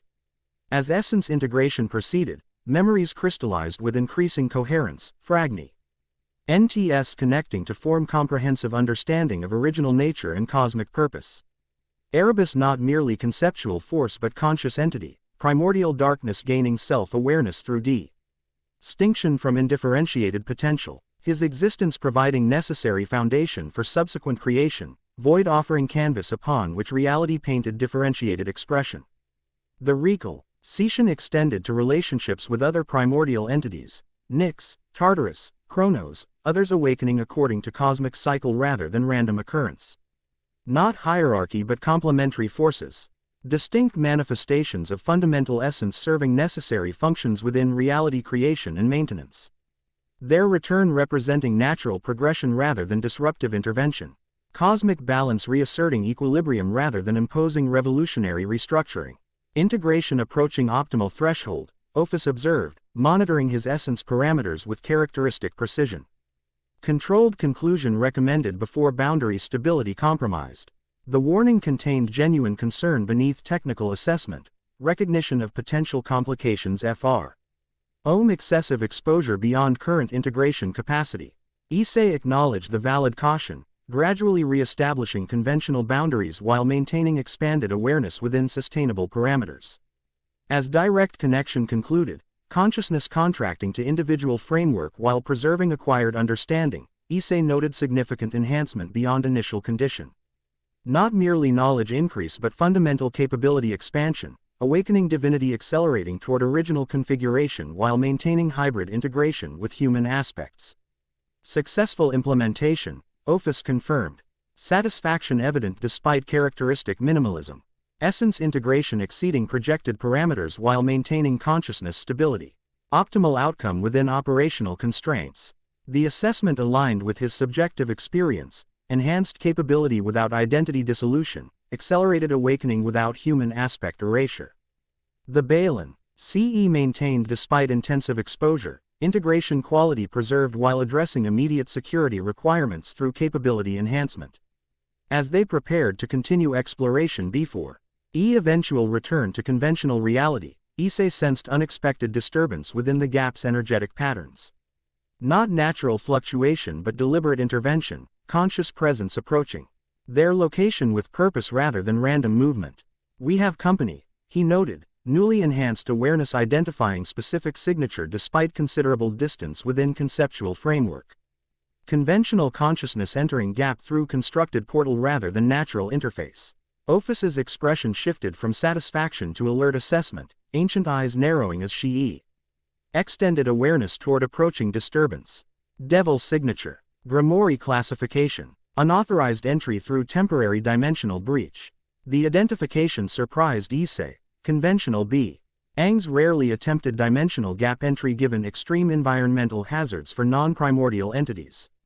The specific signature suggested troubling possibilities regarding motivation and methodology. Rias. He confirmed as awareness focused on approaching consciousness. But how? Conventional teleportation magic shouldn't enable gap entry without specialized modifications. Observation magic. Ophis determined after brief analysis. Remote viewing spell transition to physical manifestation through dimensional breach exploitation. Technically impressive if strategically questionable implementation. The assessment highlighted concerning implications. Rias had apparently been monitoring their activities, then converted observation magic to physical transportation through sophisticated dimensional manipulation. Such capability exceeded expected parameters for devil of her classification, suggesting either undisclosed ability enhancement or external assistance beyond her peerage resources. Her current location places her in significant danger, Issei noted, strategic assessment immediately identifying multiple threat vectors regardless of specific motivation. The gap envy. Environment remains toxic to conventional consciousness without appropriate protection or essence compatibility. Confirmed. Ophis acknowledged with characteristic precision. Unmodified devil physiolo. GY experiences rapid destabilization within primordial essence concentration. Intervention required if preservation desired. The statement contained implicit question regarding prioritization, with Are Rias's safety warranted operational adjustment or represented acceptable collateral effect from unauthorized intervention? Issei didn't hesitate in response determination. We need to reach her immediately, he decided. Newly enhanced awareness calculating optimal approach vector toward her deteriorating position. Environmental exposure likely causing progressive consciousness fragmentation beyond self-correction threshold. Ophis tilted her head slightly, assessing his response with analytical interest rather than opposition. Preservation priority confirmed. Direct translocation most efficient intervention methodology. Without further discussion, reality folded around them, not conventional teleportation but fundamental dimensional adjustment, removing conceptual separation between current position and intervention target. The methodology demonstrated Ophis's extraordinary capability within her native domain, reality manipulation beyond conventional magic regardless of power classification. They materialized beside Rias's struggling form, her conventional manifestation already showing signs of environmental degradation, crimson energy signature fracturing along multiple dimensional axes as primordial essence interacted with incompatible consciousness framework. Issei, she gasped, recognition flaring through deteriorating awareness. Thank goodness. The monitoring SPLL worked, but then the portal became unstable and explanations later, he interrupted, assessing multiple intervention options with enhanced strategic capability. Your consciousness is fragmenting under environmental exposure. We need to establish protective interface immediately. Without waiting for consent, he extended darkness outward, not offensive manifestation but protective envelopment. Primordial essence creating buffer between her conventional structure and gap environment. The implementation required precise calibration, sufficient protection without consciousness suppression, interface without absorption. What's happening to me? Rias questioned as darkness surrounded her, genuine fear briefly visible beneath typically composed exterior. Everything feels wrong, like I'm coming apart. Conventional consciousness experiences fundamental incompatibility with primordial environment, instantaneous protective interface with careful precision. Your structured reality, framework encountering undifferentiated essence beyond designed interaction parameters. The technical explanation likely provided minimal comfort given her deteriorating condition, but honesty seemed appropriate despite emotional complications. As protective darkness stabilized her immediate fragmentation, more comprehensive intervention became necessary for sustainable preservation. She requires extraction from gap environment. Ophis observed with detached accuracy. Temporary stabilization insufficient for long-term consciousness preservation without fundamental restructuring beyond current parameters. The assessment aligned with Issei's own analysis. Rias needed immediate return to conventional reality before permanent damage occurred despite protective measures. Yet simple extract. Tion presented complications given her unauthorized entry methodology. Can you create direct return path to conventional reality? He asked Ophis, recognizing her superior capability regarding dimensional manipulation within native domain. Possible but suboptimal, she replied with characteristic precision. Her entry vector created unstable breach rather than properly structured portal. Return implementation requires recalibration to prevent transitional dissolution during transfer process. The complication highlighted growing urgency. Rias's condition would continue deteriorating despite temporary stabilization. While proper extraction required complex implementation beyond immediate application. Strategic assessment suggested alternative approach leveraging newly enhanced capabilities rather than conventional methodology. I'll create stabilization envelope around her consciousness, Issei decided, darkness responding to focused intention with greater precision following essence integration. My primordial nature should provide sufficient compatibility buffer to maintain structural integrity during transition. You establish return vector through dimensional folding rather than conventional portal generation. The proposed methodology represented unprecedented cooperation, his protective essence combining with her dimensional manipulation to create extraction pathway available through individual implementation. Ophis considered briefly before nodding agreement, recognizing optimal approach despite unconventional parameters. Innovative solution with acceptable probability parameters, she confirmed. Implementation when stabilization envelope achieves sufficient integrity for transition preservation. As they prepared coordinated intervention, Rias's conduite continued deteriorating despite temporary protection, conventional energy signature showing increasing fragmentation patterns along dimensional interfaces. Her consciousness remained coherent through extraordinary will. Determination maintaining identity cohesion despite environmental hostility beyond design tolerance parameters. I don't understand, she managed through evident struggle, Cree. MSON hair floating in impossible patterns as gravity itself became optional rather than mandatory framework. Why did you come here? What is this place doing to you? Even facing potential consciousness dissolution, her focus remained partially on his well-being rather than solely personal preservation. Remarkable characteristic suggesting genuine connection beyond political alliance or tactical cooperation. The observation registered as significant within Issei's evolving assessment of their relationship dynamic. Controlled exposure accelerating my awakening process, he explained while continuing stabilization envelope implementation. Temporary capability enhancement addressing immediate security concerns while maintaining developmental integrity. Kokabil, she interpreted with impressive comprehension despite deteriorating condition. You're preparing for potential conflict by strengthening your connection to primordial essence. The accurate assessment demonstrated strategic insight transcending apparent age, recognition of fundamental motivation beyond superficial implementation details. Such perception suggested genuine understanding of complex security situation despite limited information disclosure regarding specific enhancement methodology. Correct, Issei confirmed, appreciating direct comprehension without requiring elaborate explanation despite crisis circumstances. Though your monitoring and intervention creates additional complications requiring immediate resolution. As stabilization envelope approached sufficient integrity for transition implementation, unexpected disturbance propagated through surrounding gap environment, massive energy displacement suggesting approaching entity of extraordinary classification beyond conventional categorization. Intervention window closing. Ophis stated with uncharacteristic urgency, ancient eyes focusing toward disturbance origin with complex emotion briefly visible beneath composed exterior. Great red approaches. Detection despite avoidance protocols. The development represented significant complication beyond immediate extraction requirements, potential confrontation with entity of unprecedented. Declassification before complete awakening or proper preparation. Strategic assessment suggested immediate withdrawal rather than engagement under current parameters, prioritizing Rias's extraction Ove information gathering or capability demonstration. Transition initiation recommended immediately, Issei agreed, stabilization envelope reaching minimum viable configuration for attempted extract. Tion despite suboptimal integrity parameters. Current capability insufficient for constructive engagement under approaching entity classification. Ophis nodded agreement, practical assessment over. Hiding apparent emotional response regarding territorial adversary.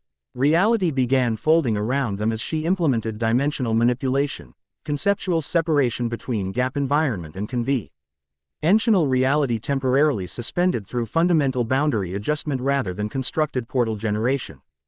Before transition completed, however, overwhelming presence manifested direct Ly within their operational zone. Massive draconic entity materializing through reality distortion beyond conventional comprehension. Great Red, the Apocalypse Dragon, true dragon god emperor of dreams.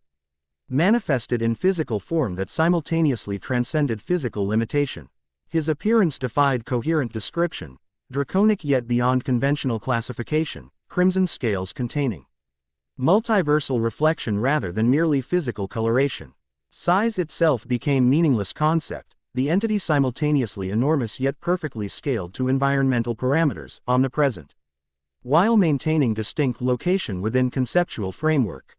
Visitors, came consciousness adjacent communication rather than physical vocalization, conceptual meaning imposed directly upon awareness without sensory intermediation.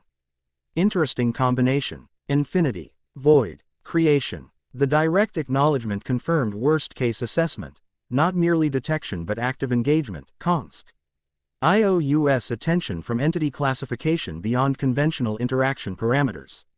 Strategic options narrowed significantly given relative capability differential in Rias's deteriorating condition despite protective measures. Great Red, Ophis acknowledged, childlike form somehow maintaining dignity despite overwhelming presence differential. Our business concerns boundary exploration rather than territorial engagement. Departure proceeds without interference requirement. Her diplomatic approach masked fundamental emotional response, ancient rivalry momentarily subordinated to practica. Extraction requirements despite territorial dispute representing her primary motivation for earthly manifestation. Interesting prioritization suggesting evolving perspective beyond single-minded objective pursuit. The massive entity's attention shifted between T-awareness assessing each presence with comprehension transcending conventional analysis. When consciousness focused on Issei, sensatio, N resembled simultaneous microscopic examination and cosmic overview, assessment at every possible scale simultaneously without hierarchical progression. Darkness awakens incompletely, Great Red observed. Communication bypassing language directly into conceptual understanding. Ancient bindings remain. Interesting limitation from unexpected source. The statement contained significant informati. On beyond apparent observation. Confirmation of external constraint rather than merely developmental phase. Specific binding mechanism limiting awakening progression beyond natural integration parameters. Knowledge previously unavailable through independent assessment or memory reconstruction. Binding source identification. Issei inquired directly, prioritizing critical information acquisition despite extraction urgency and relative capability differential. Strategic assessment suggesting unique opportunity transcending immediate security concerns. Pantheon coalition. Came immediate response. Information transferring directly to consciousness without sequential explanation. Cooperation beyond factional limitation. Impressive implementation despite conceptual inadequacy. The Revelat. Ion contained profound implications beyond immediate tactical considerations. Confirmation that previous primordial manifestation had triggered coordinated response from younger pantheons, cooperative. Action transcending traditional rivalries to implement constraint beyond individual capability parameters. Such historical precedent provided crucial context for current awakening cycle, suggestion th. At established supernatural factions might again cooperate despite apparent conflicts if primordial resurgence appeared sufficiently threatening to collective interests. Strategic planning required NDA mental reassessment incorporating this historical pattern recognition regardless of immediate extraction requirements. Great Red, Ophis interjected, uncharacteristic assertion suggesting protect. I've motivation beyond operational efficiency. The devil requires immediate extraction before consciousness dissolution becomes irreversible. Conversation continuation remains viable following transition completion. The intervention surprised Issei. Prioritization of Rias's well-being above information gathering despite minimal previous interaction or established relationship. Perhaps recognition of his apparent concern translating to cooperative protection despite lacking direct emotional investment herself. Another evolution in their complex relationship dynamic. The massive entity's attention shifted to Rias's struggling form. Multidimensional assessment immediately comprehending deterioration parameters beyond verbal explanation requirement. Conventional structure. Incompatible framework. Dissolution inevitable without fundamental modification. Which remains unavailable under current operational constraints, Issei confirmed, darkness maintaining stabilization envelope through. Increasingly conscious effort as dimensional transition prepared for implementation. Hence extraction requirement despite information acquisition opportunity. Something resembling amusement ripple. Through Great Red's consciousness adjacent communication. Appreciation for straightforward assessment despite hierarchical differential and conventional deference expectation. Practical prioritization. Acceptable parameter adjustment. Without further communication. Reality distorted around them. Not Ophus's careful dimensional folding but fundamental restructuring beyond conventional understanding. Space-time itself reconfiguring through direct manipulation rather than gradual adjustment or constructed pathway implementation. Disorientation accompanied instantaneous transition, conventional. Reality manifesting around them without intermediate phase or gradual adjustment. They materialized within occult research club room, physical environment replacing gaps conceptual framework through. Direct transfer rather than dimensional portal transit. Extraordinary implementation. Issei observed once orientation re-established within conventional parameters. Direct reality manipulation with how transition requirements or coordinate triangulation. Great Red's dream manifestation capability transcends conventional dimensional constraints, Ophis acknowledged with grudging recognition despite ancient rivalry. Reality becomes suggestion rather than limitation within his operational framework. Their technical exchange temporarily overshadowed immediate medical requirements until Rias's condition reasserted priority status, her physical form materializing on clubroom floor, consciousness stabilizing within conventional reality while residual fragmentation patterns required attention despite environmental transition. Medical intervention required, Issei noted, maintaining darkness envelope around her form as protective measure during transition stabilization. Residual dimensional exposure creating ongoing consciousness disruption despite environmental normalization.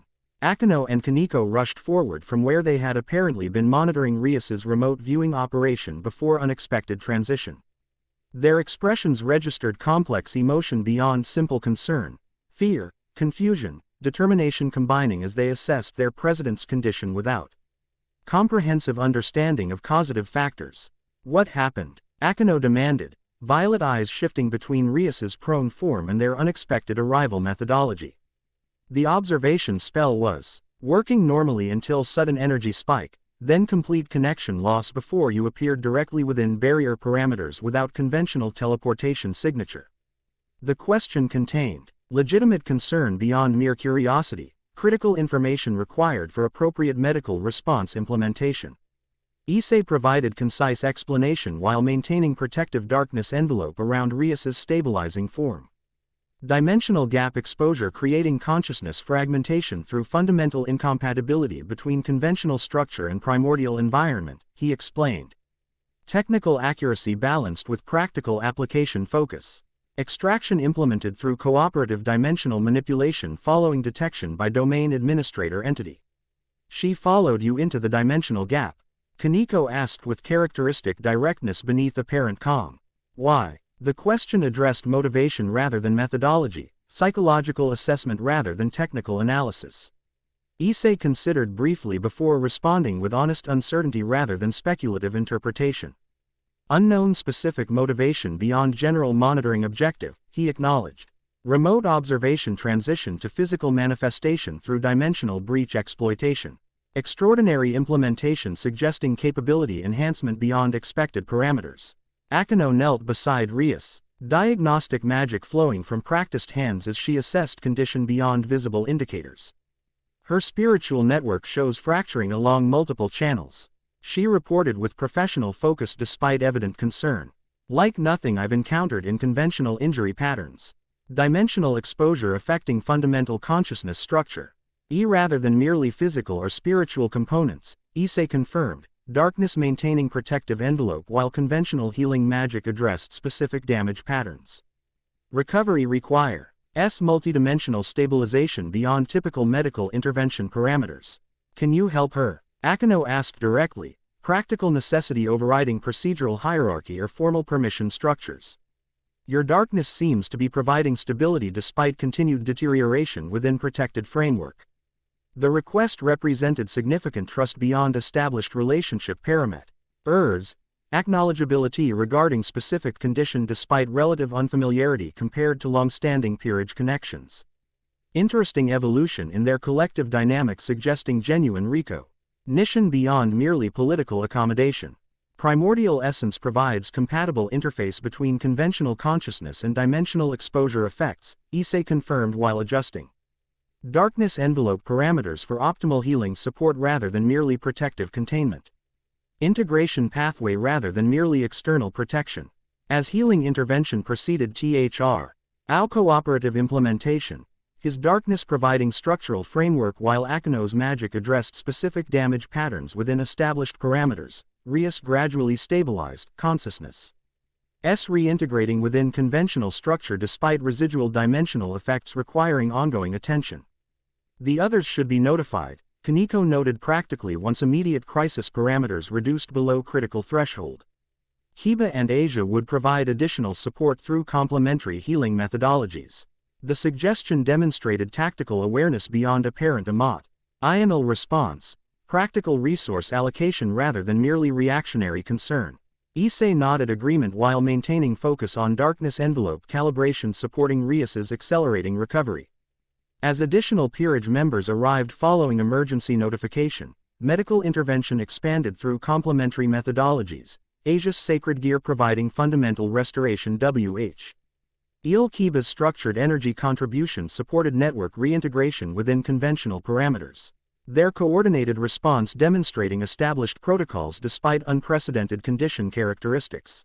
Throughout implementation, Ophis observed with analytical interest rather than immediate participation, draconic perspective assessing conventional healing methodologies with academy.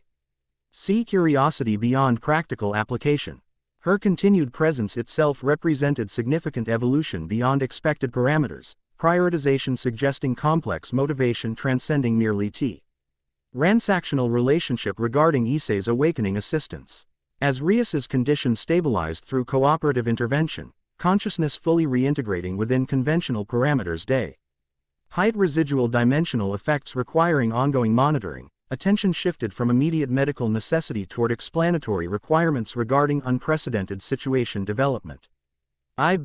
Leave we deserve comprehensive explanation, Akino stated once crisis parameters reduced below immediate intervention threshold. The president risking consciousness dissolution through unauthorized dimensional gap entry suggests urgency beyond conventional security concerns. The observation contained legitimate assessment beneath surface inquiry, recognition that Rias's extraordinary risk acceptance indicated motivation transcending rational strategic calculation. Such behavior deviation suggesting emotional component beyond merely tactical evaluation regarding Issei's accelerated awakening implementation. Before response formulation completed, Rias herself provided unexpected contribution despite recovery status, consciousness sufficiently reintegrated for communication despite continued healing requirements. I was concerned, she admitted, voice weak yet determined despite evident effort required for participation. The monitoring spell revealed dimensional gap transit without IOR notification or consultation despite established alliance parameters. The explanation contained both factual statement and implicit criticism, acknowledgement of unauthorized surveillance alongside justification through alliance obligation reference. Complex communication demonstrating characteristic diplomatic capability despite compromised physical condition. Notification protocols remain undefined regarding specific implementation methodology, Issei noted without defensive positioning, acknowledging legitimate concern while maintaining factual accuracy. Though coordination enhancement would indeed benefit collective security framework during current threat assessment parameters, the measured response appeared to satisfy immediate concern without triggering unnecessary conflict. Court escalation, acknowledging communication failure without accepting disproportionate responsibility allocation or dismissing legitimate grievance through technical justification. Another evolution in his developing hybrid consciousness, balancing cosmic perspective with interpersonal consideration rather than prioritizing either exclusively. What exactly were you doing there? Kiba inquired once. Tension parameters reduced through mutual acknowledgement rather than oppositional positioning. The dimensional gap represents extraordinary hazard beyond conventional exploration parameters regardless of specific objective. The question addressed fundamental motivation rather than merely procedural failure, legitimate inquiry regarding potentially concerning decision-making beyond simple notification oversight. Issei considered appropriate disclosure parameters balancing alliance transparency against operational security before formulating response.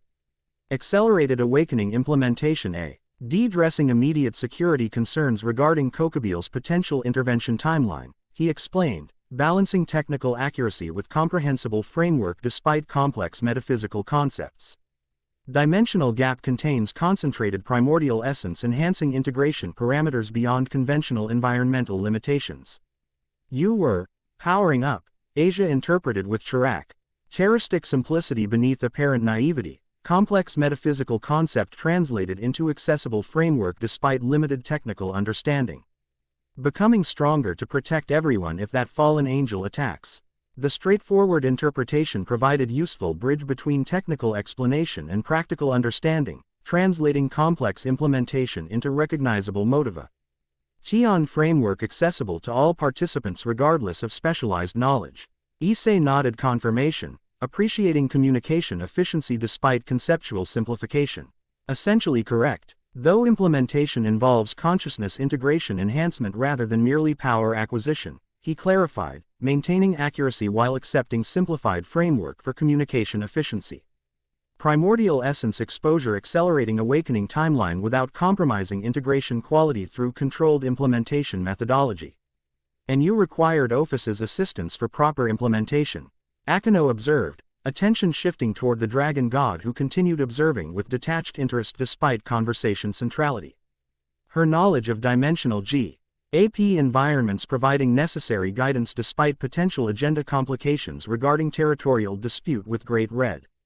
The assessment demonstrated impressive comprehension beyond apparent information availability, recognition of complex relationship dynamics between primordial entities despite limited disclosure regarding specific historical context or current alliance parameters. Annette, her indication of extraordinary perception beneath playful exterior, strategic insight transcending apparent age or conventional experience parameters. Correct. Ophis confirmed with characteristic precision. Unexpected direct participation suggesting evolving engagement beyond merely observational positioning.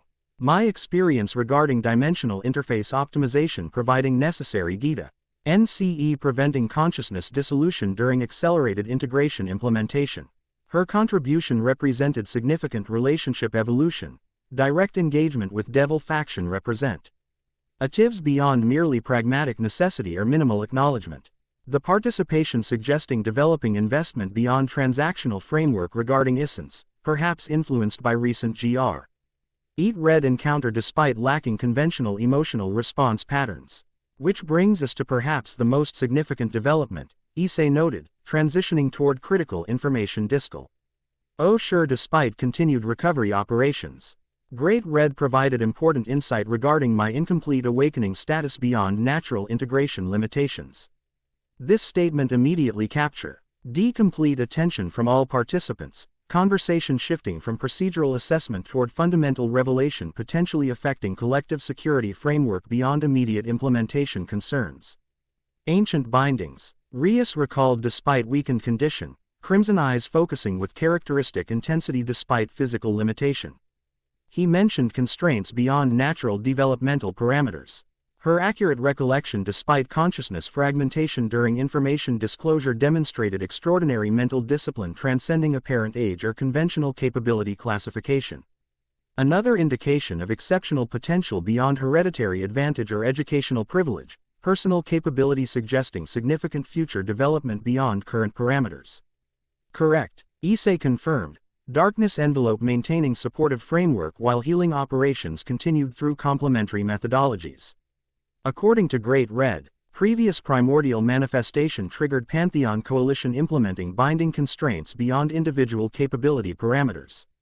Cooperative action transcending traditional rivalries to estable limitation framework preventing complete awakening under conventional parameters. The revelation generated immediate strategic reassessment across all participants, implications extending beyond personal development toward potential factional positioning regarding current awakening cycle. If historical precedent included cooperative action against primordial manifestation, current supernatural politics might similarly transcend apparent conflicts given sufficient motivation regarding perceived existential threat. Multiple pantheons working together, Akeno interpreted with characteristic perception beneath casual demeanor. That suggests unprecedented cooperation transcending traditional theological conflicts and territorial disputes. The Egyptian, Norse, Greek, Hindu pantheons setting aside millennia of disagreement toward common objective, and potentially including biblical factions despite apparent opposition to pagan theology, Kiba contributed, swordsman's strategic SS meant focusing on military implications beyond merely political consideration. Angels, devils and fallen angels cooperating despite great war hostilities if primordial awakening presented sufficient threat to collective interests. The collaborative analysis demonstrated impressive strategic comprehension beyond apparent information availability, recognition of profound historical implications despite limited specific disclosure regarding binding implementation methodology or participating faction identification. Their collective assessment quickly expanding from personal development concern toward comprehensive supernatural politics evaluation without requiring extensive guidance. The implications regarding current factional positioning cannot be overstated, Rias noted, strength grad. U ally returning through continuous healing implementation despite residual dimensional effects requiring ongoing attention. If historical precedent suggests cooperative action transcending traditional rivalries, current supernatural politics might similarly evolve beyond apparent conflict frameworks given sufficient motivation. Her assessment aligned perfectly with Issei's own strategic evaluate. Ion. Recognition that historical pattern might repeat despite current factional division if primordial awakening cycle appeared sufficiently threatening to established hierarchies. The parallel analysis, suggesting genuine strategic compatibility beyond merely alliance convenience or political necessity. Though critical distinction remains regarding specific primordial manifestation characteristics, he noted. Expanding collective assessment beyond merely structural similarity toward important implementation difference. Historical binding presumably responded to perceived threat rather than merely categorical opposition. Specific manifestation behavior triggering coalition response rather than merely existential category. Meaning your approach to awakening might generate different response than historical precedent despite similar classification. Akano interpreted with impressive comprehension beneath casual exterior. Integration rather than dominance creating distinction despite superficial similarity. The accurate assessment confirmed Issei's developing theory regarding optimal implementation pathway, hybrid consciousness representing evolutionary advantage beyond merely pragmatic compromise. Genuine innovation rather than temporary adaptation. Perhaps explaining why Great Red provided information despite lacking conventional assistance motivation or established relationship framework. Exactly, he confirmed, appreciation evident despite minimal expression change. Hybrid consciousness development potentially representing evolutionary advantage beyond merely pragmatic compromise. Genuine innovation rather than temporary adaptation or incomplete manifestation. As discussion continued regarding strategic implications beyond immediate security concerns, Rias's condition improved steadily through continuous healing implementation, consciousness fully reintegrating within conventional parameters despite residual dimensional effects requiring ongoing monitoring. The improvement allowing more active participation beyond merely passive observation or occasional contribution. The bindings themselves, she noted once participation capability stabilized beyond critical threshold. Did Great Red provide any information regarding specific implementation methodology or potential circumvention parameters? The question addressed practical application beyond merely theoretical framework. Strategic assessment focusing on immediate capability enhancement rather than historical pattern recognition. Legitimate inquiry given current security concerns regarding Kokabil's potential intervention timeline despite recovery status limiting complete participation capability. Limited specific disclosure beyond general implementation confirmation, Issei acknowledged. Maintaining factual accuracy despite temptation toward reassuring speculation given her evident concern. Though acceleration pathway through dimensional gap exposure appears viable despite binding constraints. Suggesting partial circumvention through complementary methodology rather than direct confrontation requirement. Working around rather than breaking through, Kiba interpreted with martial comprehension.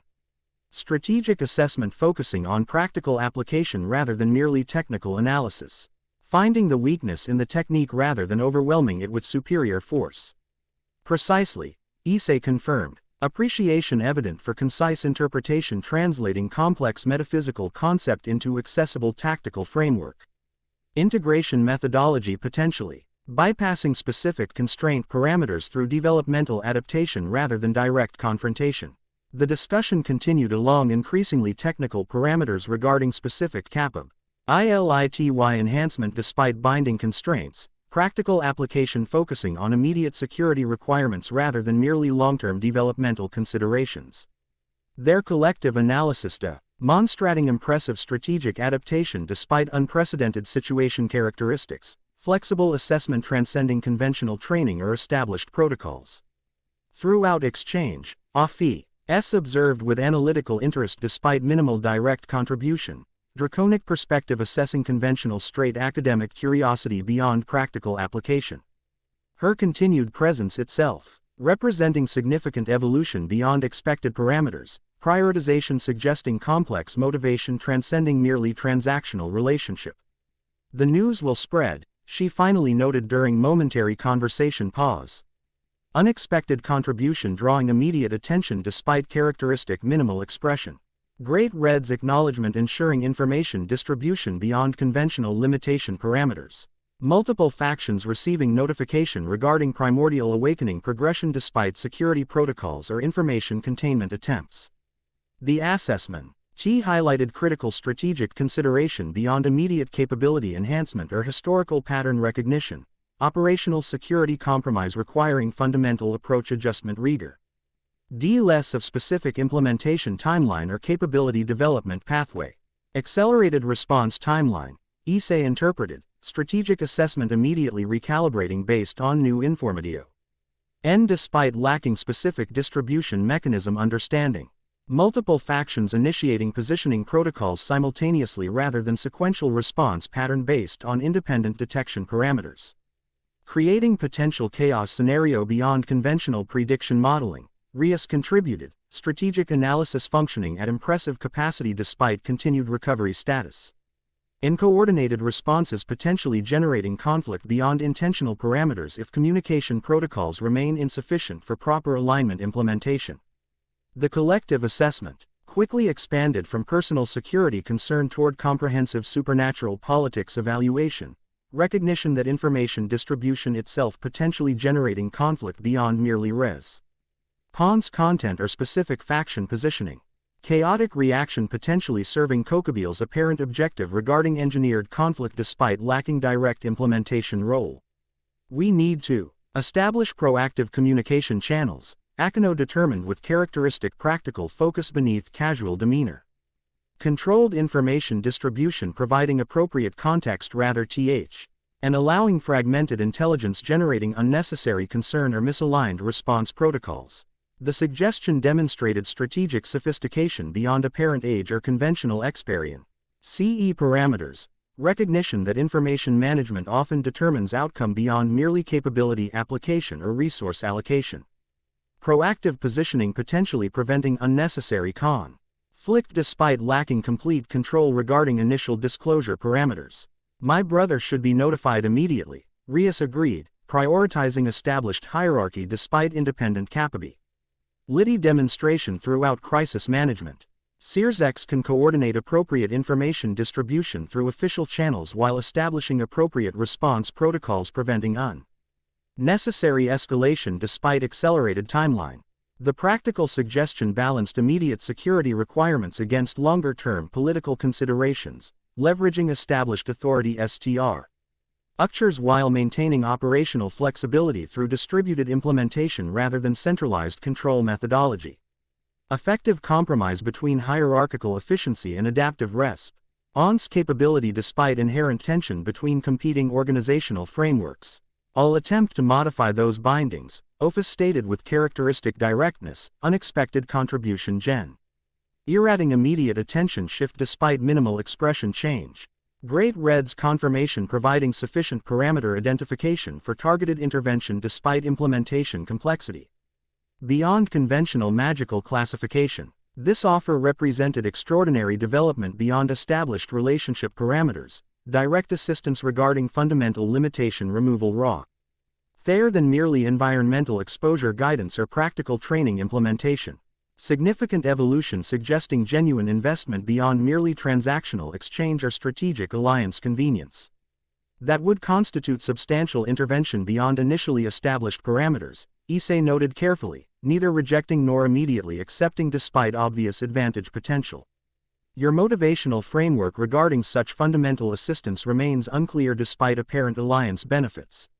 The direct inquiry addressing underlying intention rather than merely procedural implementation demonstrated significant evolution in their relationship dynamic, genuine engagement regarding motivational assessment rather than merely transactional exchange or pragmatic cooperation. Recognition that fundamental assistance at this level required comprehensive understanding beyond merely tactical advantage or immediate security enhancement. Something resembling amusement b. Fly flickered across Ophis's typically impassive features, appreciation for direct inquiry despite conventional diplomatic avoidance expectation or hierarchical deference requirement. Multiple motivation factors with variable priority assignment, she acknowledged with uncharacteristic openness despite maintaining technical precision. Strategic alliance benefits, research opportunity regarding ancient binding methodology. Potentially, personal consideration beyond merely operational parameters. The final admission containing significant revelation beyond typical interaction framework, A. C. Acknowledgement of developing personal connection transcending merely strategic calculation or academic interest. Extraordinary evolution from initial transactional approach toward genuine relationship. Development despite fundamental nature typically limiting conventional emotional engagement capability. Personal consideration. Akano inquired with characteristic perceptiveness beneath casual curiosity. Attention immediately focusing on relationship dynamic rather than merely practical implementation parameters. That suggests evolving priority framework beyond merely strategic alliance or research opportunity. The observation demonstrating impressive psychological insight despite limited exposure to draconic psychology or specific relationship development observation. Another indication of extraordinary perception beneath playful exterior, interpersonal assessment matching strategic sophistication despite different application domain. Ophis considered briefly before responding with uncharacteristic directness despite audience expansion beyond merely Issei, perhaps recognizing collective assessment requirement given integrated operational framework rather than merely parallel implementation methodology. Primordial entities experience fundamental isolation despite capability classification or manifestation methodology, she explained with technical precision despite addressee. Ing emotional concept beyond conventional draconic expression parameters. Existence transcending conventional comprehension creating communication limitation beyond merely linguistic framework or conceptual difference. Her explanation paused briefly, ancient eyes showing momentary vulnerability despite characteristic control, genuine emotion visible beneath typically impassive exterior before continuing with increased directness. Erebus represents potentially comprehending consciousness despite classification differential, she continued, technical terminology masking emotional significance. Despite clear intention beyond merely functional explanation. Hybrid integration offering unique perspective beyond conventional primordial manifestation or derivative consciousness exclusively. Communication potential exceeding standard parameters despite fundamental nature distinction. The explanation revealing profound motivation beyond merely strategic calculation or academic interest, fund. A mental loneliness seeking genuine connection despite unconventional IMK or atypical relationship parameters. Extraordinary revelation from entity typically maintaining strict pragmatic focus without emotional consideration beyond minimal functional requirement. You're saying Issei understands you, Rias interpreted with impressive comprehension despite recovery status limiting full analytical capability.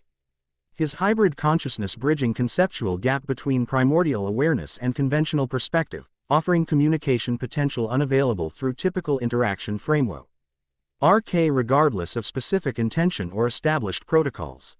The assessment demonstrating remarkable psychological insight beyond apparent information availability, recognition of fundamental motiva. Tion beneath technical explanation despite limited exposure to draconic psychology or specific relationship observation.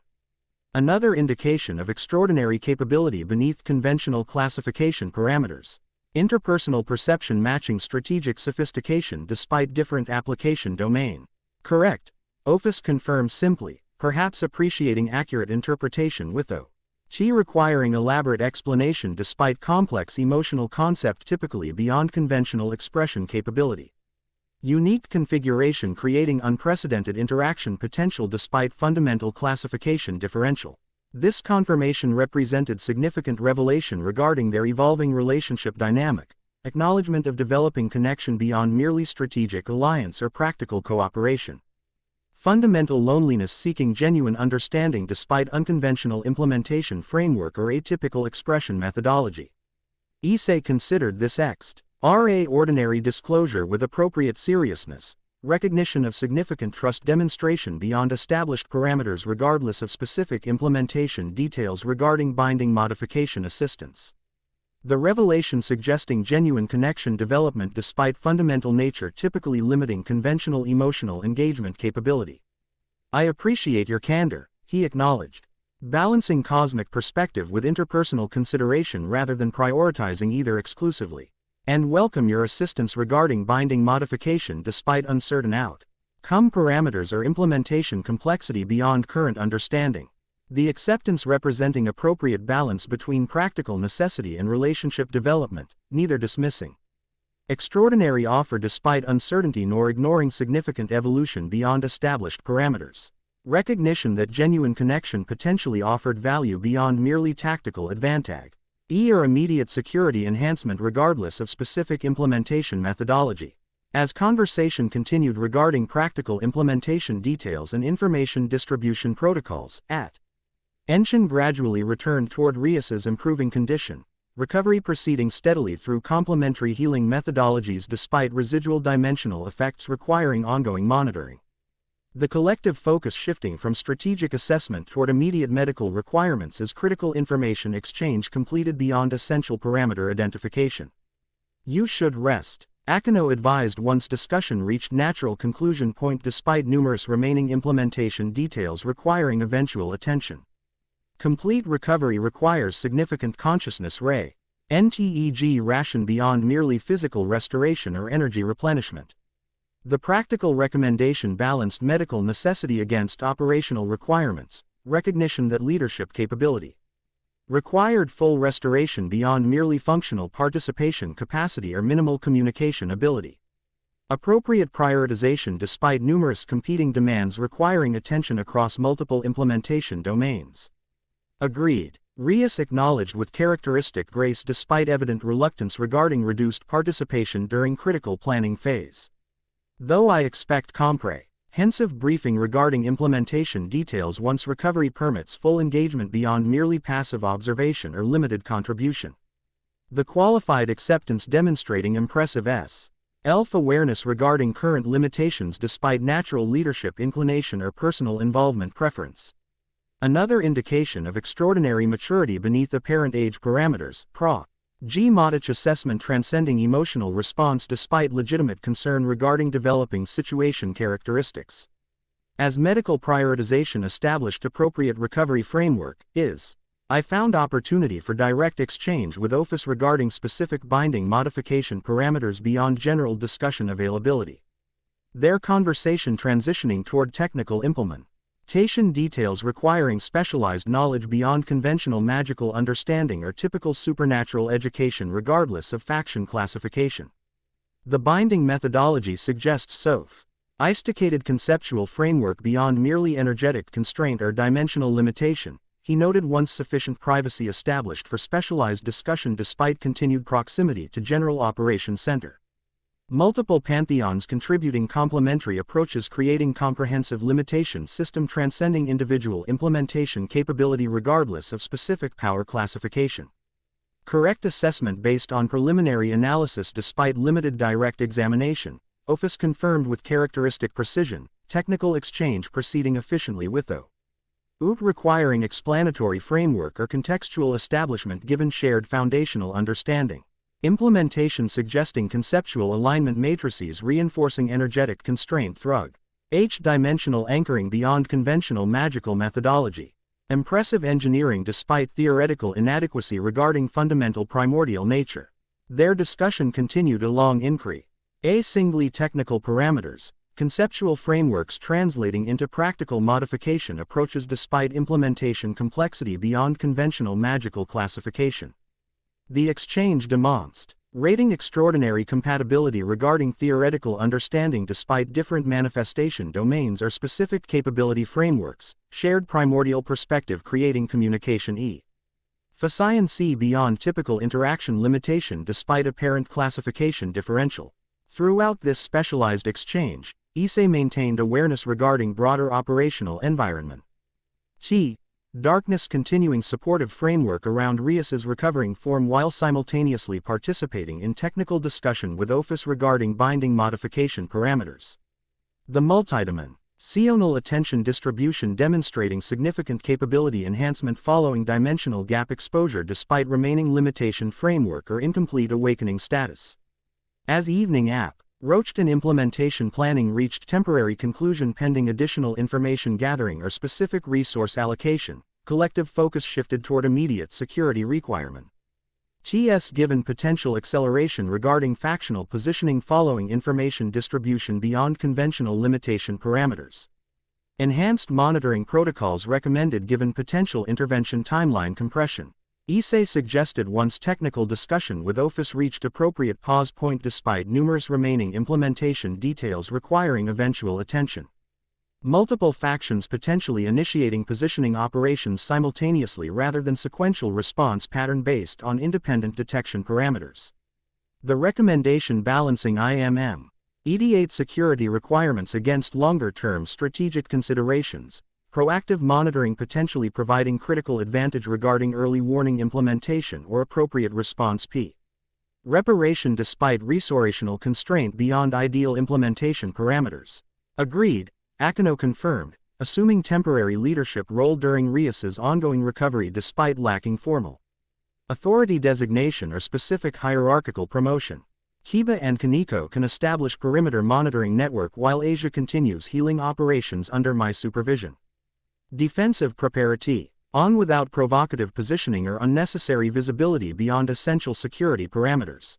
The efficient distribution demonstrating impressive command capability despite lacking official leadership designation or formal authority structure. Natural coordination implementation transcending hierarchical requirement through established trust framework and demonstrated competence recognition. Another indication of extraordinary capability beneath casual exterior. Leadership potential matching strategic sophistication despite different application domain. As implementation proceeded according to established parameters, Issei found opportunity for personal exchange with Akino beyond merely operational coordination or technical implementation details. Their conversation transitioning to word processing implications regarding recent developments beyond merely practical application or immediate security considerations. How are you managing the memory integration? She inquired once. Operational privacy established despite continued proximity to general implementation center. The acceleration must create significant cognitive load beyond merely capability enhancement or technical understanding expansion. The question addressing personal experience rather than merely operational impact, genuine concern regarding individual well-being beyond merely functional capability or implementation efficiency. Interesting prioritization suggesting developing relationship beyond merely alliance convenience or strategic cooperation despite relatively limited interaction history compared to established connections. Integration proceeds efficiently despite acceleration parameters, Issei acknowledged, appreciation evident for genuine concern beyond merely operational assessment. Our emotional processing sometimes lags technical understanding given fundamental perspective shift beyond conventional experience framework or typical developmental timeline. The honest response are, presenting significant trust demonstration beyond established relationship parameters, acknowledgement of potential vulnerability despite typical presentation focusing on capability demonstration or saint. Strategic assessment rather than processing challenge or adaptation difficulty. Recognition that genuine connection required authentic exchange beyond merely functional interaction or pragmatic cooperate. Ion regardless of specific implementation domain. That's understandable, Akino replied with genuine empathy beneath characteristic composure, violet eyes showing compassionate understanding despite playful exterior typically masking emotional depth. Identity transformation creates unique challenges regardless of specific implementation pathway or particular manifestation framework. The person you were and the being you're becoming existing simultaneously rather than sequential replacement creating natural integration tension despite complementary relationship. The insightful observation, demonstrating profound understanding regarding complex identity dynamics beyond apparent experience parameters or conventional knowledge framework. Her personal history navigating dual heritage potent. Ally providing unique perspective regarding identity integration despite different specific implementation or particular manifestation characteristics. Your personal experience provides valuable pay. RSPECTIVE despite different implementation parameters, Issei noted, recognizing meaningful parallel beyond merely superficial similarity or convenient comparison.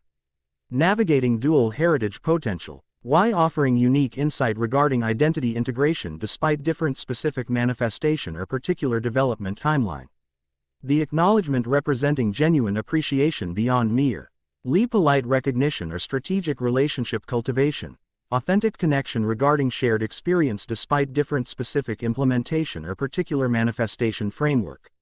Recognitio. and that her perspective offered genuine value beyond merely functional cooperation or practical alliance regardless of specific application domain. I suppose it does, Akino acknowledged with Chirac. A ristic blend of playfulness masking genuine emotion, momentary vulnerability visible beneath typically controlled exterior.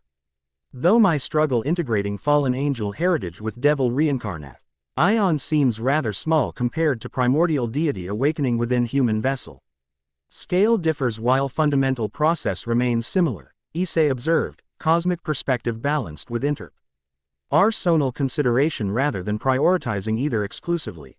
Identity integration requiring conscious navigation rather than passive acceptance regardless of specific implementation parameters or particular manifestation framework. Their conversation continued along increasingly personal parameters, shared experience creating connection despite different specific implementation or particular manifestation characteristics. The exchange demonstrating developing relationship beyond merely alliance convenience or strategic cooperation, authentic connection emerging through genuine understanding rather than merely functional interaction or pragmatic necessity.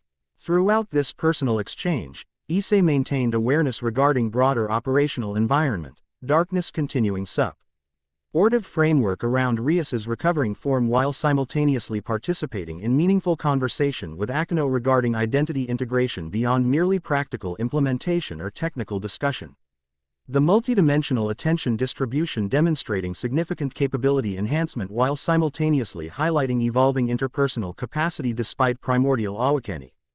Often characterized through detachment expectation or emotional limitation assumption. As evening deepened and implementation proceeded according to established parameters, Issei found opportunity for brief direct exchange with Rias despite her continued recovery status, her consciousness sufficiently reintegrated for meaningful conversation despite ongoing healing requirements or energy restoration necessity. "Thank you," she said simply once sufficient privacy established despite continued proximity to General Operations Center. "For the rescue, for the healing, for not simply abandoning me to the consequences of my admittedly reckless decision despite legitimate concern motivation." The direct acknowledgement representing significant personal growth beyond merely diplomatic necessity or strategic positioning, genuine appreciation without qualification despite potential authority compromise or leadership perception concern given requirement for external intervention despite Real administrator classification or faction representative designation. "You would have done the same," Issei replied with equal directness, recognizing meaningful exchange requiring authentic NSE beyond merely polite acknowledgement or diplomatic formulation. "Your concern, while creating implementation complications through unauthorized intervention, demonstrated genuine connection beyond merely alliance convenience or strategic cooperation." The observation containing both acknowledgement regarding legitimate motivation while maintaining accuracy regarding procedural complication, BALA. NCED assessment rather than merely reassuring dismissal or unnecessarily critical evaluation. Another evolution in his developing hybrid consciousness, balancing cosmic perspective with interpersonal consideration rather than prioritizing either exclusively. "I was worried," Rias admitted with uncharacteristic directness, crimson hair contrasting against pale complexion despon compared to initial extraction status. The monitoring spell revealed dimensional gap transit without prior notification or consultation. Given Kokabil's approach and potential security implications, the unknown methodology triggered protective response beyond rational strategic calculation. The honest explanation revealing emotional component beneath tactical justification, genuine concern motivating risk accepta. NCE beyond merely operational assessment or strategic positioning. Significant revelation regarding developing relationship beyond merely alliance framework or political necessity despite relatively limited interaction history compared to established connections. The concern is appreciated despite implementation complications, Issei acknowledged truthfully, recognizing meaningful connection ETH procedural failure regardless of specific motivation parameters or particular intervention methodology. Though enhanced communication protocols would indeed benefit collective security framework. During current threat assessment parameters, the measured response appearing to satisfy immediate concern without triggering unnecessary conflict escalation, acknowledging legitimate emotional motive. While maintaining practical recommendation regarding future implementation improvement. Appropriate balance between interpersonal consideration and operational efficiency despite inherent tensio. N between competing prioritization frameworks. Agreed, Rias confirmed with characteristic grace despite evident embarrassment regarding procedural failure despite legitimate motivation or understandable concern justification. Enhanced coordination eliminating requirement for independent monitoring or unauthorized intervention despite security concerns or information limitation parameters. Our brief exchange concluded with mutual understanding beyond merely procedural agreement or operational alignment, genuine connection acknowledged despite implementation complication or procedural FAI. Lure regardless of specific motivation parameters or particular intervention methodology. Another evolution in their developing relationship beyond merely alliance convenience or strategic cooperation. Authentic connection emerging through honest communication rather than merely diplomatic formulation or political positioning. As night approached and implementation proceeded according to established parameters, collective focus shifted toward immediate rest requirements given operational intensity throughout crisis management despite numerous remaining details requiring eventual attention. Practical recognition that effective continuation required appropriate recovery periods despite urgency perception or completion preference regardless of specific implementation domain. You should return home, Akano suggested once operational stability established beyond critical threshold despite continued monitoring requirement or defensive preparation implementation. Your parents would own extended absence despite academic cover story or club activity explanation given progressive timeline extension beyond initial projection. The practical recommendation balancing operational requirements against personal connection maintenance. Recognition that human relationships required appropriate attention despite supernatural crisis management or primordial awakening acceleration. Appropriate prioritization demonstrating impressive perspective beyond merely tactical focus or strategic assessment regardless of specific implementation domain. Agreed, Issei acknowledged, appreciating practical consideration beyond merely operational assessment. Though communication channels remain open should implementation parameters change requiring immediate response beyond scheduled continuation framework.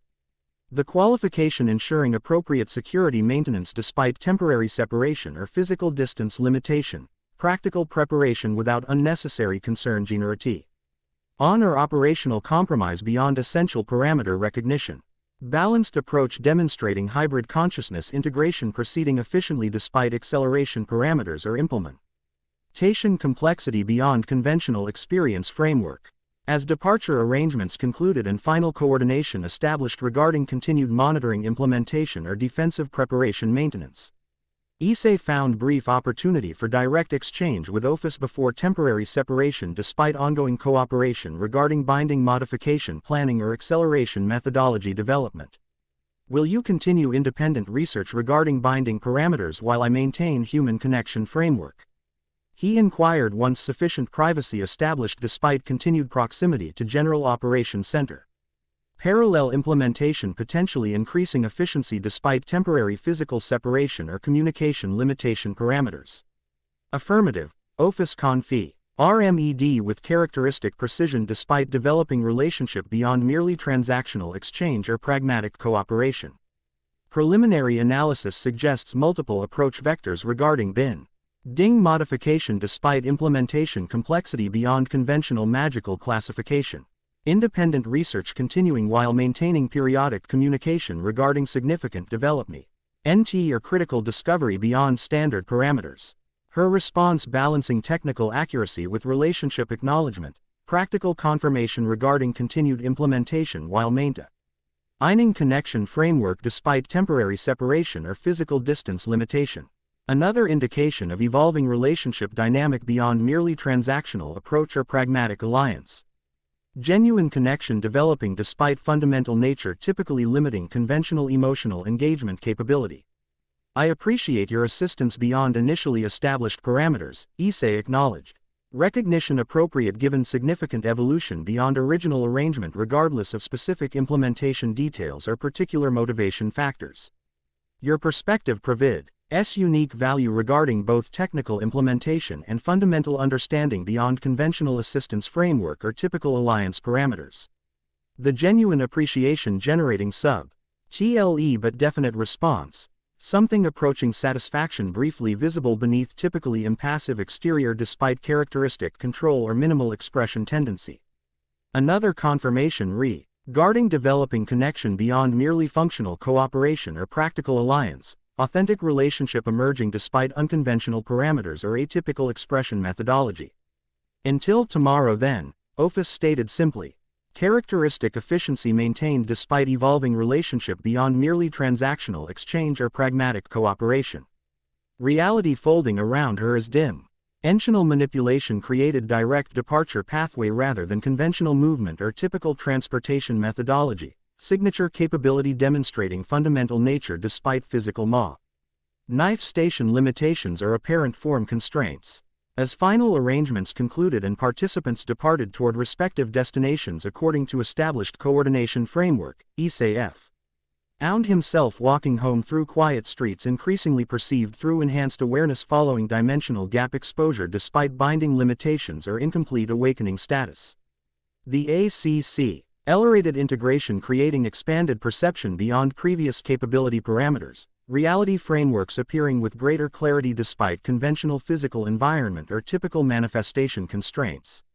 The day's developments represented significant evolution across multiple domains, primordial awakening accelerating through controlled exposure despite binding limitations, critical information regarding historical constraint implementation providing strategic context beyond merely personal development, relation beyond initial parameters across multiple connection frameworks regardless of specific manifestation domains or particular interaction classifications. Most significantly, Great Red's revelation regarding ancient bindings provided crucial understanding beyond Merrill. Why developmental limitation? Explanation regarding incomplete awakening despite progressive integration or accelerating capability enhancement. The knowledge suggesting potential pathway toward complete manifestation despite Pantheon coalition implementation or cooperative constraint framework beyond individual capability parameters. As he approached human residence maintaining cover identity despite progressive awakening beyond conventional limitation, Issei considered optimal implementation pathway regarding binding modification despite uncertainty parameters or incomplete information framework. The strategic assessment suggesting cooperative approach leveraging multiple perspective advantages rather than merely individual capability application regardless of specific power classification or particular manifestation domain. Ophis's unexpected assistance offer representing extraordinary development beyond established relationship parameters, direct intervention regarding fundamental limitation removal rather than merely environmental exposure guidance or practical training implementation. Significant evolution suggesting genuine investment beyond merely transactional exchange or strategic alliance convenience. Personal consideration developing despite fundamental nature typically limiting conventional emotional engagement capability. Equally significant, the developing Relatio ships with Devil faction representatives demonstrated evolution beyond merely alliance convenience or strategic cooperation, authentic connection emerging through genuine understanding rather than merely functional interaction or pragmatic necessity regardless of specific implementation domain or particular manifestation framework. Their concern regarding his developmental pathway suggesting NGFUL connection beyond merely capability assessment or strategic positioning despite relatively limited interaction history compared to established relationships. As he entered human residence and navigated typical evening interaction patterns maintaining cover identity despite progressive awakening beyond conventional limitation, Issei maintained parallel processing regarding binding modificati on planning alongside normal social engagement framework. The multidimensional attention distribution demonstrating significant capability enhancement following dimensional gap exposure despite remaining limitation framework or incomplete awakening status. His human parents greeted him with characteristic concern regarding extended absence despite accepting academic explanation or club activity justification with minimal questioning beyond typical parental interest. Their genuine affection representing valuable connection regardless of artificial implementation or constructed relationship framework. Authentic emotion transcending origin limitation or creation parameters despite non-biological relationship or manufactured connection development. Later, as human vessel required rest despite expanded consciousness following dimensional gap exposure, Issei found awareness dividing during sleep state, human aspects processing daily experiences through conventional dream frameworks while primordial awareness expanded through dimensional barriers perceiving cosmic patterns beyond physical limitations. The divided consciousness creating comprehensive integration beyond merely sequential processing or parallel assessment without communication interface between distinct awareness domains. Within this expanded consciousness state, memory integration accelerated significantly, fragments co-NNECTING with increasing coherence creating comprehensive understanding regarding original nature and cosmic purpose beyond merely functional capability or practical application parameters. The Knoll DGE development providing crucial context regarding current awakening cycle beyond merely personal manifestation or individual capability enhancement. Most significantly, understanding emerged regarding binding methodology beyond merely implementation recognition or constraint acknowledgement, fundamental mechanism identification providing potential modification pathway despite complex protection framework or sophisticated limitation structure beyond conventional magical classification. The knowledge suggesting possible approach vectors regarding constraint adjustment despite Pantheon coalition. Implementation or cooperative framework beyond individual capability parameters. As dawn approached and physical form responded to circadian rhythms despite expanded consciousness following dimensional gap exposure. Issei carried this significant development into waking awareness, hybrid perspective assessing multidimensional factors beyond either human or primordial consciousness exclusively. Integration continuing to create unique viewpoint impossible from singular aspect, validating developmental pathway despite transition vulnerability or implementation complexity beyond conventional experience framework. Whatever specific implementation timeline ultimately proved optimal regarding binding modification or complete awakening achievement, the fundamental direction remained consist. Neither fully human nor fully primordial, but evolving hybrid consciousness offering unprecedented perspective across multiple reality frameworks. A configuration potentially beneficial not merely to individual development but to broader cosmic transition as primordial forces re-established presence within structured reality according to natural cycle progression rather than disruptive intervention or unnecessary conflict generation. The darkness from which all things emerged offering foundation for new creation rather than merely ancient reclamation, void providing canvas for unprecedented manifestation beyond merely conventional restoration or typical re-establishment regardless of specific implementation pathway or particular development timeline. An interesting evolution indeed, as Hado and substance continued their eternal dance across cosmic cycles and individual consciousness alike. Chapter 3 End. The End. I hope you enjoyed this episode. Remember to subscribe and like this video. See you in the next video.